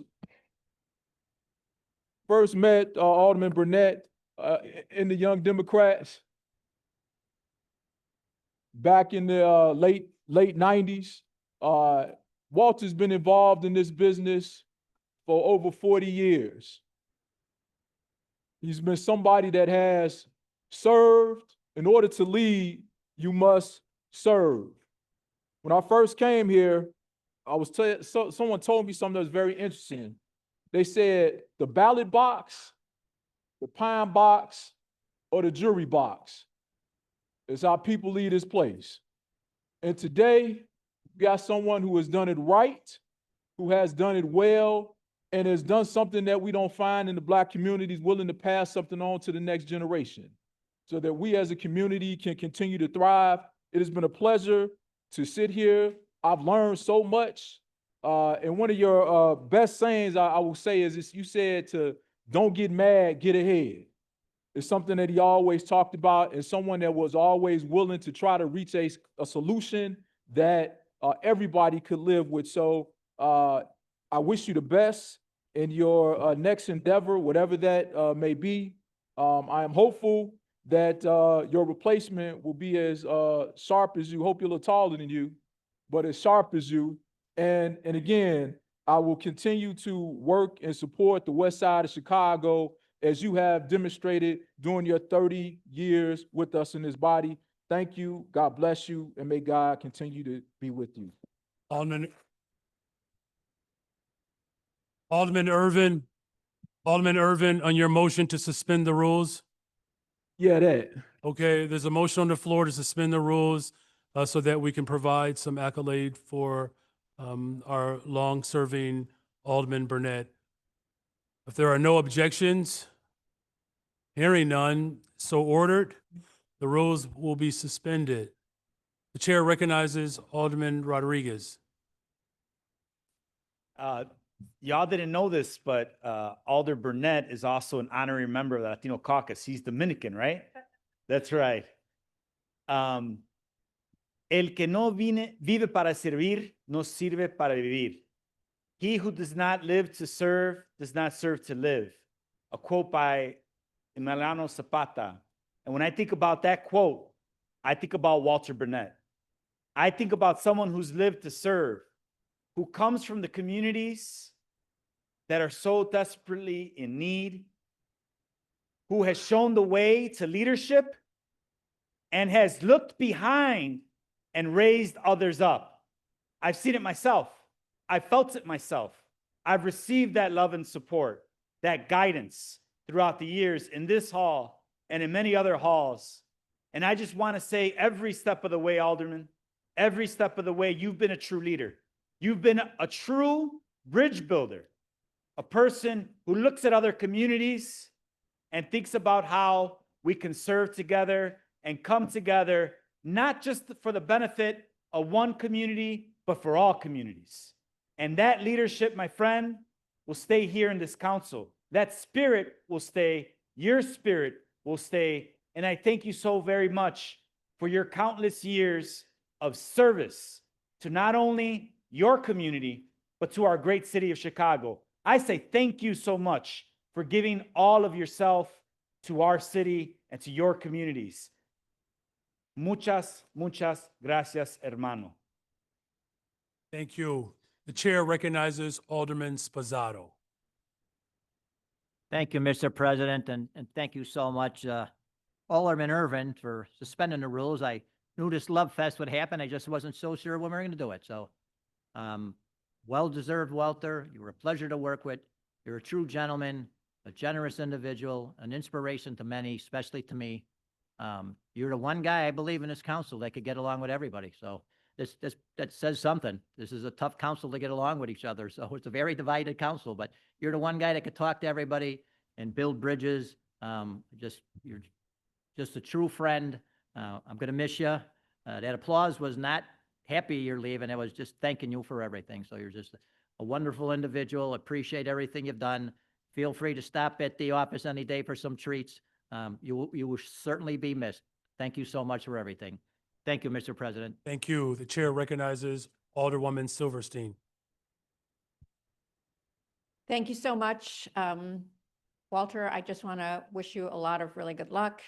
We've been working together for quite some time now, and you are a true leader. And I just want to thank you for everything that you've done.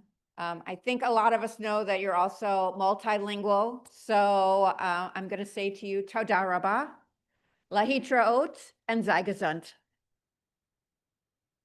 Thank you. Thank you. The chair recognizes Alderwoman Harris. Thank you, Mr. President. I stand in sadness to see my brother leave.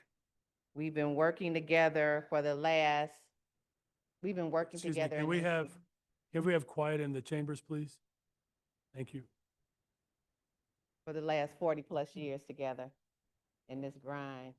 And so I couldn't be prouder of him as a YD, as he was the first one to make it to an elected position.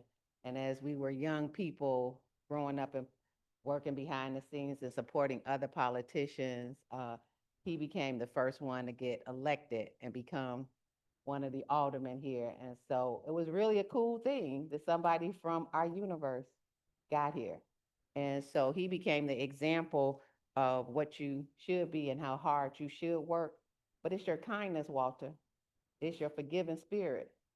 It's your never giving up spirit. It's your working hard spirit that I admire most about you. Your kindness and your thoughtfulness will never be forgotten. It's not been a day that I've put my ear to a phone and called you and you haven't tried to help me and help my community. So today I stand here grateful, knowing that I had the opportunity to work with you. You're moving on to another life.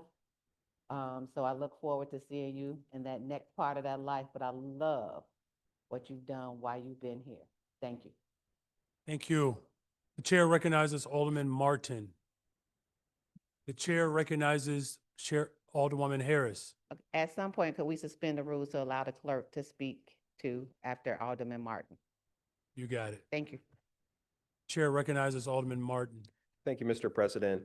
I want to share a few things. One is emphasizing the way in which you've been the connective tissue for this body, the glue that holds us together in ways that probably no single person in this body fully appreciates, because you talk with this person, you talk with that person, you smooth this over, all in service of the jobs that we were hired to do, which is serving our communities at the end of the day, fixing problems and not being problems in the process. We're going to miss that. I hope we don't fall apart after you leave, but we'll figure it out. I also want to just underscore how much you've been an inspiration to me and others in terms of how you've built up your community, the ways in which you've made space for thousands of people in your community, no matter their background, no matter how much money they've made, what they look like, where they work, if they work at all. Just to really sit on that and think, some of us, we fight for a building here, a few dozen homes there. You've reconstituted an entire community in ways that are profound, and we're probably not going to see again in our lifetimes. And to do it in a way where you've engendered so much support and goodwill, I think is just a true testament to your service. And you've done all of that while juggling the responsibilities that all of us juggle. And we kind of commiserate around, we don't talk about too much publicly, but it's hard to do this job well and to be a parent. It's hard to do this job well and to be a spouse, knowing that you're always going to have to make challenging decisions of, can I be here for my spouse, my child as they're celebrating milestones? Can I be here for my community and giving them the needs, addressing their needs? And you can't be both of those as much as you want, but the ways in which you found an opportunity to make that work is inspirational. And then just lastly on that point, I think you and I had shared a moment earlier this week where we were talking about what comes next for you and your family and many things. And I just tried to remark simply, you've done good work. Keeping it as simple as that, and kind of you had your own response to sit and reflect on that. And for many of us, as we ultimately will leave this body, we'll think about, I'm proud of doing this, proud of doing that, and maybe a few minutes, maybe if we're lucky, an hour where we can really think through all the things we're proud of. For you, it's probably days, if not weeks, what you've given your community, this body, this entire city. I don't think that we can really put into words how thankful we are individually and collectively. So thank you, and please continue to find opportunities to serve and to guide us. Thank you, Mr. President. Thank you. The chair recognizes Alderwoman Nicole Lee. Thank you, Mr. President. I met Walter Burnett the first time in 2004. I was working at a little bank that had just opened at Adams and Ogden, and the alderman came in. He was much like he is today. Super happy, really engaging, really welcoming, and just all around a good guy. I think there's so many things that we're going to miss about you being on this council, Walter. I know I've only been on here a short time, but yours was one of the conversations I remembered the most when I made those 49 phone calls over the weekend before I was confirmed before this council. And you gave me a piece of advice at the end of our conversation, after you showed me how good your Chinese was, of course. Your Chinese, your Tagalog, your Korean, all of it. But you said to me, you know how you eat an elephant, right? And I said, no idea. He said, one bite at a time. And I take that advice to heart every single day, because this job can be completely overwhelming.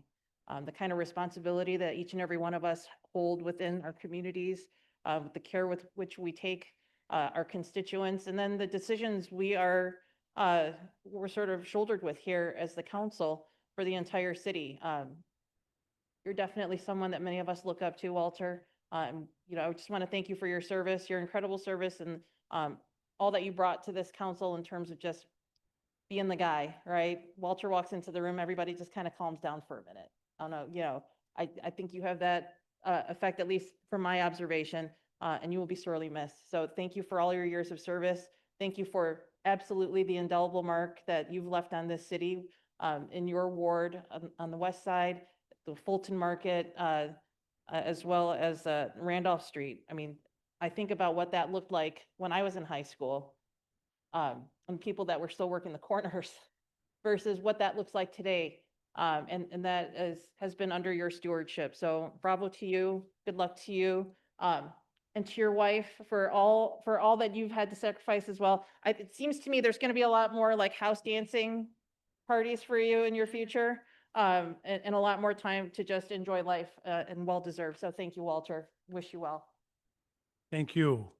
Chair recognizes Alderman David Moore, who did not have those shades on 2 minutes ago.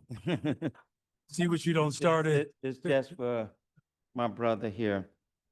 First of all, let me say, you make people who come out from public housing like myself very proud. And for what you've done, it's been able so somebody can see what they can be. And so that I appreciate.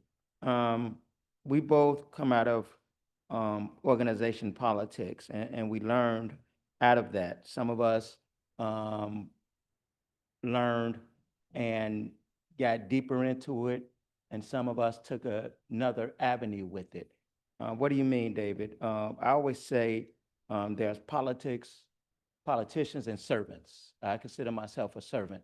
I consider you a servant and a politician. And I've seen that. You cannot argue with 30 years. You cannot argue with it. And what you've been able to do is not only serve your community, although sometimes our politics didn't align. What did align is what you were trying to accomplish for people that look like us. And that I never argued with. And that, because you were always doing that. On many occasions, I hope we all could have stuck together on issues. But sometimes people have to go out there on their own. Me, once I see somebody drowning or I see several people drowning, I'm trying to save everybody. But sometimes you only can save everybody if everybody is willing to save everybody. What you've done, you said, well, David, I can't let everybody drown. You know, I mean, I can't let everybody drown. I have to save at least one or two. And that's what you've done. And that I appreciate about you. You are someone that don't take anything so hard and personally. We can argue, we can disagree, and then tomorrow we laughing and we shaking hands. Too many people take things so personal. You got to understand, you represent the ward that you have, and for 30 years, they've sent you back. They could have not done that at any time, but they did it because you were the right person for the job. You were also willing without even people asking. And this is what I appreciate again. Walking up, how can you add value? Or maybe you should do this. You can take, people can take your advice or not, right? But you came up and you said, this is how I can add value. This is what I think you should do. A lot of people, as the old church person said, let your slip hang. They'll just let you out there and leave you out there. And you did not do that for many of us. And for that, I appreciate it. I think one of the best things you ever probably done in life was marry this woman right here. She is a sweetheart.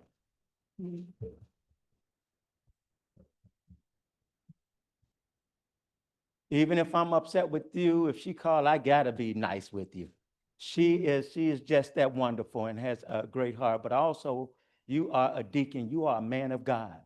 None of us are perfect, okay? Even disciples that work with Christ was not perfect. But I know where your heart lies. And that's what I look at, a person's heart. And your heart was in this, man. And your heart is in serving our people. So I'm not gonna say I miss you. I'm gonna miss you because I'm hoping to continue to work with you somewhere. I'll miss you in this body, but I'm hoping that you'll be serving in another capacity where we who lived in public housing can have your voice and have your leadership. And so with that, I wish you well in your next endeavors. And I appreciate being able to call Walter Burnett friend. Thank you, Alderman. The chair recognizes Alder Fuentes. Thank you, Mr. President. You know, I have the privilege of having a great relationship with 3 aldermen that have sat in this seat: Luis Gutierrez, Billy Ocasio, and Roberto Maldonado. And as I was transitioning to become the alderperson, I wanted to understand sort of the historical memory and the muscle memory of this seat. And I met with all three individuals, and all three had the same thing to say about Walter. You may not always agree with Walter, but Walter is always going to be a friend. And then I met with my greatest mentor, Jose Lopez, who's the executive director of the Puerto Rican Cultural Center, the reason I became politicized and, even considered electoral politics. And I asked Jose about his opinions about folks that were sitting in the chambers. And he says, West Side, Humboldt Park, Alderman Burnett, he's a friend. And when I first got elected, you're one of the first people to greet me. Actually, you were one of the first people to call me after I won my election, to tell me that it wasn't going to be easy, but to take it one day at a time. And then about a year ago, my staff called me. I said, there's this disgruntled man in the lobby, and he is making a show. He is turning it up in here. And so I crossed the street, and in the lobby is Walter Burnett. Came in disguise as a disgruntled constituent, wanted to see how my employees would serve him. And so I take him outside. He made them really nervous, and I need to give him a break. And, he rode his bike to the 26th Ward just to check on me, just to ask, how are you doing? How's your staff? How's your office set up? Do you need anything? I know it's hard. It's particularly hard when you're in your first term, but I'm here. And then he asked me where to go get coconut oatmeal. I had to direct him across the street. But the one thing that I'm grateful for is to have someone that has shown what true solidarity looks like in this chamber. I think that obviously we all have sort of different political perspectives, and we all bring so much of ourselves and our lived experiences into the seat, and we're not always going to agree, nor are we always going to be cordial or happy with one another, because unfortunately, there's so much high stakes in this particular field that it causes a lot of tension. What I'm grateful for is that Walter has always helped simmer down the room. When tensions are high, when people are upset, he reminds us why we're here. He reminds us what we are fighting for. He reminds us that there is a middle that we can achieve. And that if we lighten up just a little bit and have a few conversations, we can get there. In the short period of time that I've had the privilege of serving with you, Walter, I've learned so much. But the one thing that I know to be true is the 26th Ward is also better because of you, because you have always been a friend to the people that have sat in this seat, who wanted to build affordable housing, that wanted to fight displacement, that wanted to ensure that working families can stay in Humboldt Park and many other communities.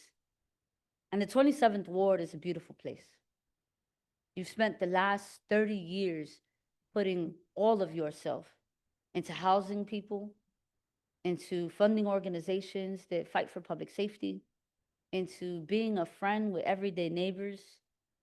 It's not talked about a lot today the way it was when you first ran for office, but your lived experience, your ability to come into elected office as a young Black man with an encounter in the justice system gave someone like me hope to be able to do the same. And you and your story and your ability to be here for so long after an experience like yours as a young person is going to give a lot of young people hope that they can have experiences and maybe they can make mistakes, but those things don't have to define them, and that they could be agents of change in their community, they could be leaders of this city, and they can transform this world. You are a living example of that. And I'm always going to take the privilege to telling the story of Walter Burnett to many young people, particularly young Black men who need you as an example. And so I'm excited for you, and with deep sadness to see, I have the privilege of having you as my seatmate across the aisle. So I hope I get a great roommate the way you've been a great roommate to me. I wish you the best of luck. And to Mrs. Burnett, thank you for tolerating us and sacrificing time. It takes genuine, radical, and authentic love to be a partner of someone who's in elected office for this long.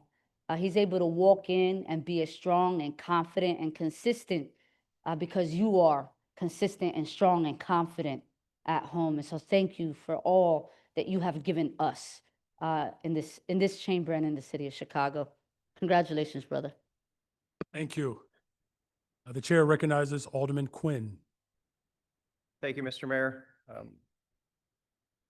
Walter, I jotted down a few thoughts that came to my mind when I think of you. The first is you're an honest broker. If you give someone your word, you take that to the bank. I appreciate that, Walter. The second is your legacy. You're as accomplished as any alder that ever walked through this chamber. But with that legacy, you've also walked with everybody in your life. And that's something to be proud of. The third thing I wrote down is you're down to earth, man. For all your accomplishments, you've never changed. You've always been Walter. And the last thing I wrote down, and this is probably an inadequate list to describe who you are, but you're a great Chicagoan with a great Chicago story. I'm a better person for knowing you, and I consider you a friend, Walter. Thank you. Thank you. The chair recognizes Alderman Gardner. Thank you, Mr. President. Walter, I want to congratulate you on an amazing career. As Alderman Quinn just said, I especially appreciate you because you embody Chicago. You are undeniably Chicago, and unfortunately, that is a dying breed, even down here. There's a saying that I'm a product of my environment. And maybe at some point in your life, that may have been true. But more importantly, now your environment is a product of you and the work that you have done. Look at the West Side. Look at the West Loop. I mean, what amazing changes that you have brought there. Look at all the work that you have done for the Black community, jobs, education, opportunities. And as you know full well, opportunities sometimes are the difference between making it in this world and not making it.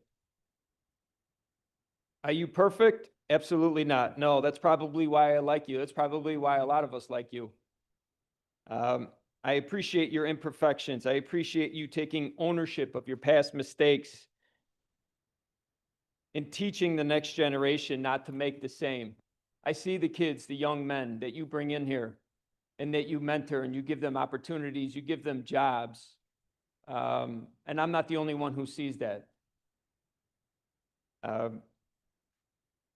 What you have given back to the city is a priceless commodity, and it can probably never be repaid. And you still continue to do it. I'm sure you're going to do it in retirement. So from the bottom of my heart, in the northwest side of Chicago, we want to thank you for your service to this city and to the next generation that is coming up behind you. Thank you very much. Thank you, Mr. President. Thank you. The chair recognizes Alder Haddon. Thank you, Mr. President.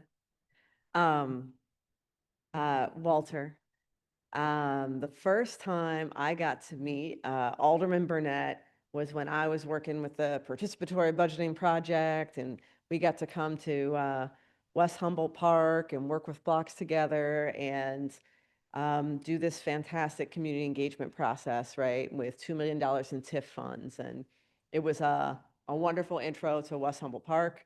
And as someone who was only a couple years into getting to work with aldermen and electeds in Chicago, you know, we have all kinds of perceptions as regular people outside of city council about which alder does what, and alder people are intimidating and mysterious. You were certainly one of them. You're always very stylish too, right? So that, you know, you walk around, you look like you own the space. You very much embody the vibes. Our vice mayor, dean of city council.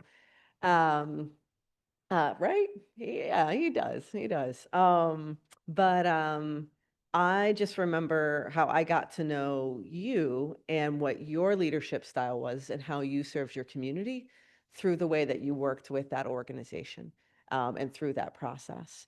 I've had the opportunity to get to know several of you, my colleagues, in that way. But everything everyone is saying about you is true. You've been such a mentor, and you're so open. You're always open door policy. You have a lot of wisdom, and that's really clear.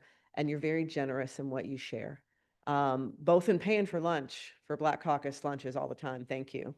But really generous with all of that wisdom, that experience, the people that you've touched around the city. It's just immeasurable. So it's been an honor to serve with you. I'm excited for whatever you're doing next. And again, a happy belated 30th anniversary to the two of you. But I can't believe you're leaving. But I'm really glad that you were here. Thank you. Thank you. The chair recognizes Alder Sam Nugent. Thank you, Mr. President. As I think about Walter, how many languages have you attempted to speak in this chamber? So here's what I was able to come up with: Hebrew, Spanish, Chinese, Italian, every time we see each other, Korean, Tagalog, and I think I heard an Irish brogue out of you a couple times during the holy month. And this is what I love about Walter. He finds connectivity with everyone, with all our diverse communities and our faith groups. And he does it in his own way. He does it really authentically. And I think that's why everybody's gotten up and said how much they love you. You find a way to find connectivity with all of us and with your community. And that's just so important. And I think we just have to take a second and think about what you've accomplished, what you've done. We're all talking about Fulton Market and the West Loop and the West Side, and it's awesome. It's amazing. But what about housing? And I think I haven't heard folks mention the reentry work that you've done, which is so meaningful and so important. And I know how much of yourself you put into that, and the city's a better place for that. So thank you, my friend, for being a great public servant and a great friend. Best wishes to you. Thank you, Mr. Chairman. Thank you. The chair recognizes Alderman Beal. Thank you, Mr. President. Walter, my man. First of all, I'm glad to see you finally brought your daughter to sit over in the booth. Because everybody knows if you have a spouse, you're gonna be in trouble when Walter meets your spouse. Because the first time he met my wife, he said, "Oh, Alderman, I see you brought your daughter." And from that point on, my wife says, "Why can't you be more like Walter?" Walter kept me in trouble.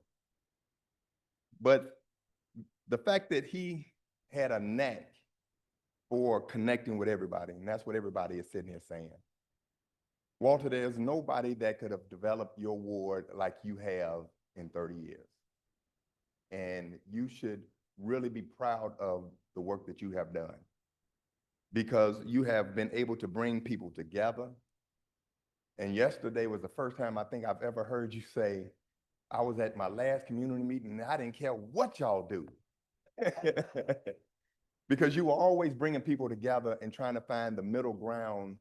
And I mean it sincerely, nobody could have done that but you. You had the right temperament, the right demeanor, and the right foresight for your ward at that particular time. And I will tell you, when I first got down here, I would sit back and watch all the development go through your ward. And I learned a lot, because, when I came here, I had no political experience. I didn't come up through anybody's organization. I came through the old-fashioned way. And I learned, and I looked at what you were doing in your ward, and I watched how you maneuver. And I attribute a lot of the things that I've done in my ward to the work that you have done and how you have done it. So you have impacts on people, whether you know it or not, when you're doing the right thing. And so I thank you for that. And my ward thanks you for that. At the same time, Walter, you've maneuvered through this place just constantly trying to bring people together, man. And you've done that genuinely and sincerely. And so as we continue to move through this body, I'm the new dean. And you know I'm gonna take the new dean to new heights. We're going from 5 feet to 6'2".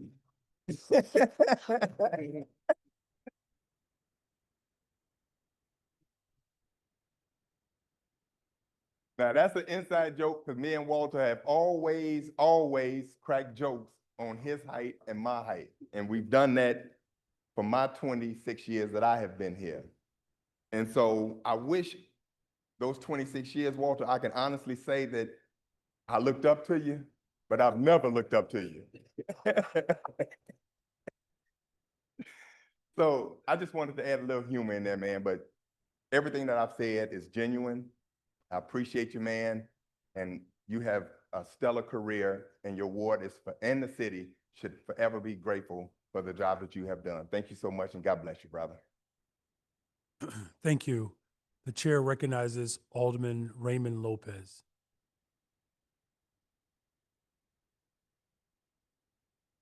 Thank you, Mr. President. All these wonderful accolades, excuse me, for you, Walter, and much deserved. You know, I try to remember how many times you were angry with me, happy with me. I think about how many levels of your voice I've heard with various speeches where you've gone from baritone to tenor to alto, and some of the greatest speeches I've ever heard here. But I have to say that you have done well. You were the 31st alderman of the 27th ward. And you are probably the only one that anyone's ever going to remember as being the one who transformed it the most. It's remarkable to think of what we're losing as you turn the chapter. This body will never be the same, because whether people love you or hate you, they cannot deny you. And that has been something that I think you've imparted on all of us. Even as you make fun of us, I think even just last night you were telling people what a big flirt I am. I don't know what you were implying. But it's true. I get it. You've always been able to see the best and the craziest of us and make us understand about ourselves as well. That level of humility that you've always shown us, that you've tried to impart on all of us, and having worked with you now under 3 different administrations, trying to find consensus even in some of my most craziest days. Because believe it or not, Mr. President, there's times I have been crazier than you've known me. But you've always, yes, you can. But you've always tried to bring and wrangle the cats here. And I thank you for that, because I think that you've always tried to show us not just to be show horses, but to be workhorses. And I think as you are moving on and as people take this day as a day of reflection of what you've offered the city for the past 3 decades, everything everyone has said so far is true. But when I think about this room, this role, and what it is, as one of our colleagues just said, when you pull the curtain back on what the mysterious role of the alderman is, not only have you developed your ward, not only have you been a leader in this room and been a chairman and been vice mayor now, but you never forgot your community. I've seen you at ward night in your own office. I've seen you with your residents, focusing on what's truly important, which is the people that sent you here from every corner of your ward. That is what we should all emulate. That is what should inspire us all every single day. And I think as we all go on tomorrow and in the months coming, you know, your spirit should guide us all. Because even though I know you've got the dark glasses on, I know your eyes because we've seen it. face to face. And the passion, the emotion, it's raw, it's real, and it's well-deserved. I wish you all the best, my friend. I'll try not to embarrass you with anything else. Thank you. Even though you never miss a turn to embarrass me, but that's okay. But wish you and your family all the best. Take care. Thank you. The chair recognizes Alderman Lawson. Thank you, Mr. President. My first interaction with the vice mayor, I was a staffer. And we were at a briefing in person. And at the time, you sit around the big table, and I was sitting next to Alderman Tunney, who I work for. And as other aldermen would come in the room, the staffers would take the chairs in the back. He probably doesn't remember this. So I was in the stinker chair at this table. So first alderman comes in, I jump up, oh, here, alderman, take this seat. And it sinks all the way down to about 6 inches above the floor. And he's fiddling with it and he's messing with it. And he turns around to me and he says, man, I'm too short for this chair. You got to trade with me. And I did. And I've always learned to say yes when Alderman Burnett asks. It's usually worth it. And you're going to establish a relationship that's going to last a long time. You have an amazing personal story that is worth sharing, that people are inspired when they're here. And I'm so thankful to have been able to work with you as your vice chair, to learn from you, to see the amazing things you've done to transform your community, to add affordability, not for your area, but all of ours as we grow as a city. To have place for everyone is so important. I was hoping we get a little more housing done today on your last day, but we'll get it done in September. And we'll invite you back to our party in a coach house, maybe. I loved, you and I did I called it a home and home. During the DNC, we had the welcome party at Wrigley, and I was beaming and so excited. It was my first one. And the next day, we were touring the United Center. Just some schlubs. Alderman Haddon was there with us, a few others, and you were beaming. You were so excited to welcome volunteers that could come and see the space and take photos. And I could see how proud you were of the work you've done around the United Center, and your legacy continues there over the next several years while they continue to transform that campus. Your calendar cracked me up because about the first 4 or 5 months, all you're doing is cutting ribbons the whole time. And I said, no wonder this guy's smiling all the time. He's cutting ribbons. He's got development. He's making things happen in his neighborhood and should be proud of that. And we are proud of you for that. We're proud of you for teaching us how to be better alders and to take care of our wards in the right way. I didn't hear Croatian on Alderwoman Nugent's list, but I know you know a little. So Hvala and Živio to you. Thank you, Vice Mayor. Thank you. The chair recognizes Alderman Knudsen. Thank By you, the Mr. way, we're not going in any particular order. It's just a bunch of you all. So it's a little bit- Thanks, Mr. President. And Walter, I just want to say thank you. Thinking of all colleagues, I've learned a lot from a lot of people. I truly do think I have learned the most from you. It goes back to my time on the Zoning Board of Appeals. I remember my first meeting that I was chairing. You had a project up and there was a lot of tension. There was objectors. You renegotiated on the spot. And I'm a neurotic attorney. I didn't know that that was allowed, trying to figure it out. And you got to yes. You got good development through. And what I've seen from you is that a desire to get to yes, a real ease at working with people and many different people. And that's how you've achieved what you have over the last few decades. I've taken those lessons in how I try to do development in my ward. And that's your legacy. And it's so clear. Anyone who goes to the West Loop and all your neighborhoods see really the prize it is in Chicago. For tourism, for business, startups are moving there. The food scene is incredible. And a lot of that is because of what you've created. I want to say thank you. I want to say thank you for what you've done, but also, for all I'll miss the annual gifts. I've got a Walter Burnett candle. I've got a Walter Burnett scarf. There's Walter Burnett faces on benches at bus stops in my ward. Just really, really positive branding things. And you've been incredible for the city. I'm friends with both of your sons. And I really hope I get the opportunity I work with Omar. He represents part of my ward, and who knows what's to come next. We'll know each other for a long time. So thank you. Thank you. The chair recognizes Alderman Yancey. Thank you, Mr. Chairman. Walter, known by many titles, chairman, vice mayor, alderman, rapper, boxer, father, all those things. The one that means the most to me is brother. Met Walter, well, we share a fraternal bond, but the first thing Walter said to me, I'll never forget it. It was Inauguration Day, and we were standing backstage. Do you remember this?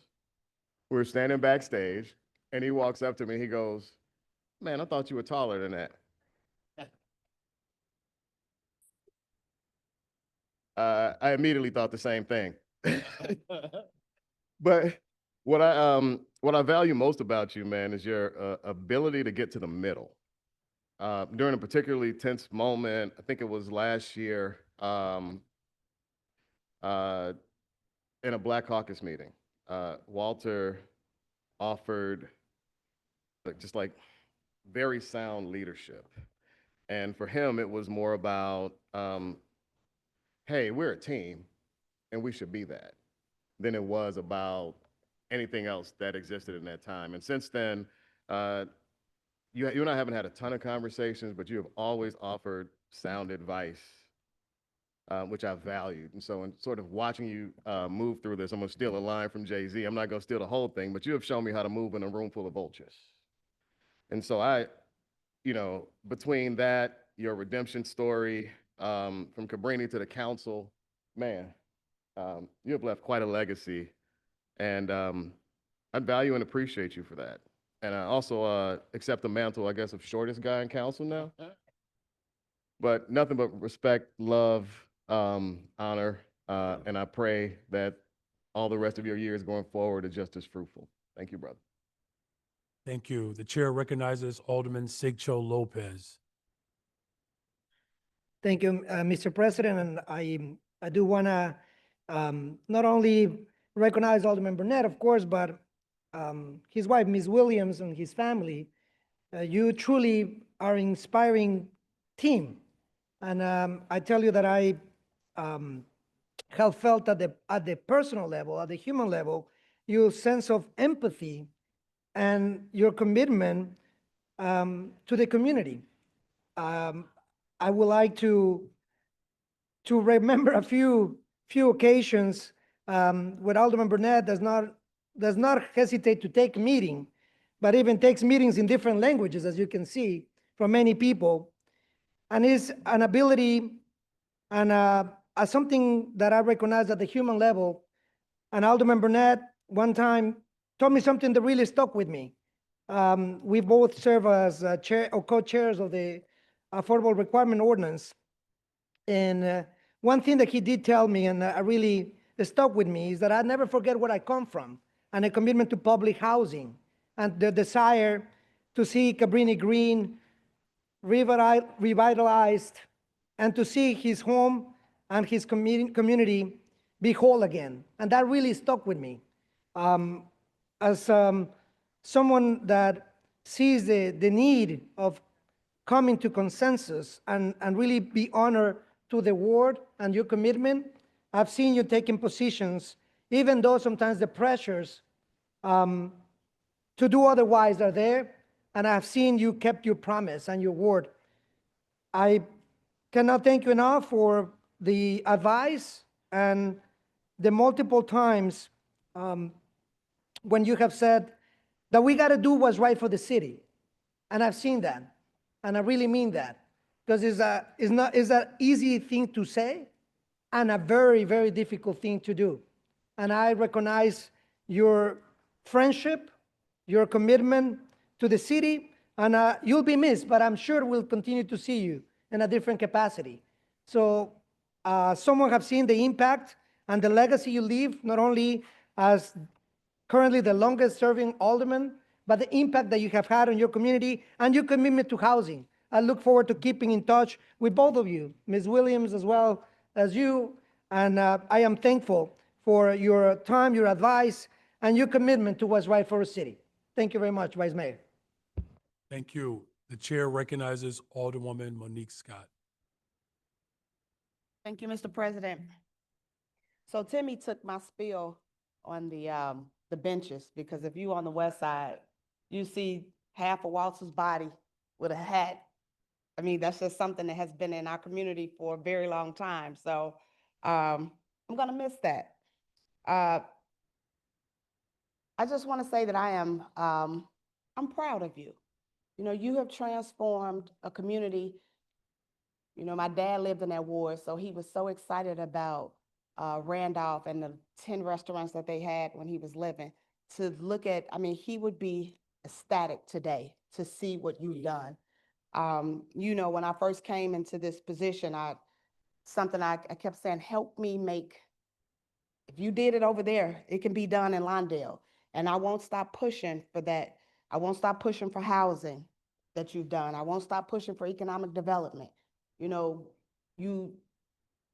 your kickoff for the reentry program was in Lawndale, because that's typically the first zip code that most people come back to. And so, you know, you've done and made your mark on the west side, and it won't be forgotten.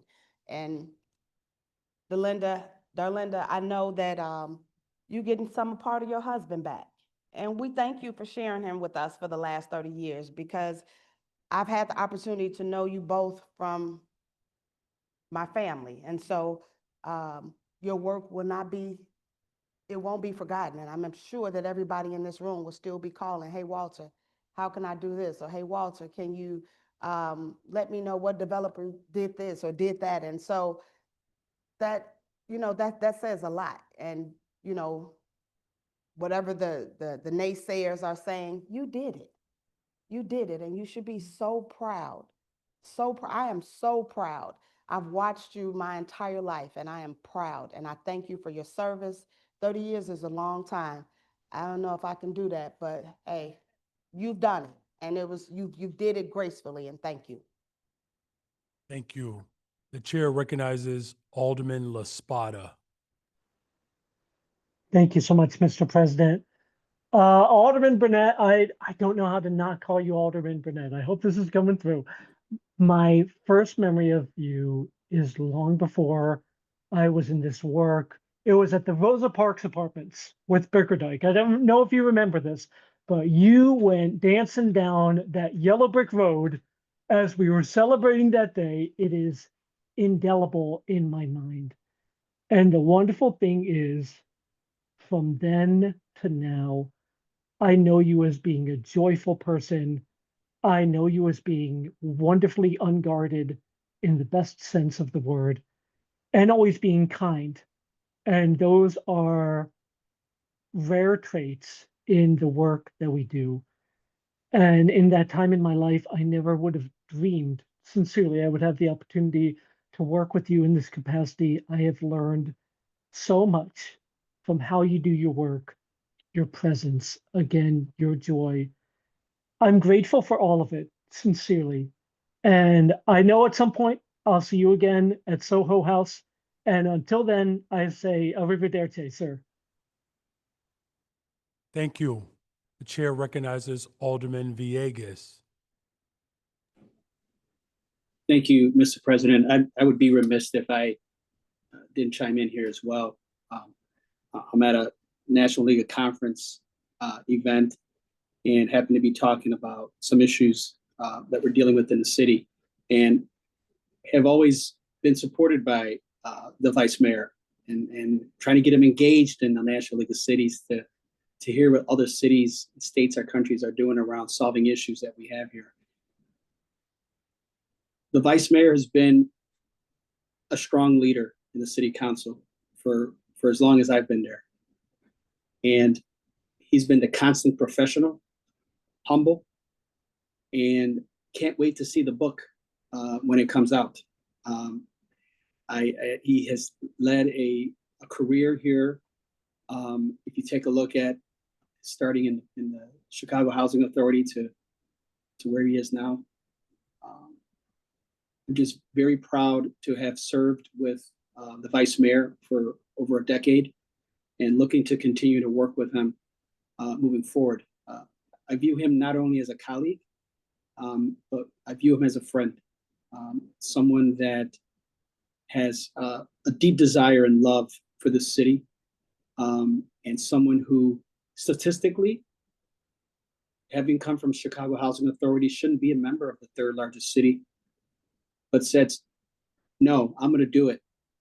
And just really a tenacious person. And just, again, the city was lucky to have him serve for 30 years. So I would be remiss if I didn't say any words. And looking forward to continuing working with him moving forward. Congratulations, Walter. And please do take a little time off. And then obviously it's up to you, but you've earned it. Congratulations. Thank you. The chair recognizes Alderman Taliaferro. Thank you, Mr. President. I had the pleasure of meeting Walter back in 2015 on a radio show, actually. Walter was on the Garfield Major show, WVON. And Walter's opponent at the time, gentleman running against Walter, made a comment. And for the first time, I saw Walter's passion. Not just his passion for the city of Chicago, but his passion for people and issues that we face in our communities. And that has never stopped. I've actually enjoyed, I'm one of very few words, but I've enjoyed Walter's passion. I think he has the perfect balance of being lighthearted and exhibiting passion when it comes down to issues that affect his ward and affect the city. To me, Walter, I say this with all sincerity when I say that you are the definition of loving people. Because there's a really big difference between loving the city that you work in and loving the people that are in this city. And I can honestly say that you've exhibited a passion for loving people. I thank you for your mentorship. I thank you for allowing me to view your leadership. And you've mentored me as well as others in this council. And I think we've all learned from you in one way or another. And there's so much more that we can learn from you. When it comes down to building a ward, I quietly watch what you do. And I try to emulate that in my ward. And you've done a great job at it. And I don't think anyone can say anything different. I want to say, Walter, that I've watched you at the table on the West Side in our West Side Black elected officials meetings. And that same passion and display there, whether it's your ward, my ward, Alderman Irvin's ward, Alderman Scott's ward, if the West Side is being mentioned, you exhibit your passion about that. But I'm gonna tell you one thing that I'm most proud of you, and this is something that I don't think I've ever told you. I met some gentlemen a long time ago at a, I believe it was Chicago Football Classic that you had mentored. And these were gentlemen that had a rough start, and you've mentored them into being businessmen. And the impact that they told me that you had in their life meant a whole lot to me.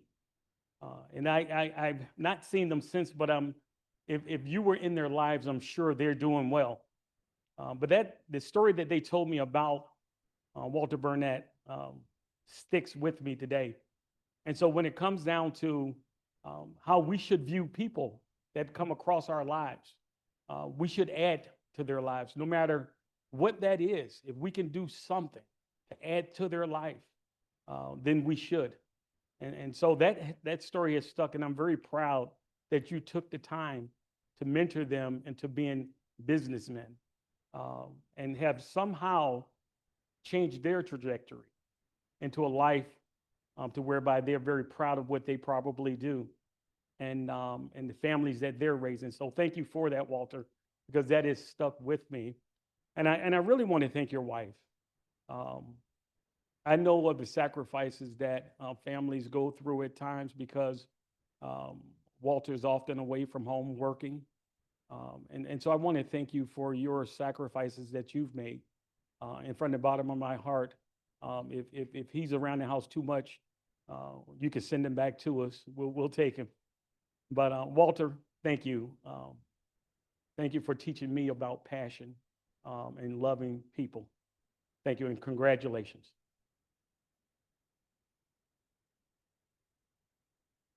The chair recognizes Alderman Napolitano. Thank you, Mr. President. Walter, simply put for me, you're a great dude.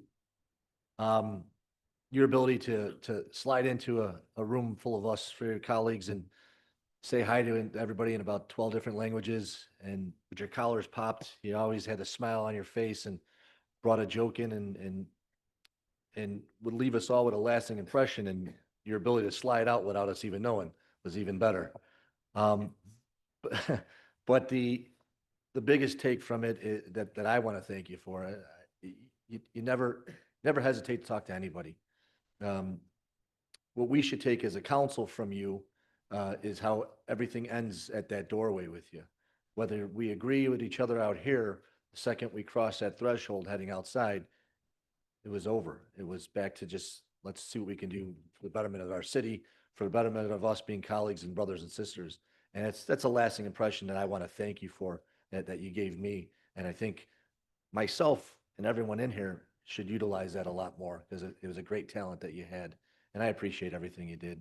I appreciate 10 years ago when I came in that you walk up to all the new people and you extend that handshake and say, however I can help you, I'm here for you. And you did it.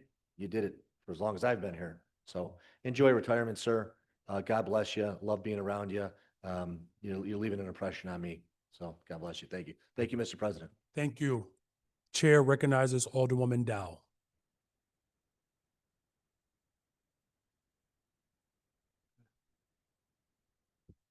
Because I want to look at you. I told you this morning that I hope that the word I want to use to describe you wasn't used by any of the other people today, and it didn't happen. So, Walter, you are a statesman, a great statesman, and I have seen you grow into that. And a statesman is someone who is experienced and respected. They're a leader, and that's what you are. When I first sat in this seat, after a very contentious race, I came in here thinking I knew my stuff, right? Because I had been a planner in here. And I sat next to Fioretti. He didn't know nothing.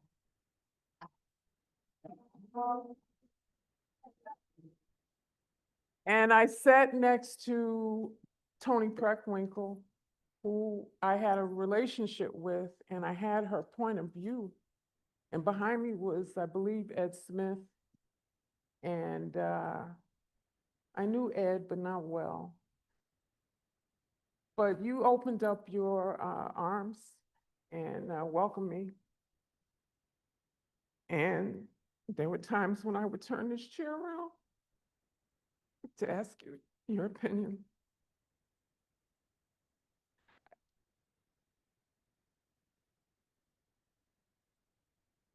And what I admire about you is that you don't impose your will.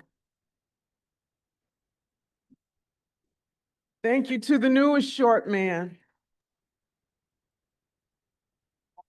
You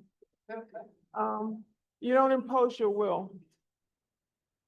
You give your opinion, you show people both sides of an issue, and then you step back. And that's good. Most people want that. So I appreciate that in you. We have a similar ward. You got haves and have-nots. You have to balance what you do. And I've watched you balance and do it well. And I've taken some lessons from that. The point about doing joint ventures between minority and majority firms, that is routine with me now. And I thank you for that. Paying attention to the details of the development, the contracts, the subcontracts, even identifying somebody outside the office to help you look through that is something that I modeled after you. your good use of tax increment financing dollars and how to stretch it, how to pull from different places to get the things done that you want done and to have the support of the people who are around you is something that I've learned. I wrote some other notes. I think loyalty too is something that you have. And I'm going to tell a story which involves Anna Valencia. When Anna and I were seeking to run the same race, I came to you. I thought, you know, because you and I, you know, we sit here, we cool.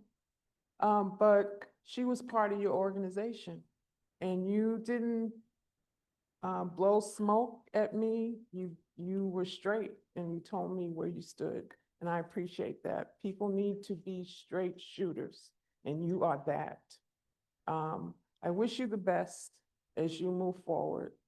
Kind of think, we all think where we know where you're going. I've learned a lot about that too from you, the CHA, and how to, in areas where you and I both have the same experience, where the transformation plan took place way back when, and we're still trying to get people back into the communities, and how to try to move those things forward against a lot of resistance. I appreciate that. So I wish you the best. Darlena, take care of them now. And good luck. Thank you. Thank you. The chair recognizes Alder Vasquez. Thank you, Mr. President. Walter, I want to thank you for a number of reasons. I think there's many things that have been said, but you are, I think, something we're not going to see very often, much more in the city of Chicago. You're very much a lion in this council. A lion doesn't have to walk through the jungle roaring all the time. They already know they run it. And I think the way you've moved has kind of the leadership, the weight, but also it's very unassuming, because I think while a lot of people are playing checkers, you've already won the chess match when it comes to a lot of the legislation here. One of our colleagues said that you're a product of your environment. And I think that is one of the things that you bring to this council that means more than a lot. In order to navigate in the world that a lot of us have come from, you have to learn how to have conversations with people who don't get along, where the stakes are higher than just passing an ordinance. You have to identify how to have a voice and assert yourself and promote yourself and get things done. And that's not just the rap CDs, but that's just everything else you've done. Those skills are skills that are not taught in the classroom well enough. There's a level of street knowledge that comes in that I think has informed a lot of your value set and how you move things forward. Before people were identifying as progressive or not, you were moving the ball forward. The city council had to change law to catch up to you when it came to affordable housing, because you knew how to negotiate with anyone that was at the other side of the table and do it in a way that was passionate without being destructive to a conversation. Even when people may be what feels like miles apart, you've always understood the value of coming to the table and having the conversations and hearing people out. And so there's an example you set for this council that I think we're all gonna miss. When this council was fighting over positions, your name gets brought up and you get 50, you get 49, 50 with you, all in agreement, because we all had and have the confidence and faith in your leadership, in your integrity in having those conversations. No one feels like they would get played. And it's almost an impossible quality to have out here. When we all talk to each other and have different perspectives, to feel like the person you're talking to is sincere, we need to see more of it. I appreciate you for sharing it. I think when you use every language possible to greet everybody here, there are people who could try that and it wouldn't come off the same way because it doesn't come off as sincere. But when you do it, people know that you have a love for the culture, the diversity, and what everybody's perspective is. And I appreciate you for that, because it's something that we need not only as council members, but just as people, and we need it even more during these times. So I want to thank you for everything you do, for everything you represent, how you got me stepping my suit game up just because I'm trying to catch up to the vibe, and I will never. I know that even though we're saying you're retiring, my advice to you and to your wife would be to get you a new phone with a new phone number, because even with you out of this seat, heck, even more so, I don't doubt we'll be calling you up for advice with a lot of things that we have to face as this council. So thank you for making this city better, for being a son of Chicago in every way possible, and for setting a marker that even though I don't think anyone here will attain, it gives us something to strive for so that we can follow your example. So thank you very much, and thank you, Mr. President. Thank you. The chair recognizes Alderman Will Hall. Thank you so much, Mr. President. The first time I met you, Vice Mayor, you gently turned down this grand idea in your ward. A group of advantageous athletes wanted to do something, and I was just shocked we actually got a chance to meet you. And you kindly turned us away in a way that still allowed us to keep thinking, and that plan never came into fruition. But you treated us with a level of respect and dignity. And years later, that way in which you treated me is the way in which I try to and strive to treat the residents in my ward. So before I even came here, you set a standard of leadership that truly changed my life. And before I sit down, Chicago is grateful for a lot of families, Jacksons, the Leaks, but Chicago is not Chicago without the Burnetts. And so to you and your wife, your amazing children, thank you for serving and setting a standard of excellence that will last beyond your years. Thank you. Thank you. Chair recognizes Alderman Hoppenworth. Thank you, Mr. President. It's lovely to see you again. We were together not too long ago dancing at a birthday party for Jeanette Taylor, and I hope for you for many, many more hours and many more days to come. Maybe somewhere on Randolph we can meet, Alhambra. I wanted to say Kamustika. I'm gonna miss our banter. You know, we talked a lot about what your legacy is about in terms of affordable housing, but I think that Alderman Taliaferro got it right. It's not just about the buildings, it's about the people inside. And that's why I think representation matters, because you're not just thinking about the buildings, you're thinking about the people that will help. So I want to thank you for that. It wasn't too long ago that you walked into council and we sat right over here, and I remember you had your hat on. I think it was about a month ago. And Vice Mayor, you came in with your coffee and you sat down and you said, I've done all that I wanted to do. And I remember that you looked like you were at peace. So I'm really happy for you. I'm happy for you in a way that I am happy for an artist who's been working on something for 30 years and can finally step back and say, I've done it all. I'm done.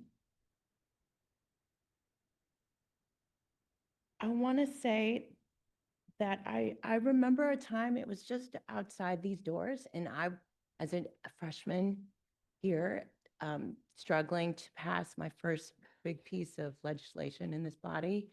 And I was telling you about it. I was telling all the things that I was doing. I was talking to all the people that I needed to talk to. And you said to me something like, Lenny, is it going to help a lot of people? Is it going to benefit Chicago? And I said, yes, Walter, it is. Do you have any advice? Do you remember what you said to me? You said pray. And I laughed at the time because that that's preposterous. Like, I would just pray about it and it would just come. But it's exactly what Alder Dowell was saying. You didn't impose your will. You said, go find it deep within you and it will happen. So I want to appreciate you for that. The other thing I want to say is, as somebody who wants to make Chicago better through policy, working with people, and digging to this higher power through prayer, I really look to you for inspiration and to walk in your way. And what you have done in the city of Chicago is transformative. We need to do all of that for all the reasons that you told me that you wanted to do it. You wanted more affordability in your neighborhoods because you want to keep it diverse. That's what you want. And I want that too. So I'm happy for you, Vice Mayor. I'm happy for you, Walter. I'm happy for your family.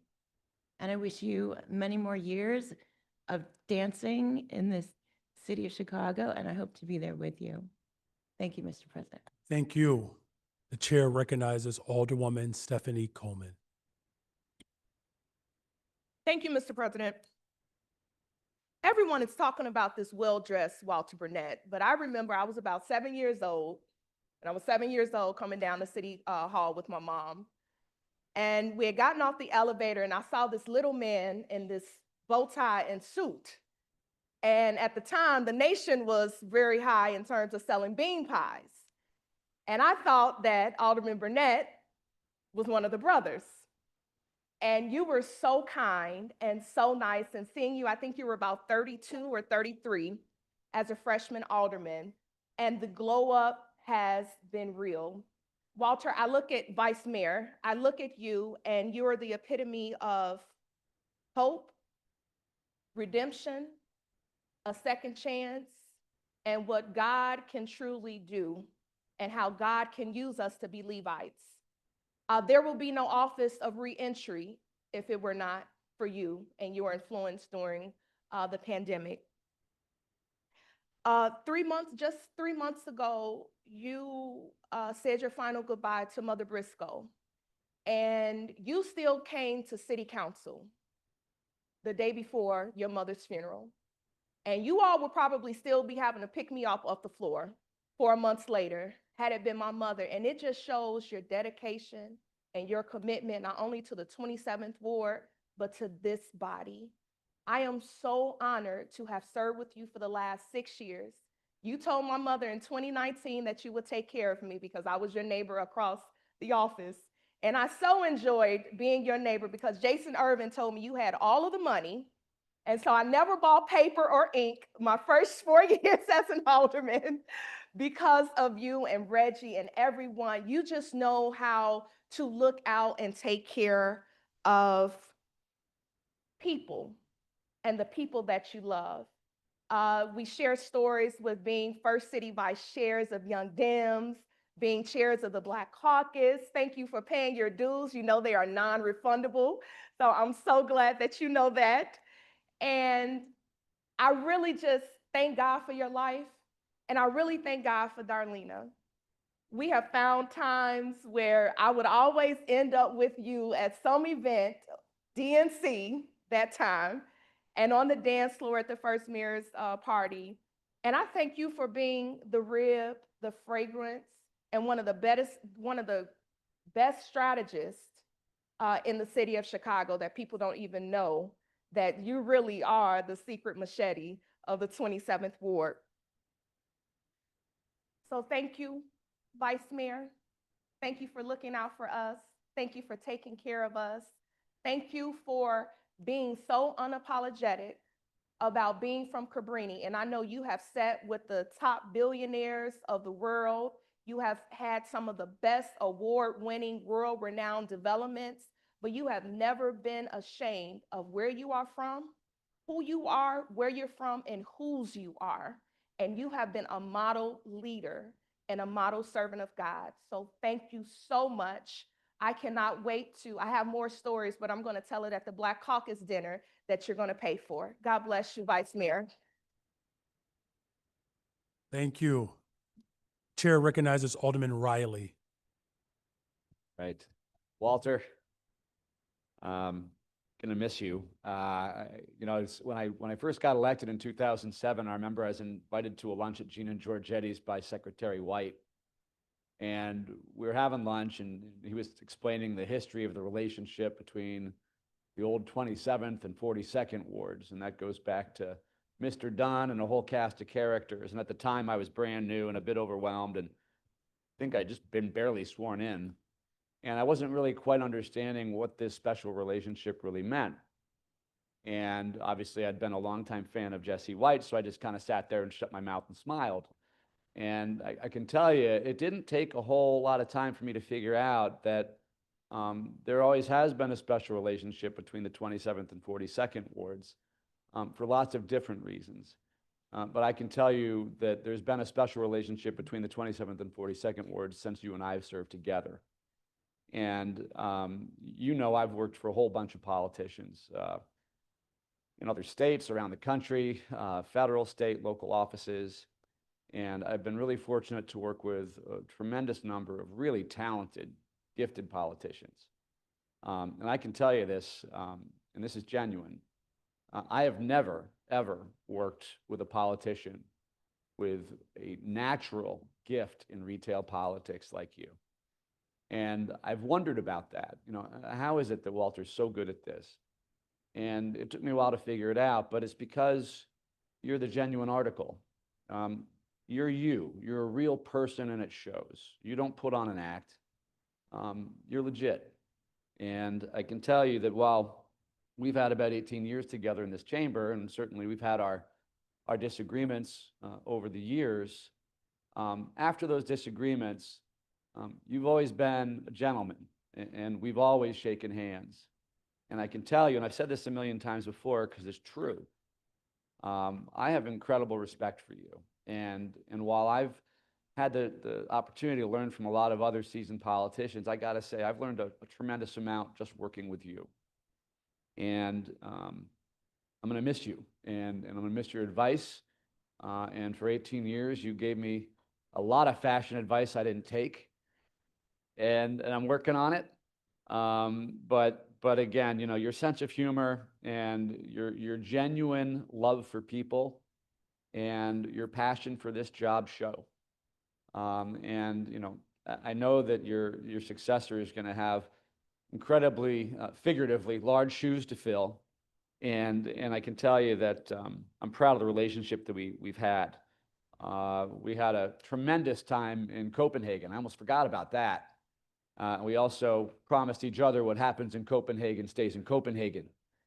But we put a lot of miles on some bicycles over there. And I remember right after we got back, you were all about the bicycles. You were going to be bike riding everywhere you go. And I remember you were telling then CDOT Commissioner Gabe Klein how excited you were. And I think it might have been your first or second day back. You're out there on your bike and off you go. And within 5 minutes, you get doored by a car and you're on your head. But you know what? To your credit, you got back on that bike. And you know what? I think that tells us a little bit about how you've led your life. When you run into roadblocks or hit a hurdle, you straightened yourself up and gotten right back out there. And that's an important quality in people. I was walking your wife into chambers this afternoon for this.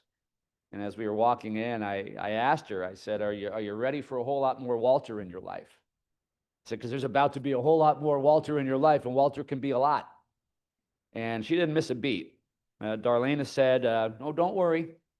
I'm sure Walter will find plenty of excuses to get out of the house, and I have no doubt you will. And I know that you're not done in public service, and I don't know what you choose to do next. But whatever it is you do, I know you'll do it leading with your heart and with your integrity. So I can tell you, I'm gonna miss you tremendously. I do hope you'll pay us a visit from time to time, but I truly wish you well, and I really am proud to call you a friend. Best to you, Walter. Take care. Thank you. There are two more speakers that I have that wish to speak before we offer leave from the body for the city clerk to offer up some recognition. I have as the final two speakers, unless anyone else wishes to speak before our clerk. Okay, please add Alderman Robinson then. So we have 3 more speakers before the clerk. All right. The chair recognizes Alderman Mitchell. Thank you, Mr. President. Burnett, I don't know if you remember this. It was my first year. And I was in one of my communities on a Sunday afternoon. It was we were called to a house that we had some problems with. I won't get into all of that. But the woman that we had a problem with turned to me and said, "I'm gonna call Alderman Burnett. He gonna get you, you gonna get in trouble." And then I said, "Burnett don't run nothing over here." But I got a lot of stories, I'm gonna leave the short jokes alone.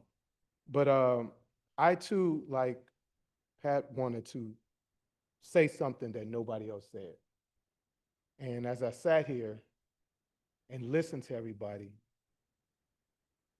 it came to me that, Burnett, you are a historical figure. And I went and looked it up. It says historical figure is a person who has made a significant impact on history, whether through their actions, ideas, or contributions to society. Burnett, you are an individual that has made a lasting legacy, that influenced subsequent events and shaped the understanding of our past. Cabrini Green, West Loop, Greektown, East Garfield Park, near Northside, Old Town, West Humboldt Park, West Town, Goose Island, the medical district. You built those. So I couldn't make any short jokes because you larger than life, man. You literally built these neighborhoods, these communities. Not bad from somebody from Cabrini Green, former GD. Oh, did I say that? Former G- So I'm glad we're taking this opportunity to give you your roses. You have absolutely deserved it. 1995 to the present, you have shaped Chicago. You literally have had an impact on Chicago's history, Chicago's legacy. In listening to Pat Dow talk, I learned those things from her. Now she's giving you credit. So that's part of you as a bridge builder. I remember at your mom's funeral, I think out of all the interactions you and I had, that's where we settled on the same place. Because our relationships with our moms. And I'm sure she's told you when she was alive, but I know for a fact that woman was extremely proud of her son. And when I was going through the medical issue with my mom, and I told you about, she got out the car one day and she was laughing. And I said, "Mom, what are you laughing for?" And she turned to me and said, "Greg, I'm so glad I got you. I thought about you and your mom. Your mom, I'm sure she was glad that she had you. You were a great son to her. You were a great colleague to us. Despite our differences in fraternities, you were a great brother to me. And I won't say I'm gonna miss you because I'm not letting you go. I'm gonna still call you. I'm gonna still find you. I'm gonna still talk about the height difference. I'm gonna do all of that because I still need you. I'm still growing as a professional. I'm still growing as a person. I'm still growing as a young man. And I resigned to the fact I could learn a lot from a dummy. So I'm gonna still look for you. Thank you for everything you put into me from day one. I love you, and thank you again for being a good brother. Thank you, Judge. Thank you. Chair recognizes Alderwoman Mitz. Thank you. Well, Walter, it's been a long journey. And I'm glad to see you come at this point in your life where you can really say I got enough. I want to do something different. I remember you sitting in the council, and when George Dunn passed, I'm sitting back here and you were speaking and you were crying. And I said, why is he crying? But you showed the passion that you really felt, and it had nothing to do with the color. It had to do with loyalty and how you really and truly loved him. Well, you've led your life that way. The love that you have for the people who support you, who have embraced you. Jesse White. You know how often you talked about Jesse White. Anytime somebody asks you, can you support something? I got to see Jesse White. I got to see Jesse White.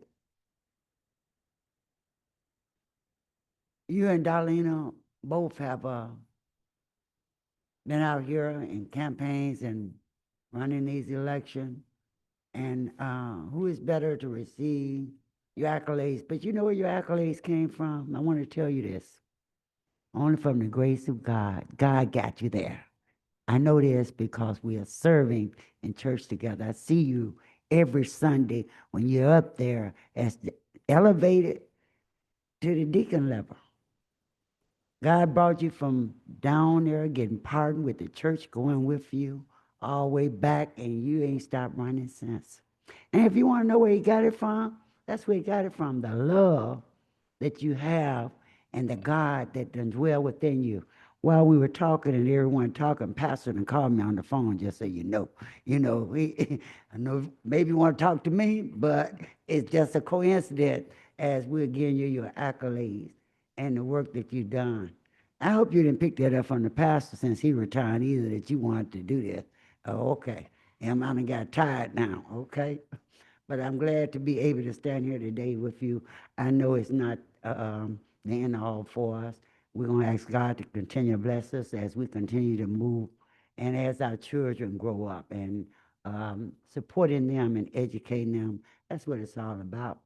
At the end of the day, all you can do is somebody give it to you and you pass it on to others so that they can be as prosperous. And then when our work is done here on this earth, then we can go and rest in peace. So thank you so much for your service, brother. Love you. Thank you. Our final speaker, unless anyone else wishes to add their breath to this space, the chair recognizes Alderman Robinson. Going to take a note from my friend and mentor, Chairman Dow, and look at you, Vice Mayor Burnett. Colleagues,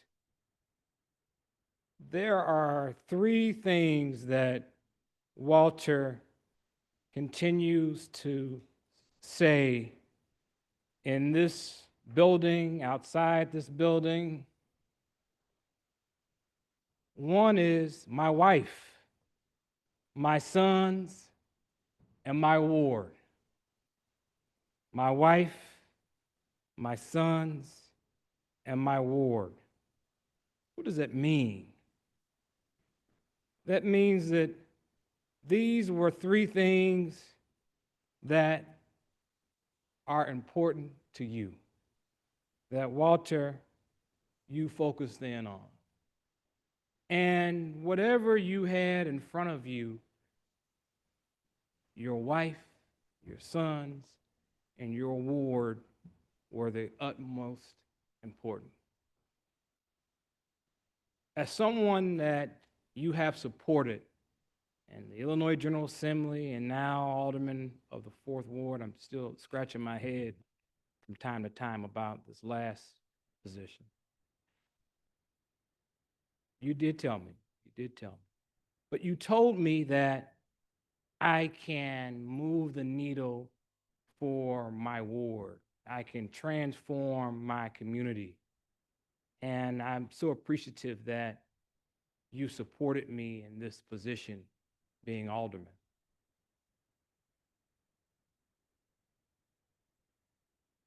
Walter, you are a true testament to mentorship, leadership, and being someone that continues to be level-headed in the midst of all the things that go on in life.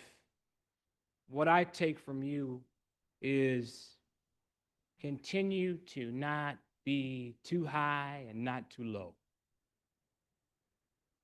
Right in the middle. And focus in on your people and focus in on your family. And 8 years in this business, almost 6 years in the General Assembly, seems like almost 20 years here as an alderman, although it's been 2. Walter, I take heed to that, and I am grateful for your time and your love and your patience with me. And before I wrap up, I want to share with my colleagues, this is why you have to be nice to people's kids. Walter Jr. was in my mentor program, and I kept hearing this name, Walter Burnett, and I didn't think much of it.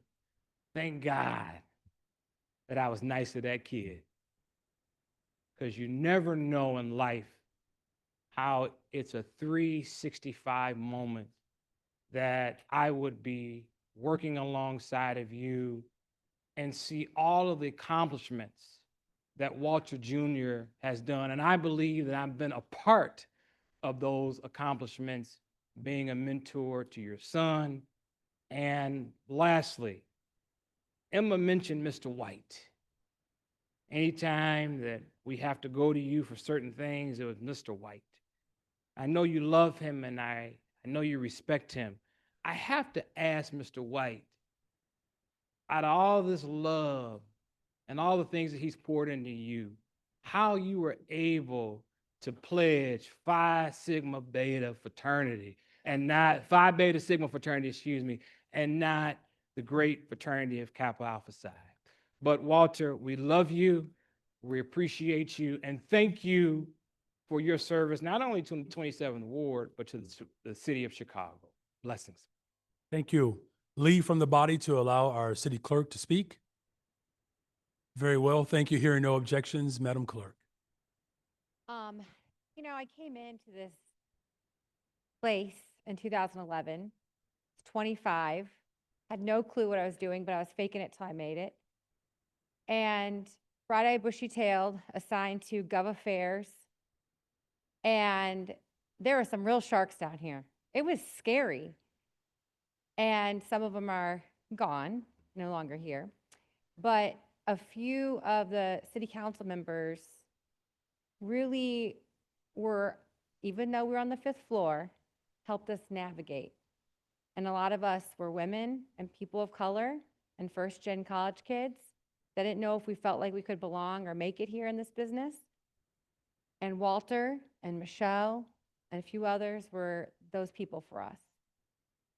You never forget how to reach back and bring up that next generation. And throughout not just being a staffer, but going into public office, you really made a home for not only me, but Riyadh in the 27th Ward. And I felt like you always had our backs, even through the storms, when people don't want anything to do with you anymore because your name ends up in the paper of lies. You reached out to remind me of who I am and whose I am. And you've always stood with anyone, no matter what, not passing judgment, but just listening and guiding us. And I just thank you for that, because I don't think sometimes people always see your heart for God, your ministry in the prisons, your heart for youth, your kindness, your empathy and compassion. That gets lost in the world of politics today. And I hope as you move forward that we can make you proud and we can be the brand of Walter Burnett and Darlena's politics. And we can carry those lessons you instilled in about compromise and finding common ground and letting that go when we leave this chamber and seeing each other as human again. So I promise to keep leaning that way and trying to make you and Secretary White and all of us that you've put invested into proud. So thank you for your dedication. Thank you for Walter, because he's now a member of our church, and he's in our church leadership, and he is a man of God, and he is a man of principles. And you can tell, again, how the parents and the values they instilled by the legacy of your children. And you should be proud, because not only are your children like Walter, but all of the kids of the 27th Ward and throughout the city have a lot to be grateful for. Thank you, my friend. Thank you, Madam Clerk. And I do apologize. There's one more colleague that wanted to speak from the South Side, 18th Ward. The chair recognizes Alderman Curtis, and he'll be the final speaker. Thank you, Chairman. Walter, I know why you wore those glasses today. I'm glad I wore mine. But you know I love you, and that's the reason why I'm not going to talk and give you all of these great accolades these people saying, you know, because you. But I'm gonna see you in a few minutes outside. In the back. You and Darlena, I know we'll be seeing each other, but there are some things that I do want to share with you that I just have to share with you. So I love you. I appreciate you. And I'll see you really, really, really soon after you get a few weeks of rest. And thank you, Chairman, for giving me this opportunity. Thanks. Thank you, brother. Of course, thank you all for your kind words to our Vice Mayor. You are an historic figure. As the first ever Black Vice Mayor in the history of Chicago, you certainly imbibe the full, what I call the soul of Chicago. Obviously, as you know, it feels like just a blink ago, but we had the chance to meet when I was just coming up as an organizer in Cabrini Green, working for the new city YMCA and teaching in your community. To Alderman Lamont Robinson's point, be careful how you treat people, right? You just never know.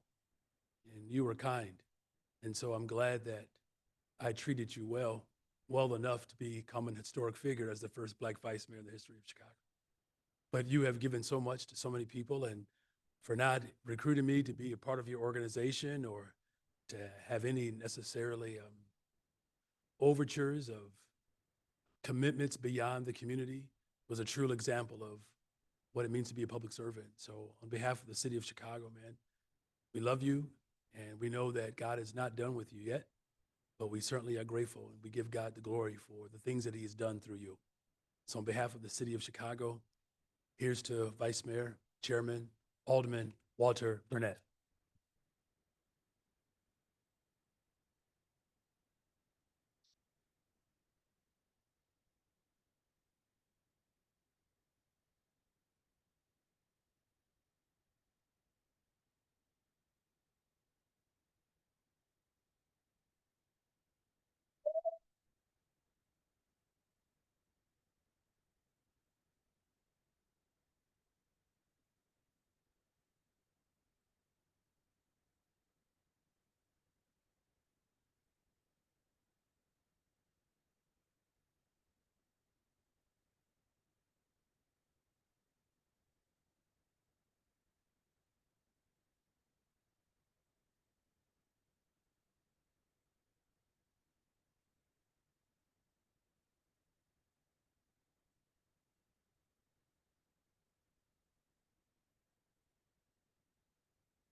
Leave from the body to allow our Vice Mayor to be able to speak and to address his colleagues. He's got his tissue and his glasses. He's well prepared. I get him some water too. I appreciate that, Please, but man, I please thought you was gonna let me speak from up there, man. What's up?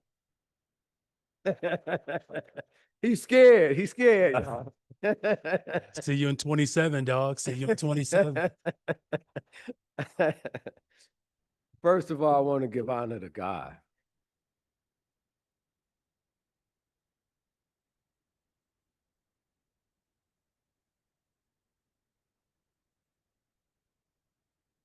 God has been so good to me in this journey. Started 41 years ago. Came home at 20 years old. Started working for the county a month after I came home. I thank God for George Dunn, who's my guardian angel. Saw him on February the 1st, February 2nd, I was working. I thank God for Jesse White, who really embodies the character of loving people. You know, I read the Bible some years ago, and I lived by this passage from 1 Peter 4th chapter 8th verse. Be fervent with charity, for charity recovers the magnitude of all sin. Or some people say, be plentiful with love, because love covers the magnitude of all sin. And I try to tell my folks who work with me that, you know, we need to give. We need to help. We need to love. Because the more you give, the more you love, the harder it is for people to deny you. The more you help people and people are helped, it's easy for you to have help. It's just a natural formula in life. And the other one is talking about formulas. Some of y'all may know that I was trying to be an engineer one time. The formula of power is energy divided by time. The more energy you put in the less amount of time, the more power you have. You know, and I try to live my life by that, and that's why I work so hard. And I want to thank my wife, Darlena, for allowing me to grind.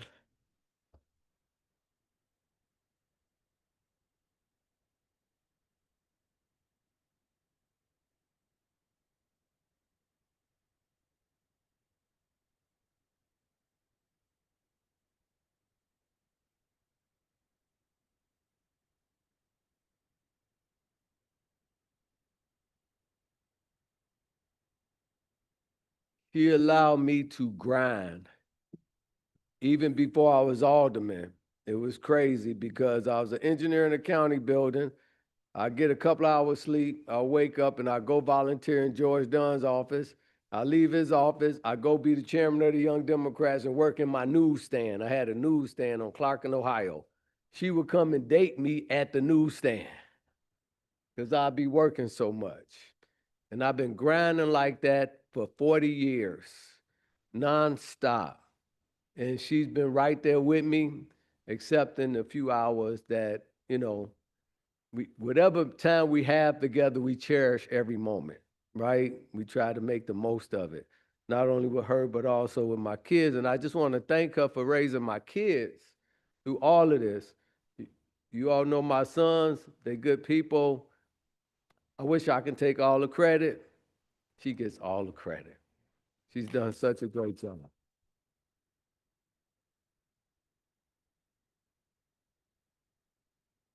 I also want to thank my parents. My dad was the one who took me to George Dunn. When he actually, when I was in my youth, I was proud to walk with my dad in Cabrini Green and knock on doors because it wasn't that many fathers around.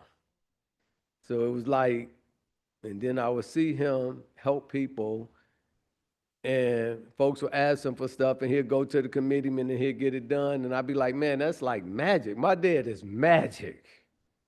He can just make stuff happen for people.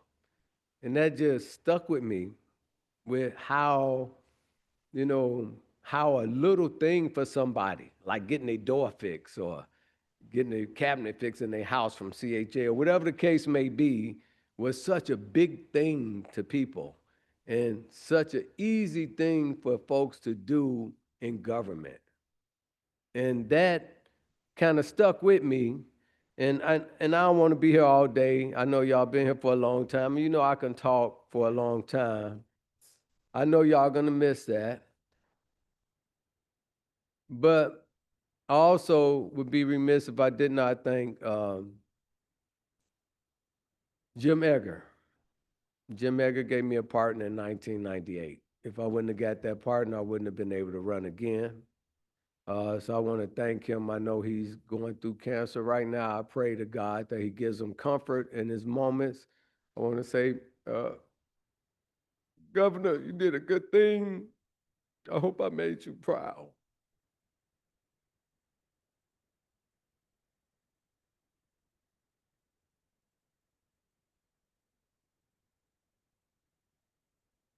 Also, I'd be remiss if I did not say anything about my mom. You know, my dad is the kind of guy who talked to everybody. That's where I got that from. But my mom is a nurturing person who was the mother for every neighborhood she moved in.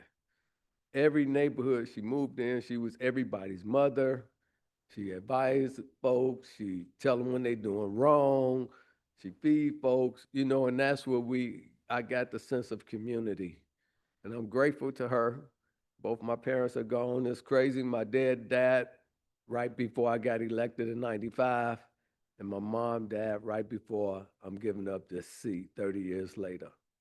But I'm grateful to both of them. I'm grateful to my sons, both of them, for understanding that, you know, I had to go out and bring home the bacon, you know, and I appreciate them. And I appreciate them wanting to help people. I think that's a great thing. You know, you only wish that your kids would want to emulate you. And that's such a blessing. Um, I love everyone in this building. I've been in this building for 41 years. I started out over on the county side as a draftsman. I know just about everybody on the county side, from the janitors to the executives, because I love people. I know everybody here. If you all notice that all of the janitors that come in here, we talk, because I never underestimate anyone. And I believe everybody is a human being and they're important. And you never know where they're going to be in life. And I thank God for that kind of spirit. I love all of you guys. And let me say this. I think you all are all great. Everybody got different characteristics, different personalities, you know, but everyone has different passions for things that they care about and they believe in. I respect that. We all need to learn how to respect each other in that and understand what our reasoning is for doing things. One of the things that Michelle and I learned in the Young Democrats, first thing we learned, and I try to spread it, was we have to learn to agree to disagree, but there's a bigger picture. One of the things George Dunn had me and Jesse White do, always work with the leader. I know you all may not agree with that, but that always worked for us. Always work with the leader and help the leader to do well, then everybody else will do well, then the establishment that you're working for would do well. This have always been a body that got things done. And the only way it got things done by everyone working together. I thank this mayor. He didn't have to make me the vice mayor. So I'm the first African-American vice mayor of the city of Chicago. I think I'm the longest serving African-American alderman in the city of Chicago. Maybe I'm wrong, I don't know.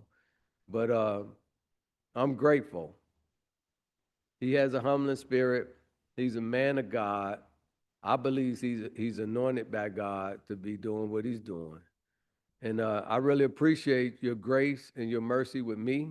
Even after I gave Paul Vallis money. I worked hard against you, man, and you still make me vice mayor.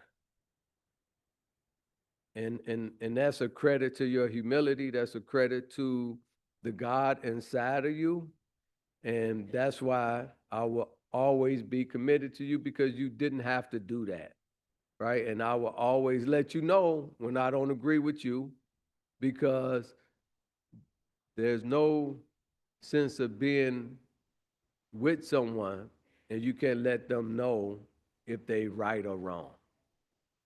If we real friends, a real friend don't let you do things that you don't think is right, right? And that's what I try to do. And one of the things I like about him, when I tell him that I don't think that's right, he say, yeah, you may be right, and he look at it.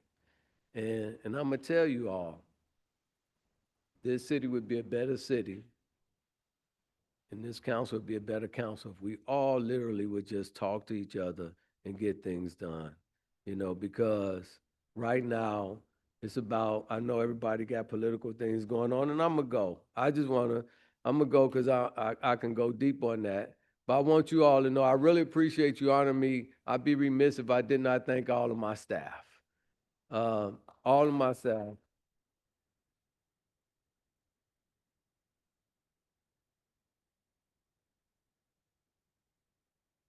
And, for over 30 years, I've had a lot of staff people come through my office, and we've helped them. And I'm grateful for them. All of them wondering right now, what they gonna do. And that's something we had to deal with. But God always make a way, and they know that I'm loyal to them just like they loyal to me. And we're gonna make sure that they okay. But I just want to say thank you, everyone. Thank you for the honor to allow me to be the vice mayor of the city of Chicago. Thank you for the honor to allow me to be the zoning chair. Thank you for the honor for a young kid who made a mistake, grew up in the projects, to be where I am today. Thank you. God bless you.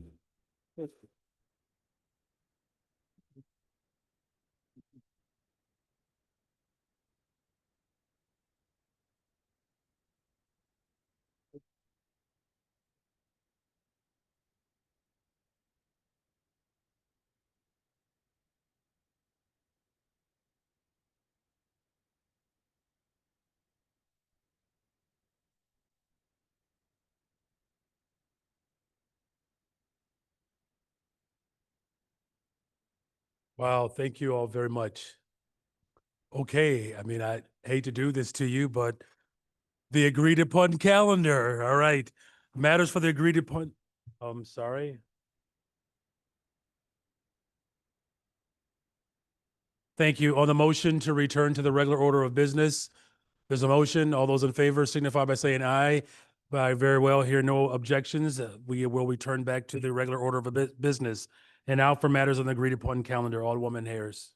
Thank you, Mr. President. I've received from the city clerk, Andrea M. Valencia, a total of 101 items proposed for the agreed calendar, consisting of contributory, commemorative, and tributary resolutions from the following alderpersons: Alderperson Dow, Alderperson Yancey, Alderperson Harris, Alderperson Lee, Alderperson Quinn, Alderperson Lopez, Alderperson Coleman, Alderperson Coleman, Curtis, Alderperson Mosley, Alderperson Rodriguez, Alderperson Cicho Lopez, Alderperson Talaferro, Alderperson Conway, Alderperson Villegas, Alderperson Mitz, Alderperson Gardner, and 2 additional resolutions from Alderman Lopez, animal control, animal care and control, and from Alderman Harris, deaf resolutions. I move these in the omnibus. Very well. Hearing no objections, so ordered.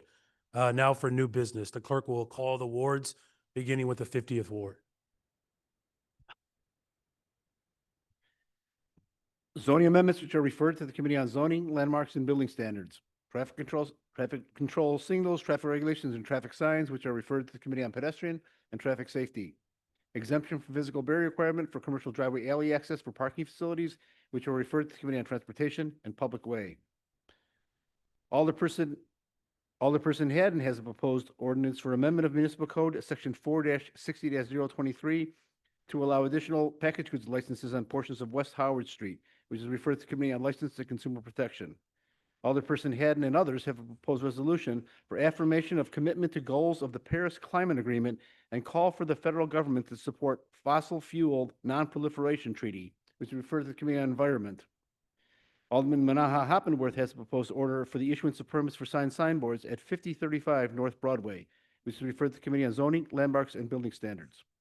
Alderperson Martin and others have a proposed ordinance for amendment of municipal code, chapter 5-12 regarding regulation of security deposits and move-in fees, which is referred to the Committee on Housing and Real Estate. Two committees called, the Committee on Housing and the Committee on Rules. The matter is referred to the Committee on Committees and Rules. Alderperson Martin and others have proposed a resolution to call on the Departments of Procurement Services, Finance, and the Office of Budget and Management to report on practices and processes of current contracts and grant administration, which is referred to the Committee on the Budget and Government Operations. Alderperson Martin and others also have a proposed resolution for submission of public question by referendum that Chicago voters at March 17, 2026 primary election, if City of Chicago should adopt ranked choice voting system for mayor, treasurer, clerk, and alderperson, which is referred to the Committee on Committees and Rules. Two committees called, the Committee on Rules, the Committee on Budget. The matter is referred to the Committee on Committees and Rules. Alderperson Knutson has proposed a resolution for recognition of the Lincoln Park Zoo and the Chicago Bird Alliance on launching its rat contraceptive pilot program, which is referred to the Committee on Environment. Alderperson Riley has a proposed order for the issuance of permits for signboards at 51 East Ohio Street, which is referred to the Committee on Zoning, Landmarks, and Building Standards. Alderperson Spizzato has proposed ordinance for amendment of municipal code Titles 4 and 7, prohibiting issuance of license for permanent animal exhibitions and any activities involving physical wrestling to the ground or attempting to mount bucking animals, which is referred to the Committee on Special Events. Alderperson Villegas has a proposed ordinance for amendment of municipal code Section 2-68-050 to require contracts for storage of city data to include labor peace agreement prohibiting labor organization members from engaging in work stoppages, which is referred to the Committee on Economic Capital and Technology Development. Alderperson Villegas also has a proposed ordinance for an amendment of municipal code chapter 2-92 by adding a new section 2-92-535 to establish a program to certify businesses as city-based small businesses, which is referred to the Committee on Contracting Oversight. Alderperson Villegas and Alderperson Lopez have a proposed resolution to call for hearings on Chicago Animal Care and Control's impact on public safety operations and implications for animal welfare in Chicago, which is referred to the Committee on Public Safety. Alderperson Villegas has a proposed resolution to call for hearings on the Department of Water Management's delay in notifying residents affected by lead service lines supplying water to their homes, which is referred to the Committee on Environmental Protection. Alderperson Villegas has a proposed ordinance for amendment of municipal code Title 4 by adding a new chapter 4-155 regarding licensing, location, and regulation of video gaming terminals, which is referred to a joint committee on aviation and finance. Alderperson Quezada and others have a proposed resolution to call for hearings on the impact of commercial property tax appeals on residential property owners in Chicago, which is referred to the Committee on Finance. Alderperson Quezada, Alderperson Fuentes, Alderperson Rodriguez Sanchez have a proposed ordinance for amendment of municipal code Title 9 by modifying sections 9-64-220 and 9-100-130 regarding notice procedures and fines for stop signs or fire hydrant parking violations, which is referred to the Committee on Pedestrian and Traffic Safety. Alderperson Conway has proposed orders for the issuance of permits for signboards at 400 South Jefferson Street, which are referred to the Committee on Zoning, Landmarks, and Building Standards. Alderperson Conway also has proposed orders for amendment of municipal code Title 4 by adding a new chapter 4-65 regarding regulation, enforcement, and taxation of cannabinoid hemp and kratom, which is referred to the Committee on License and Consumer Protection. Alderperson Rodriguez Sanchez and others have proposed ordinance for amendment of municipal code Section 2-92-330 to establish Chicago Construction Workforce Equity Advisory Board to monitor and report on participation of targeted populations in covered projects, which is referred to the Committee on Contracting Oversight. Alderperson Wagaspack has proposed orders for the issuance of permits for signboards at various locations, which are referred to the Committee on Zoning, Landmarks, and Building Standards. Alderperson Cardona has proposed ordinance for amendment of municipal code, Chapter 17-7, by adding a new section 17-7-0510, establishing Cicero Avenue Light Equipment Sales Rental Overlay District to remove nonconforming use status for any new businesses seeking limited business licenses for auto sales, which is referred to the Committee on Zoning, Landmarks, and Building Standards. Alderperson Cardona also has a proposed ordinance for an honorary street designation as Honorary Charles E. Lawson Avenue, which is referred to the Committee on Transportation and Public Way. Alderperson Cruz has a proposed ordinance for amendment of municipal code Section 4-60-023 to allow additional packaged goods licenses on portions of West Diversity Avenue, which is referred to the Committee on License and Consumer Protection. Alderpersons Telefiero, Silverstein, City Clerk Valencia and others have opposed resolution to call on the Illinois General Assembly to amend 10 ILCS 5/7-10 to allow candidates and officials for elected office to use partial address on post office boxes on petitions for nominations, which is referred to the Committee on Public Safety. Alderperson Telefiero and others have proposed a resolution to call for hearings. Alderperson Telefiero and others have a resolution to call for hearings with Chicago Police Department and Public Safety Administration to report fiscal impact of having sworn officers in civilian positions, which is referred to the Committee on Police and Fire. Alderperson Burnett has proposed orders for the issuance of permits for signboards at 345 Northwestern Avenue, which is referred to the Committee on Zoning, Landmarks, and Building Standards. Alderperson Fuentes and others have proposed a resolution to call for hearings on strengthening animal welfare services and community engagement in Chicago, which is referred to the Committee on Health and Human Relations. Alderperson Fuentes and others have proposed a resolution for condemnation of the Leary Children's Hospital and Rush Medical Center for ceasing gender-affirming care, which is referred to the Committee on Health and Human Relations. Alderperson Cicho Lopez has proposed orders for the issuance of permits for signboards at 1625 South Ashland Avenue, which are referred to the Committee on Zoning, Landmarks, and Building Standards. Alderperson Cicho Lopez and others have proposed a resolution for condemnation of acts of domestic terrorism committed in Minnesota and Idaho in honoring the victims of the June 2025 attacks, which is referred to the Committee on Health and Human Relations. Alderperson Cicho Lopez and Alderperson Burnett have proposed an ordinance for execution of affordable housing covenant and lien for 1810 West Jackson Boulevard, which is referred to the Committee on Zoning, Landmarks, and Building Standards. Alderperson DeBarris has a proposed order for the issuance of permits for signboards at 5231 South Pulaski Road, which is referred to the Committee on Zoning, Landmarks, and Building Standards. Alderperson Rodriguez, Alderperson Vasquez, and others have proposed a resolution to call on the Illinois General Assembly to pass legislation to prohibit federal agents from wearing masks while conducting arrests and to wear appropriate uniforms and present identification, which is referred to the Committee on Immigrant and Refugee Rights. Two committees have been called, the Committee on Immigrant and Refugee Rights and the Committee on Public Safety. The matter is referred to the Committee on Committees and Rules. Alderperson Taylor has a proposed ordinance for amendment of municipal code, Title V, by adding a new chapter 5-25 to promote safety and welfare of seniors, including ability to live independently and rights to privacy, which is referred to the Committee on Finance. Alderperson O'Shea has a proposed resolution to call for hearings on safety, regulation, and use of electric scooters on the public way, which is referred to the Committee on Pedestrian and Traffic Safety. Alderperson Coleman has a proposed ordinance for amendment of municipal code, Chapter 10-40, by modifying Section 10-40-260 and adding new Section 10-40-262 to require wearing of personal flotation device by occupants of vessels used in recreational purposes, which is referred to the Committee on Transportation and Public Way.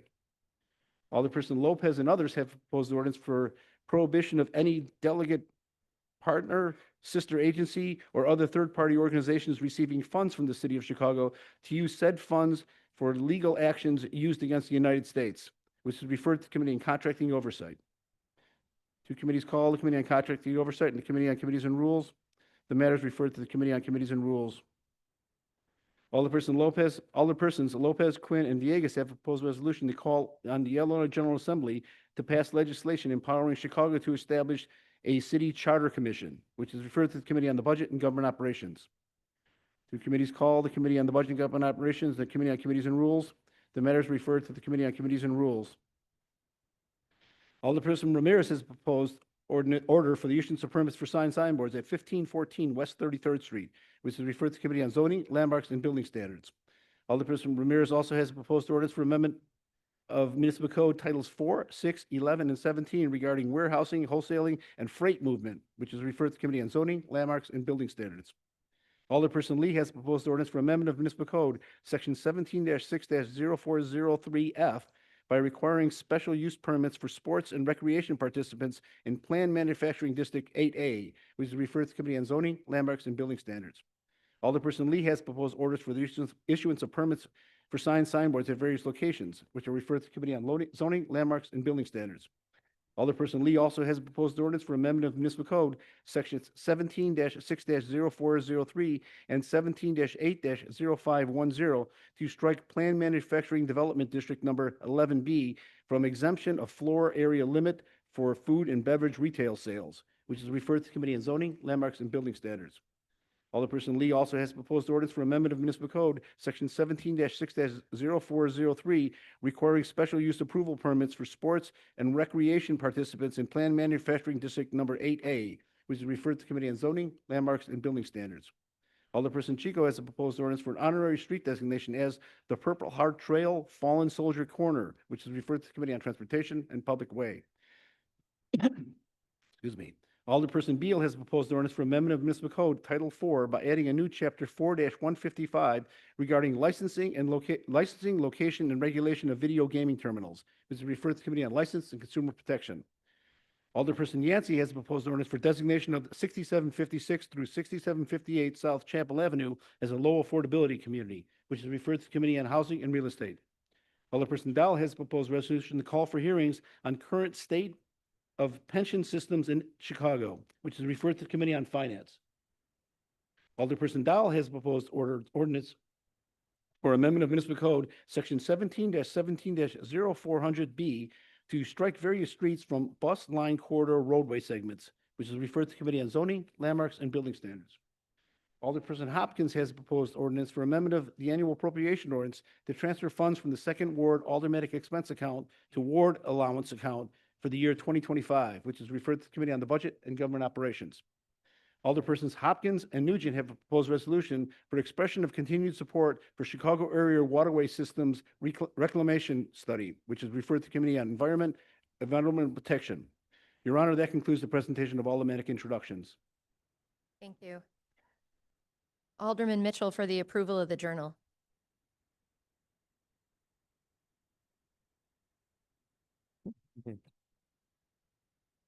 I am not aware of any corrections to the journal from the June 18, 2025 meeting and move that it be approved.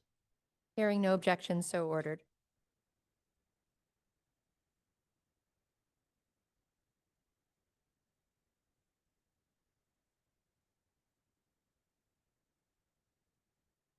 Thank you. Thank you. Alderman Mitchell for unfinished business. Mr. President, I'm aware of two pieces of unfinished business. The first item was filed by Alderman Dow, and I defer to her. Very well. Thank you very much. The chair recognizes Alderwoman Dow. Thank you, Mr. President. I filed a Rule 41 motion notice with the clerk of my intent to call for a vote on substitute ordinance S02025-001747-8. Is that SO or S0? S, SO. yes, sorry. Can I read that one more time? SO 2025-001747-8. Regarding the issuance of Chicago O'Hare International Airport Senior Lien Revenue Bonds and Chicago Midway International Airport Senior Lien Revenue Refunding Bonds, which was deferred and published on June 18, 2025. Alderman Villegas has asked to recuse himself out of an abundance of caution pursuant to Rule 14. Otherwise, I move passage of this item by a voice vote. Very well. Does anyone wish to speak to this item before we vote on it? All right, seeing no hands, all those in favor of this item signify by saying aye. Aye. Any opposed, say no. In the opinion of the chair, the ayes have it. Thank you very much. Alderman Mitchell.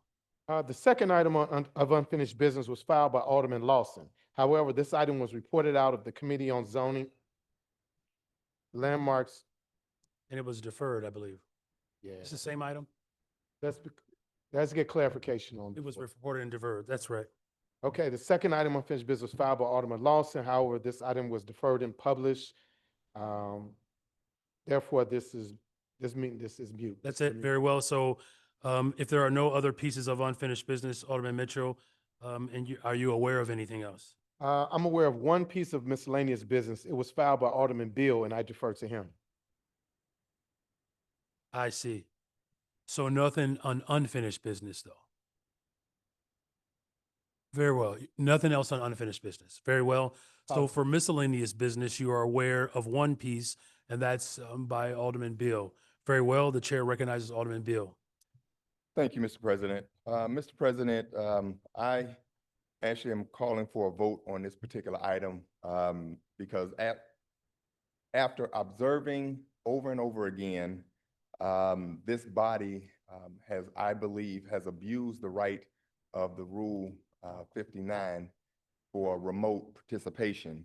And then under my research, we're the only body still in the country that is still using remote participation.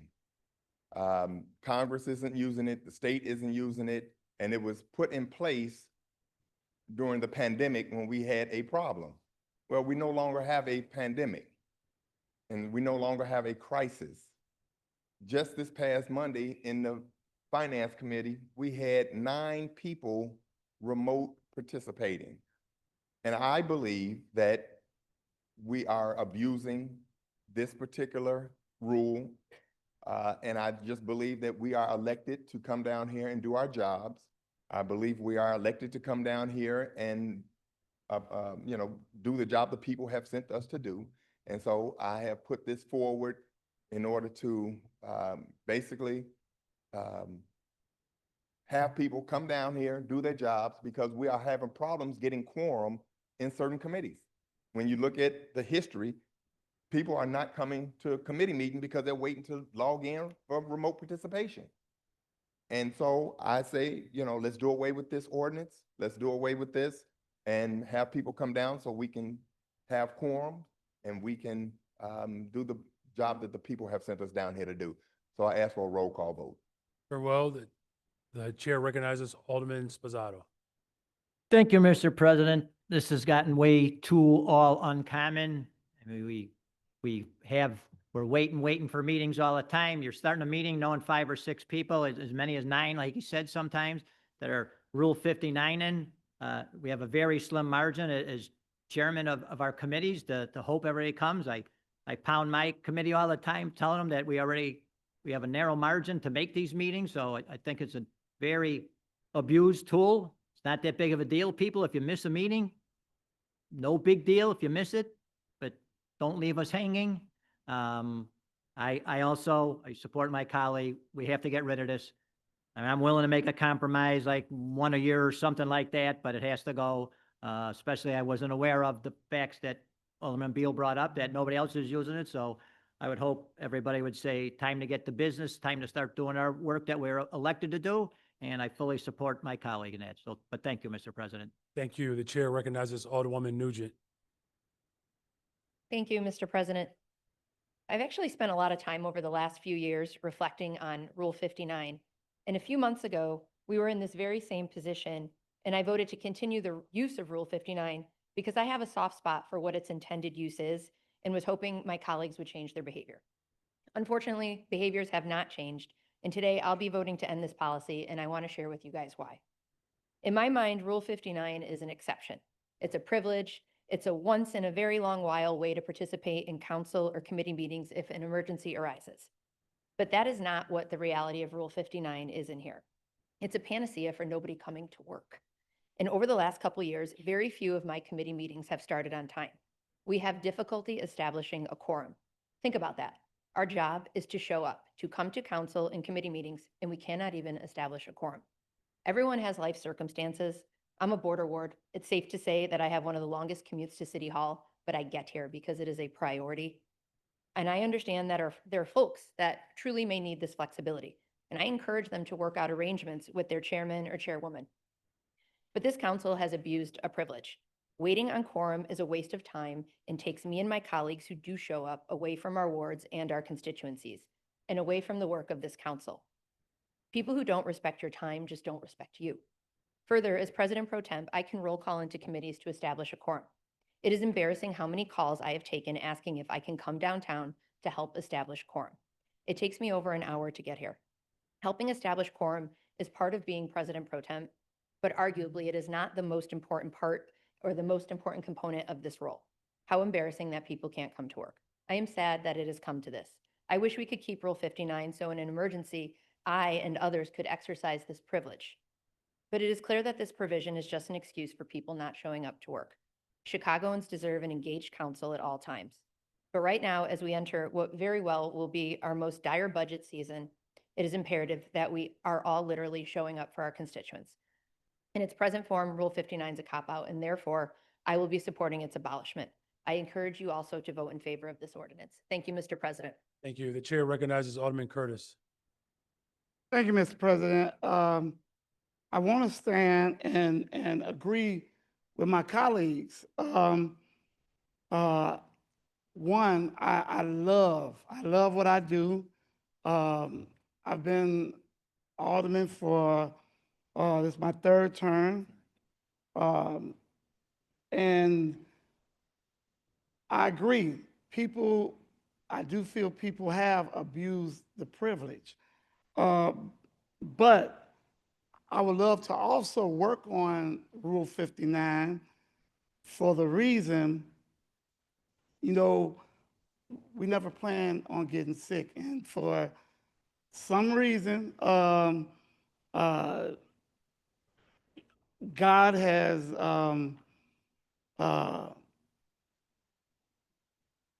it's my season, I guess. It's my season. I actually go to the doctor every single week. Last week, I didn't make it to the doctor at all. And I don't use it all the time at all. But there are times when I do need it. But I agree, there's sometimes quite a few people on that Rule 59. But again, I think we should have it, but with stipulations. So that would be the only reason why I would vote against it at this time. I don't want to be sick. I try not to be sick. I did talk with my colleague, Alderman Beard, about it, and I do understand. I really, really do. So I try to get to, my doctor also understands that I'm an elected official. They understand what I do on a day-to-day basis. They've allowed me to come in sometimes and don't give me a scheduled time. But sometimes when I call and say I'm on my way, they don't iterate that to their clerks or something, and they say, well, you can't come, which means I can't get my shot or I can't get my blood infusion or something like that. So again, for those only reasons, I would be voting no to this today. Thank you. Thank you. The chair recognizes Alderman Raymond Lopez. Thank you, Mr. President, and good afternoon, members of the City Afternoon. Council. So that we all remember, Rule 59 has 5 parts to it. The first part, when it comes to how we meet with regards to remote, is that it has to qualify for the Opens Meeting Act, which is what we always have been doing. We also talk about the terms of written in writing documents and things of that nature, and it actually has allowed us to share things electronically as opposed to requiring us to always wait for the paper. But this rule came to be because of the pandemic.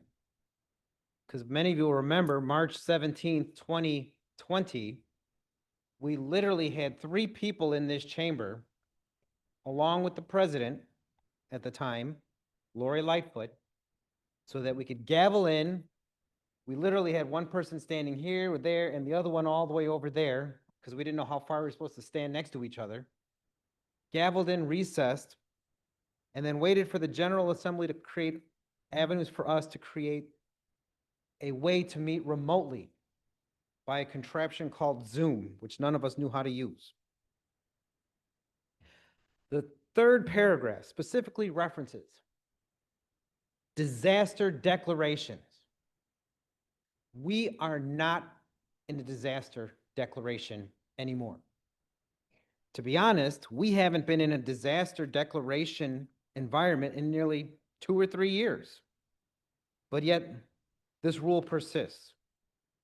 The fourth part of this rule deals with the specifics of not only how you can be counted, but how you can actually request. And so that we all remember, it says an alder person may attend a city council or committee meeting remotely in accordance with subsections, blah, blah, blah. If a quorum of the members of city council or committee is physically present, a majority of that quorum may allow a member to attend the meeting by audio or video conference.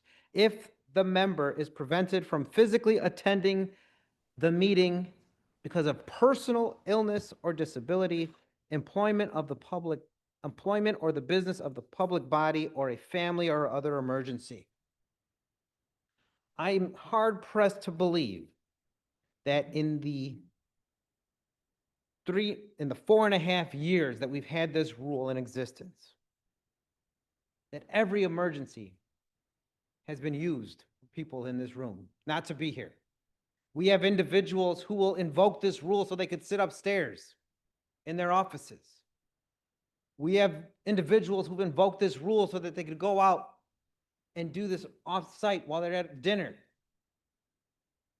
And we have a very liberal interpretation of what exactly business of the public body is.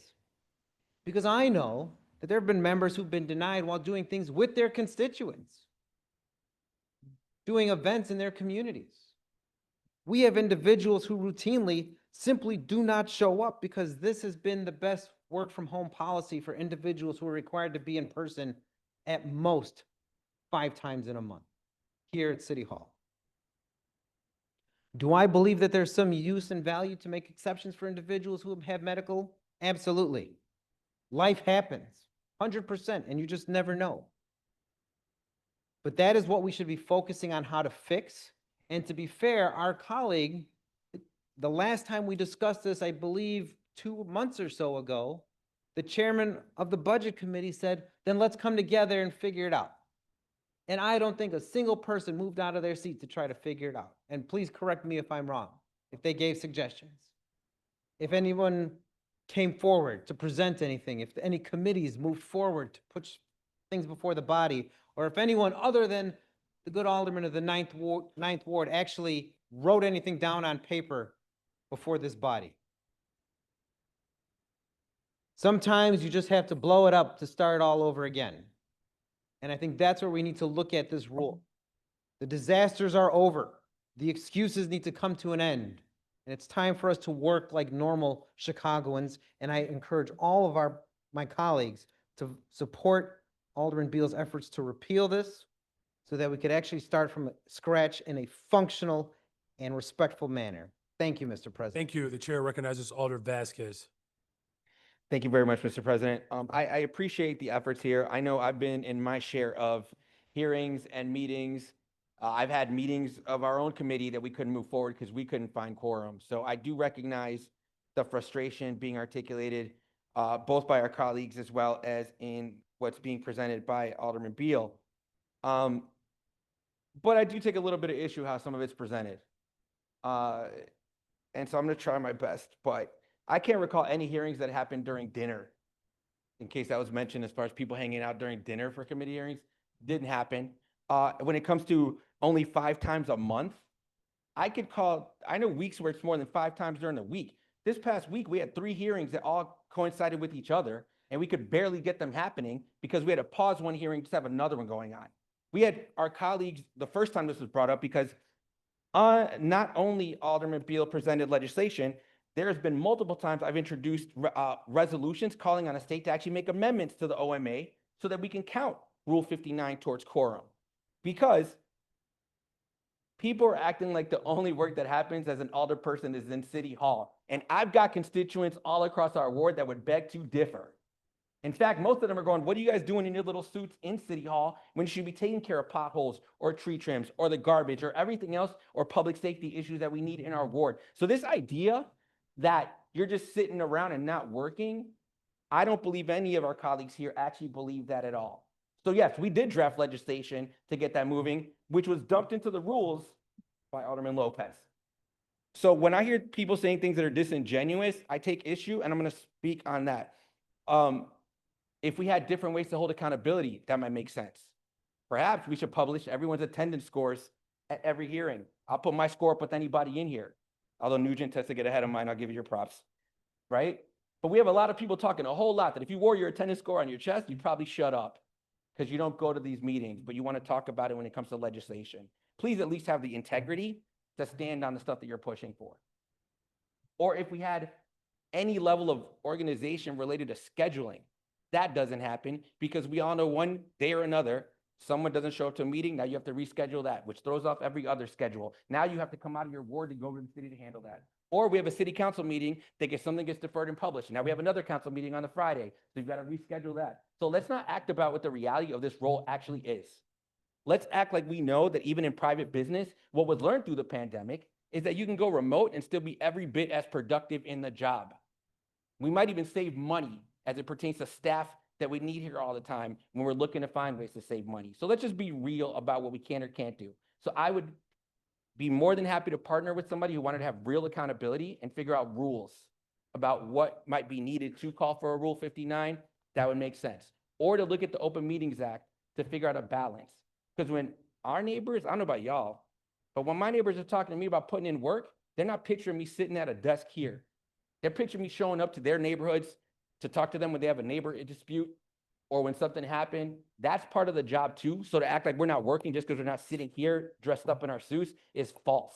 So I will not be in support. Thank you very much, Mr. President. Thank you. The chair recognizes Alderman Irvin. Thank you, Mr. President. Just want to correct a couple of things. The ability for a body to allow members to come in to the meeting once a quorum is established predates the pandemic. Predates the pandemic. It already had been law that a legislative body could allow for members to participate remotely if it meant so in their rules. This body had never done that. Pandemic came, the state actually allowed the entirety of the body to participate remotely without establishing a physical quorum in the rule. So this has been the law for a number of years, number one. Number two, there could be some level of inclination to agree if everybody had even workloads. Because there's some members in this body that serve on 10 committees. There's some members that serve on 4 or 5. So we need to understand what the workload looks like before we start down this path, or set forth a point where everyone will have a fairly even workload to embark on something like this. I feel from my brother from the 18th Ward, there are reasons why you cannot be here that are legitimate. And while I understand there may be some individuals that use it more than others, everyone is responsible for providing the necessary documentation to the chair and the sergeant at arms for that. We have to more or less, do a little more policing amongst ourselves and look at this, because when I look at certain situations, we do not want to eliminate something because someone has a very legitimate reason as to why they cannot be here. These aren't the days of old. Things change. 25 years ago, yes, you had to be here to vote. I can recall when Alderman Smith told me somebody rolled in here in a wheelchair to cast a vote. I'm sorry. I apologize.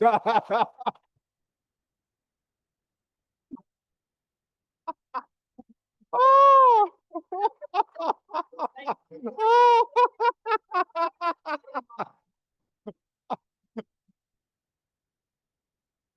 Thank you, Alderman Spazzato.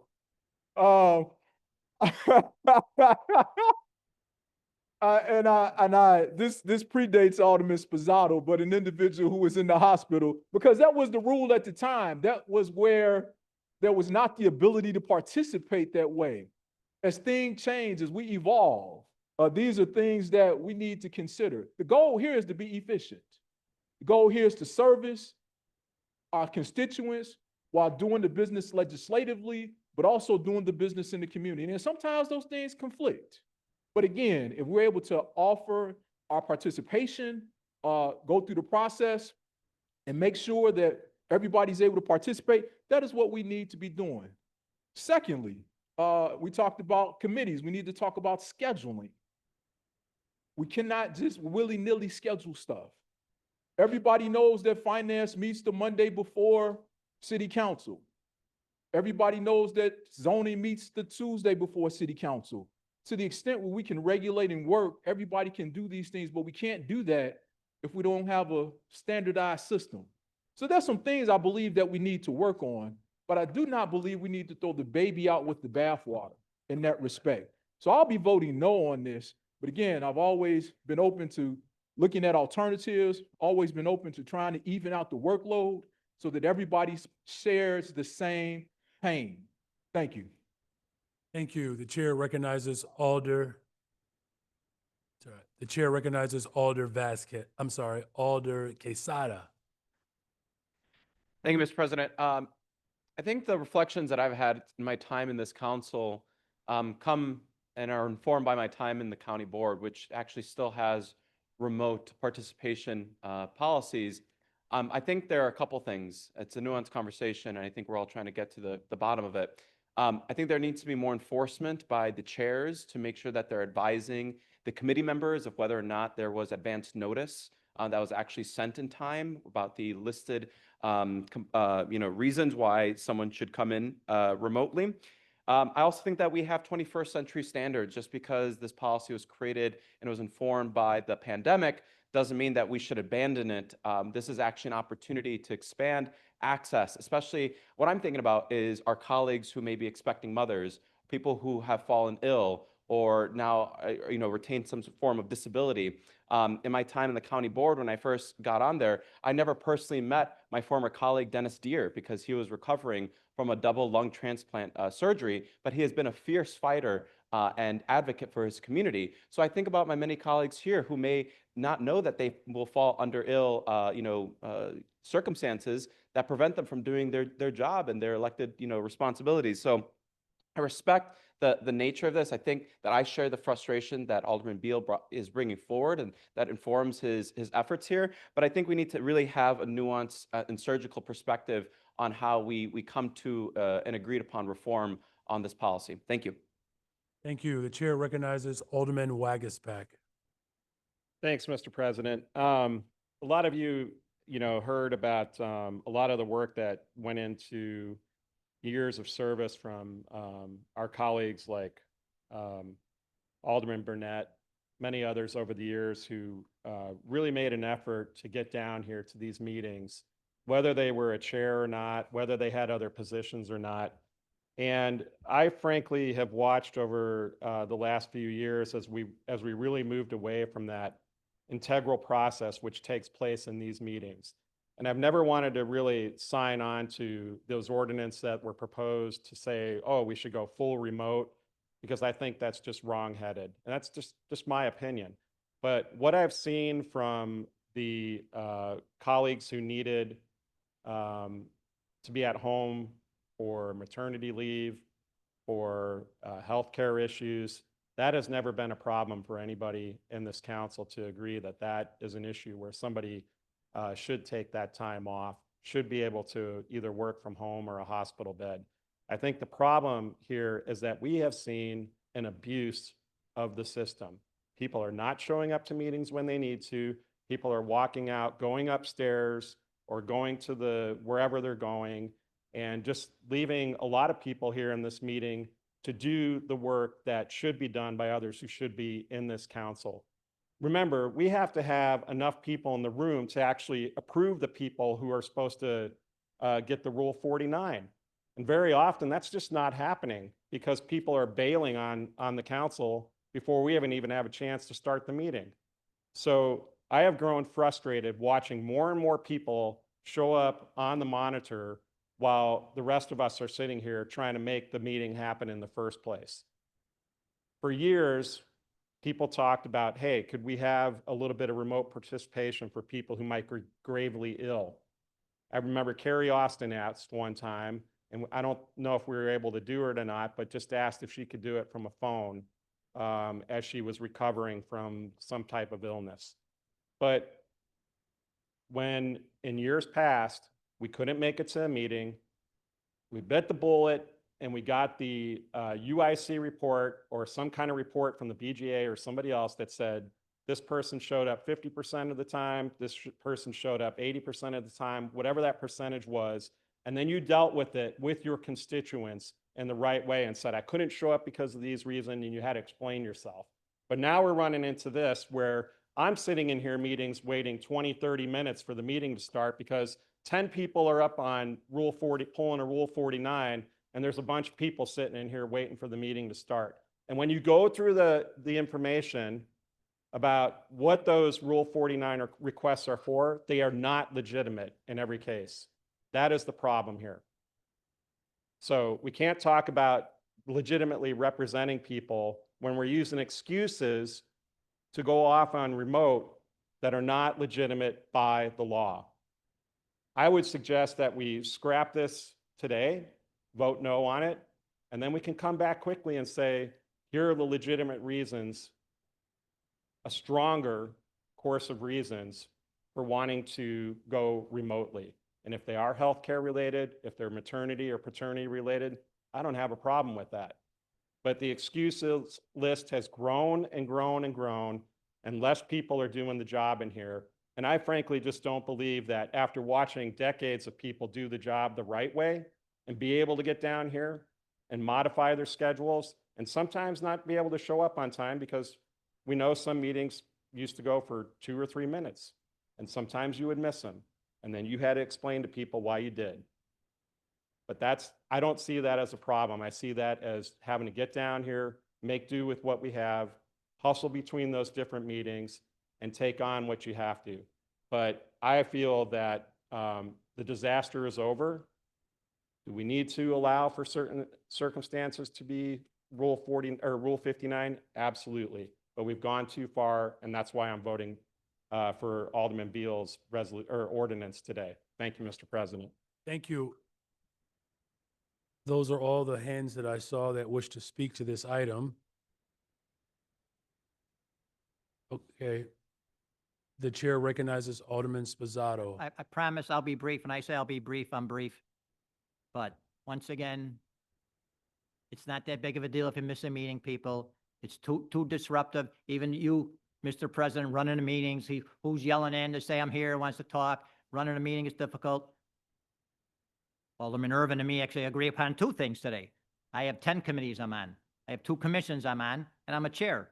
And I'll put my record of briefings against anybody for attending to briefings, whether it's police settlement briefings, I'm sorry, or hearings, or we have briefings. So I just, like you say, I know some of you are legit.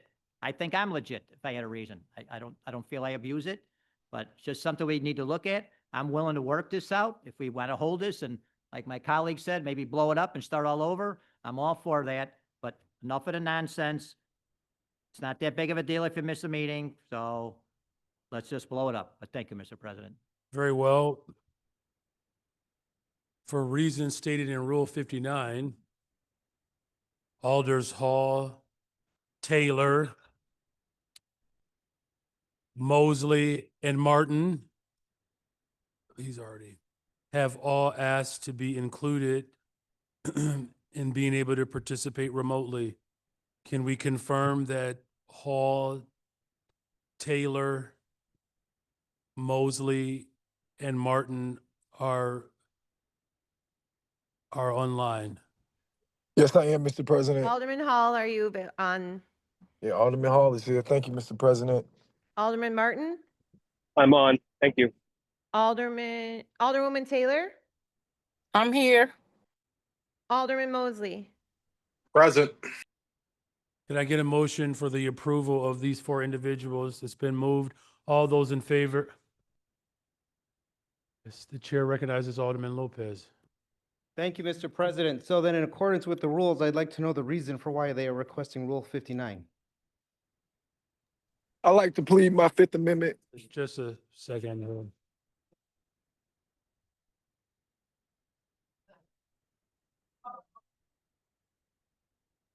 And I thank Alderman Hall for making the case today.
Thanks.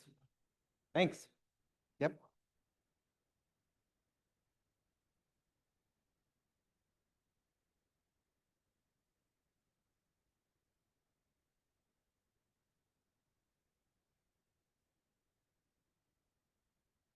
So again, for reasons stated in Rule 59, and there are a number of them, So I, of reasons, just a second. so Chip, just a- Mr. President, I would like just to know a- which, because Just a second, Alderman.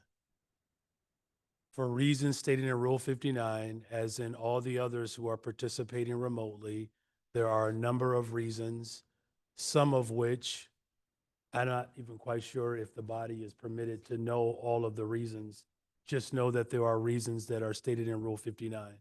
And With- then do you wish to go through every single person yes. from the very beginning? Well, Mr. President, if I may, we are entertaining a motion for Rule 59 for the several individuals whom you just lifted, all of whom who were just here. So one of the reasons for Rule 59 is physically unable to attend a meeting. All of them were physically able to attend a meeting. Did they have a disability after they left this body? Are they doing some other business that is not related to this council?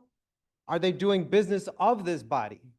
We are allowed to answer because the city clerk is supposed to be filed a notice as to why they are not here and why they're. Very well, so based We would like to upon know what their notice says. the Rule 59, there are different reasons of why individuals are not able So to what is their, attend what physically. is their reason? Again, for reasons stated in Rule 59, that's what's been offered. If you wish to know every single person's reason, starting with those who started off the meeting participating remotely, we're happy to recess and we can have them send an email or send a note of what their reasons are. What- So if you wish to Again- know that, again, then, Mr. Pre- okay, Mis- if you want to know it, this Mis- meeting will, Mr. President, okay, Mr. President, with respect, the clerk is supposed to be filed a notice. You entertained a motion for those several people. Those are the only people who I'm asking why they need Rule 59 and what is the reason that was filed with the clerk for them to have this request made. That's all I'm asking as it pertains to our rules. Now, if we are going to ignore our rules, So thank you again, Alder. So there's nothing in the rules that necessarily require to state the reasons. It's just reasons stated in Rule 59. if an alderperson wishes to attend a meeting by other means, the alderperson must provide the clerk regarding the city council meeting sufficient notice to make provision as well, unless Exactly. otherwise. So that impractical. notice has been So given. what notice did they give? The notice was given to the clerk, okay? So again, Can I- just, The clerk tells us just, what that notice is? just a second, Alder. Just want to make sure that we're clear about what you are arguing over. You are arguing that they have to state their reason. No, I'm the law- requesting so to know this- what their reason is. Alder, was that filed- is, Alder, respectfully, that is not what the rules require. Then I would Just- request a roll call on this motion, please. All right, thank you. The chair recognizes Alderman Bill. Mr. President, I think that proves our case on why we need to abolish this particular rule. And so I renew my motion for a roll call vote on the ordinance. All right, but before we do that, there's already a motion on the floor to allow for participation of these alders remotely. And there was a motion, and then someone approved that emotion. I'm not sure who that was. So now we have to vote.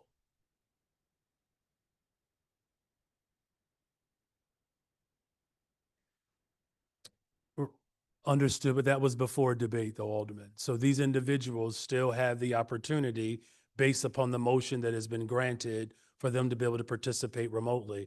Now, if we want to do it as we've always have done it, where we do it and we do a voice vote, we can do that. If someone wishes to do it another way, this body is permitted to do that. Look, I understand the debate, you all. Here's what I would ask. Let these individuals participate remotely. Let's move forward with the vote, and then this body is ultimately making this decision. But to do that in the midst of this, let's just allow for this process to continue, allow these members to participate remotely. And then after we agree for their participation remotely, then to Alderman Bill's point, as he has made his case. A point of clarification, the chair recognizes Alder Vasquez. Thank you, Mr. President. I was just unclear on whether the roll call motion was for Alderman Beal's ordinance or whether it was for the allowance of the Rule 59.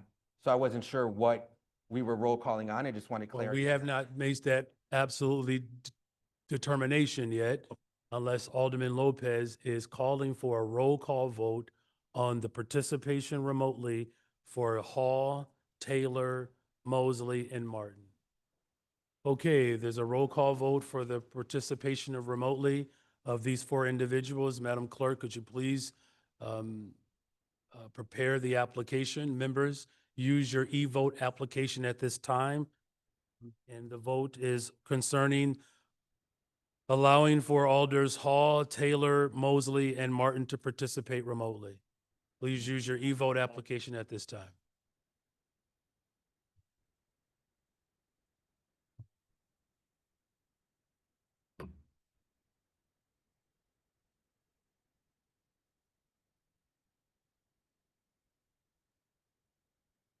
Good. Yep. The voting is now open. Please hit refresh, mark your vote. If you're having difficulty, please let us know.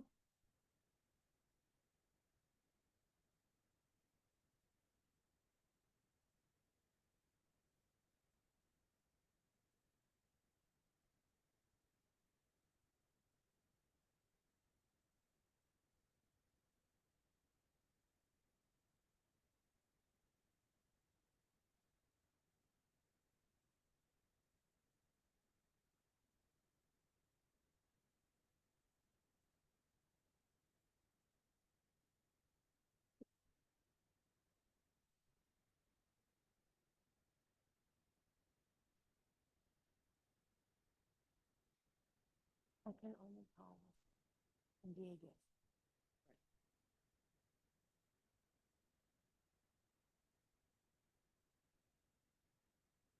Okay, I will now call on those who have not yet voted. Alderman La Spada. Yes. Alderman La Spada is a yes.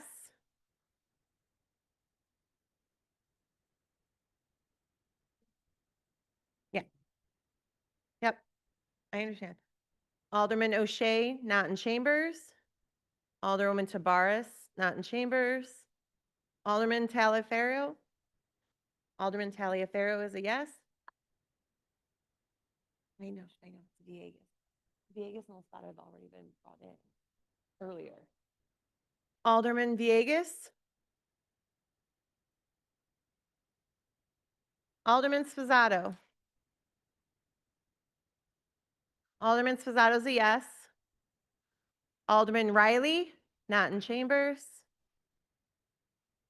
Okay. Alderman Villegas. Okay. Everyone in chambers has voted. Voting is now closed.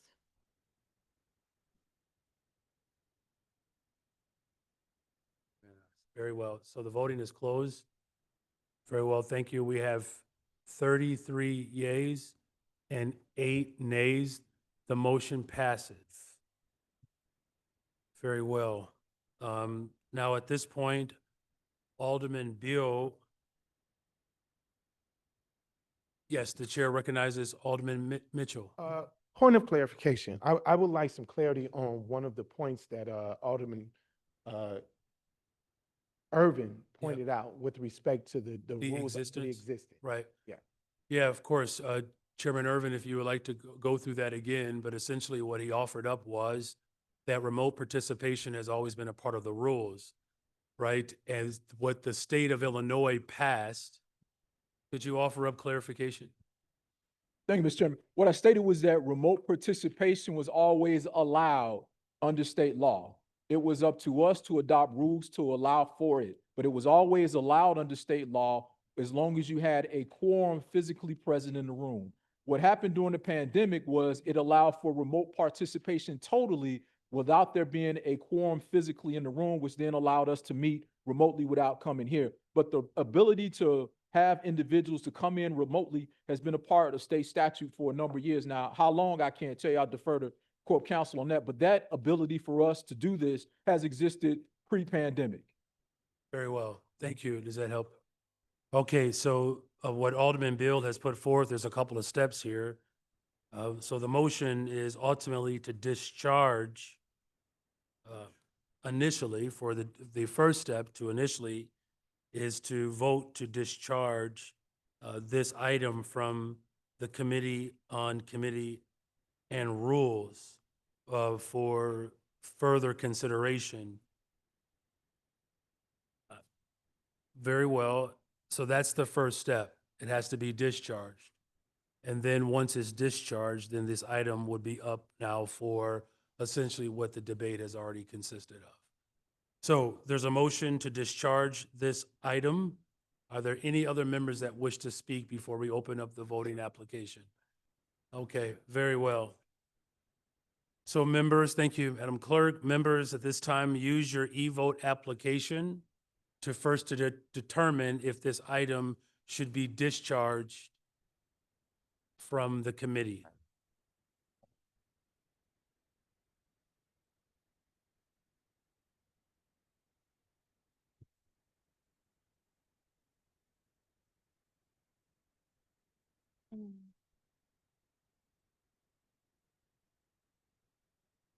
Okay, the voting is now open.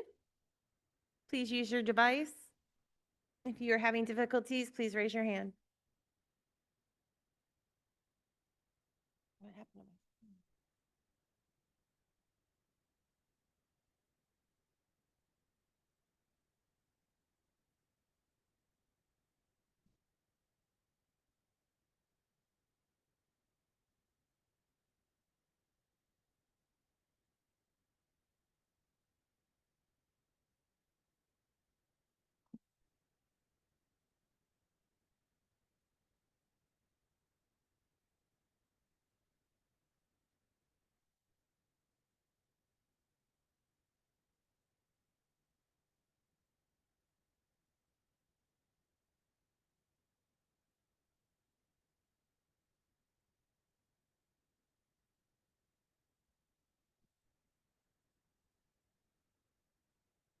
Okay, I will now call on those who have not yet voted. Alderman LaSpada? No. Alderman LaSpada is a no. Alderman Hopkins? Alderman Hopkins is not in chambers. Alderman Robinson? Alderman Robinson is a yes. Alderman Hall? Alderman Hall? Alderman O'Shea? Not in chambers. Alderwoman Taylor? Nope. Yes for Alderwoman Alderman Taylor Hall. is a no. Yes for Alderman Hall.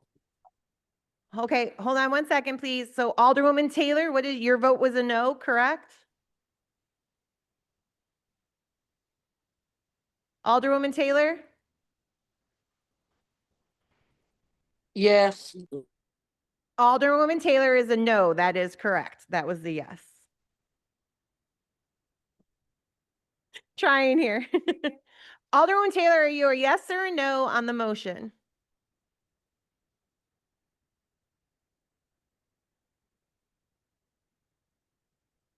I'm a yes. Oh, Alderwoman Taylor is a yes on the motion. Alderman Mosley? Mosley is a yes. Alderman Mosley is a yes. Alderwoman Tabaris? Not in chambers. Alderman Taliaferro? Alderman Taliaferro is a yes. Alderman Casada? Alderman Casada is a yes. Alderman Villegas?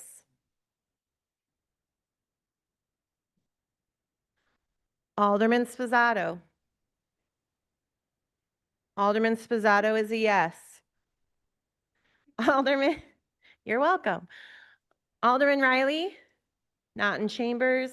Alderman Martin? Yes. Alderman Martin is a yes. Alderman Hall? Yes, Hall is a yes.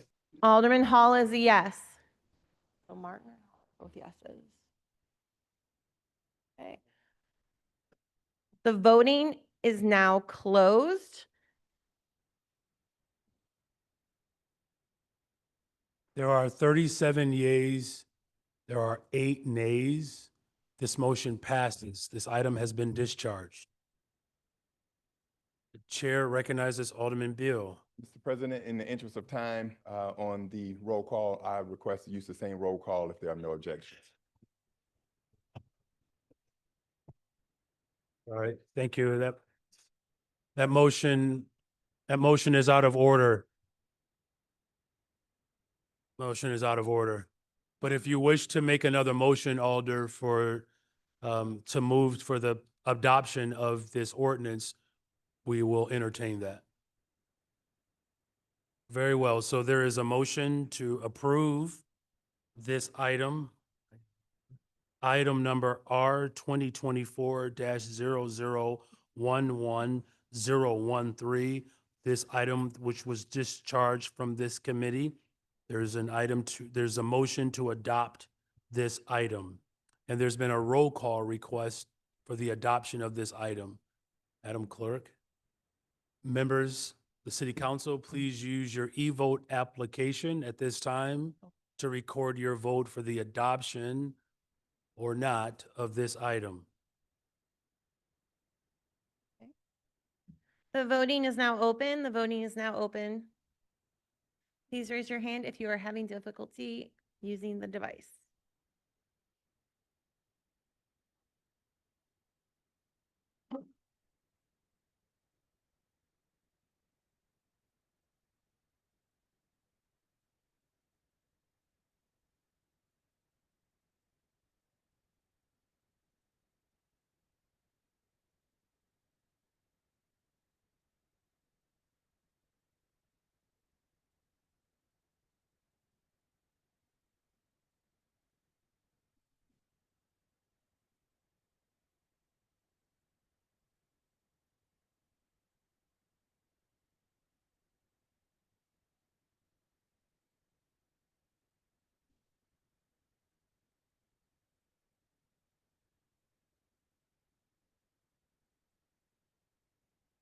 Okay, I will now call on those who have not yet voted. Alderman LaSpada. No. Alderman LaSpada is a no. Alderman Hopkins. Alderman Hopkins, not present in chambers. Alderman Hall. Nay. Alderman Hall is a no. Alderman O'Shea. Alderman O'Shea, not present in chambers. Alderwoman Taylor. No. Alderwoman Taylor is a no. Alderman Mosley. Mosley is a no.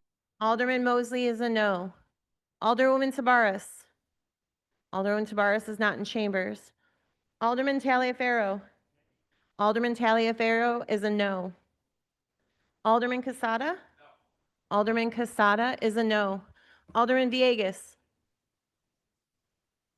Alderman Villegas not present. Alderman Sposato.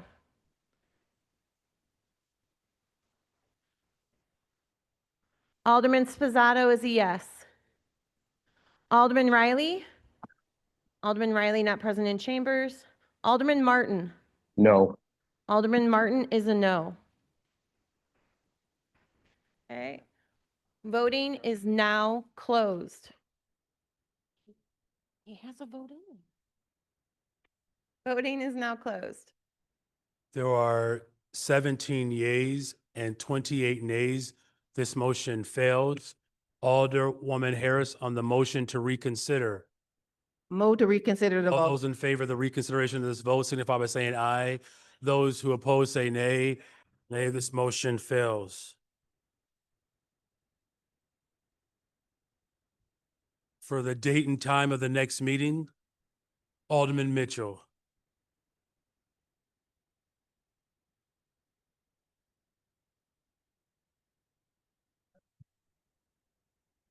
Sorry, you're not aware of any other miscellaneous business? I am Very not well. aware, except for the ordinance setting the date and time for the next meeting, I am not aware of any any further miscellaneous business. Very well. Hold on, guys. Hold on a second. We're almost done. Mr. Clerk, please read the ordinance. Be it ordained by the City Council of the City of Chicago, Section 1, the next regular meeting of the City Council of the City of Chicago shall be held on Wednesday, September 24th, 2025, beginning at 10 o'clock a.m. in the council chamber on the second floor in City Hall, 121 North LaSalle Street, Chicago, Illinois. Section 2, this ordinance shall take effect and be enforced from and after its passage. Alderman Mitchell, I move passes in the omnibus. hearing no objections, so ordered. For the omnibus rule. Hey, first of all, don't yell at me, you all. Just relax. I got you. Just no, I'm not. I'm just, could you just relax for a second? Just give me a second.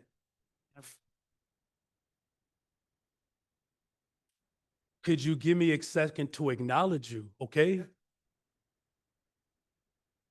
I'm- At 5 o'clock, I'm in a rush to get out of here? No, I'm not. We've been here since 10 o'clock. Who has what? The chair recognizes Alderwoman Silverstein. Mr. President, September 24th is Rosh Hashanah.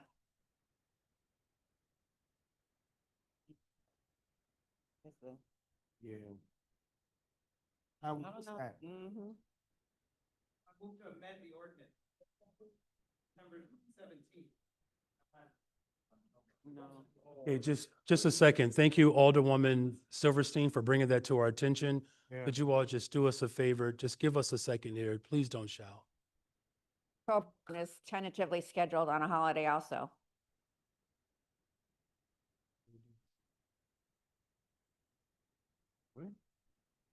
It's a religious. All right, so-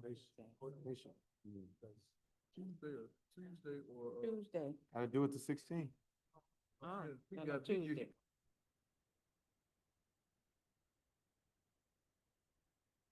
All right, just give us a second here so that we can determine the parliamentary procedure for a new date and time. 17, just a week.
Just was working. We're working it out.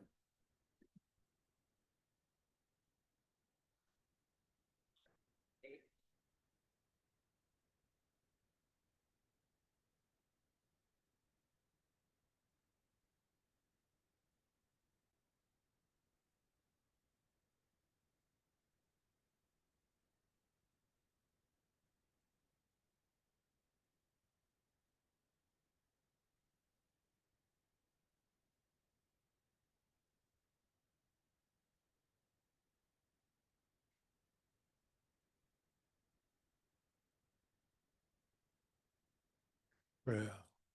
All right, the chair recognizes, excuse me for a second. Yes, the chair recognizes Alderman Mitchell. Mr. President, I move to amend the notice for the next meeting on its face. For what To the date 25th of September? of September, 2025. If there are no objections, this is ordered. Now, do you still have to move? So very well. Now on your motion for the passage in the omnibus. Mr. President, I move passes in the omnibus. Hearing no objection, so ordered. As far as October, no meetings have been, Alderwoman Silverstein? Chair, Alderwoman Silverstein, for October, no meetings have been scheduled yet. Very well. Now, for the omnibus, Chair recognizes Alderman Mitchell. I move that matters in the omnibus be passed by the first most favorable roll call vote by the Committee on Finance and the unsuccessful motion to reconsider. Hearing no objection, so ordered. Alderman Mitchell on a motion to adjourn. If there's no further business before this body, I move that we adjourn. Hearing no objection, so ordered. This meeting is adjourned.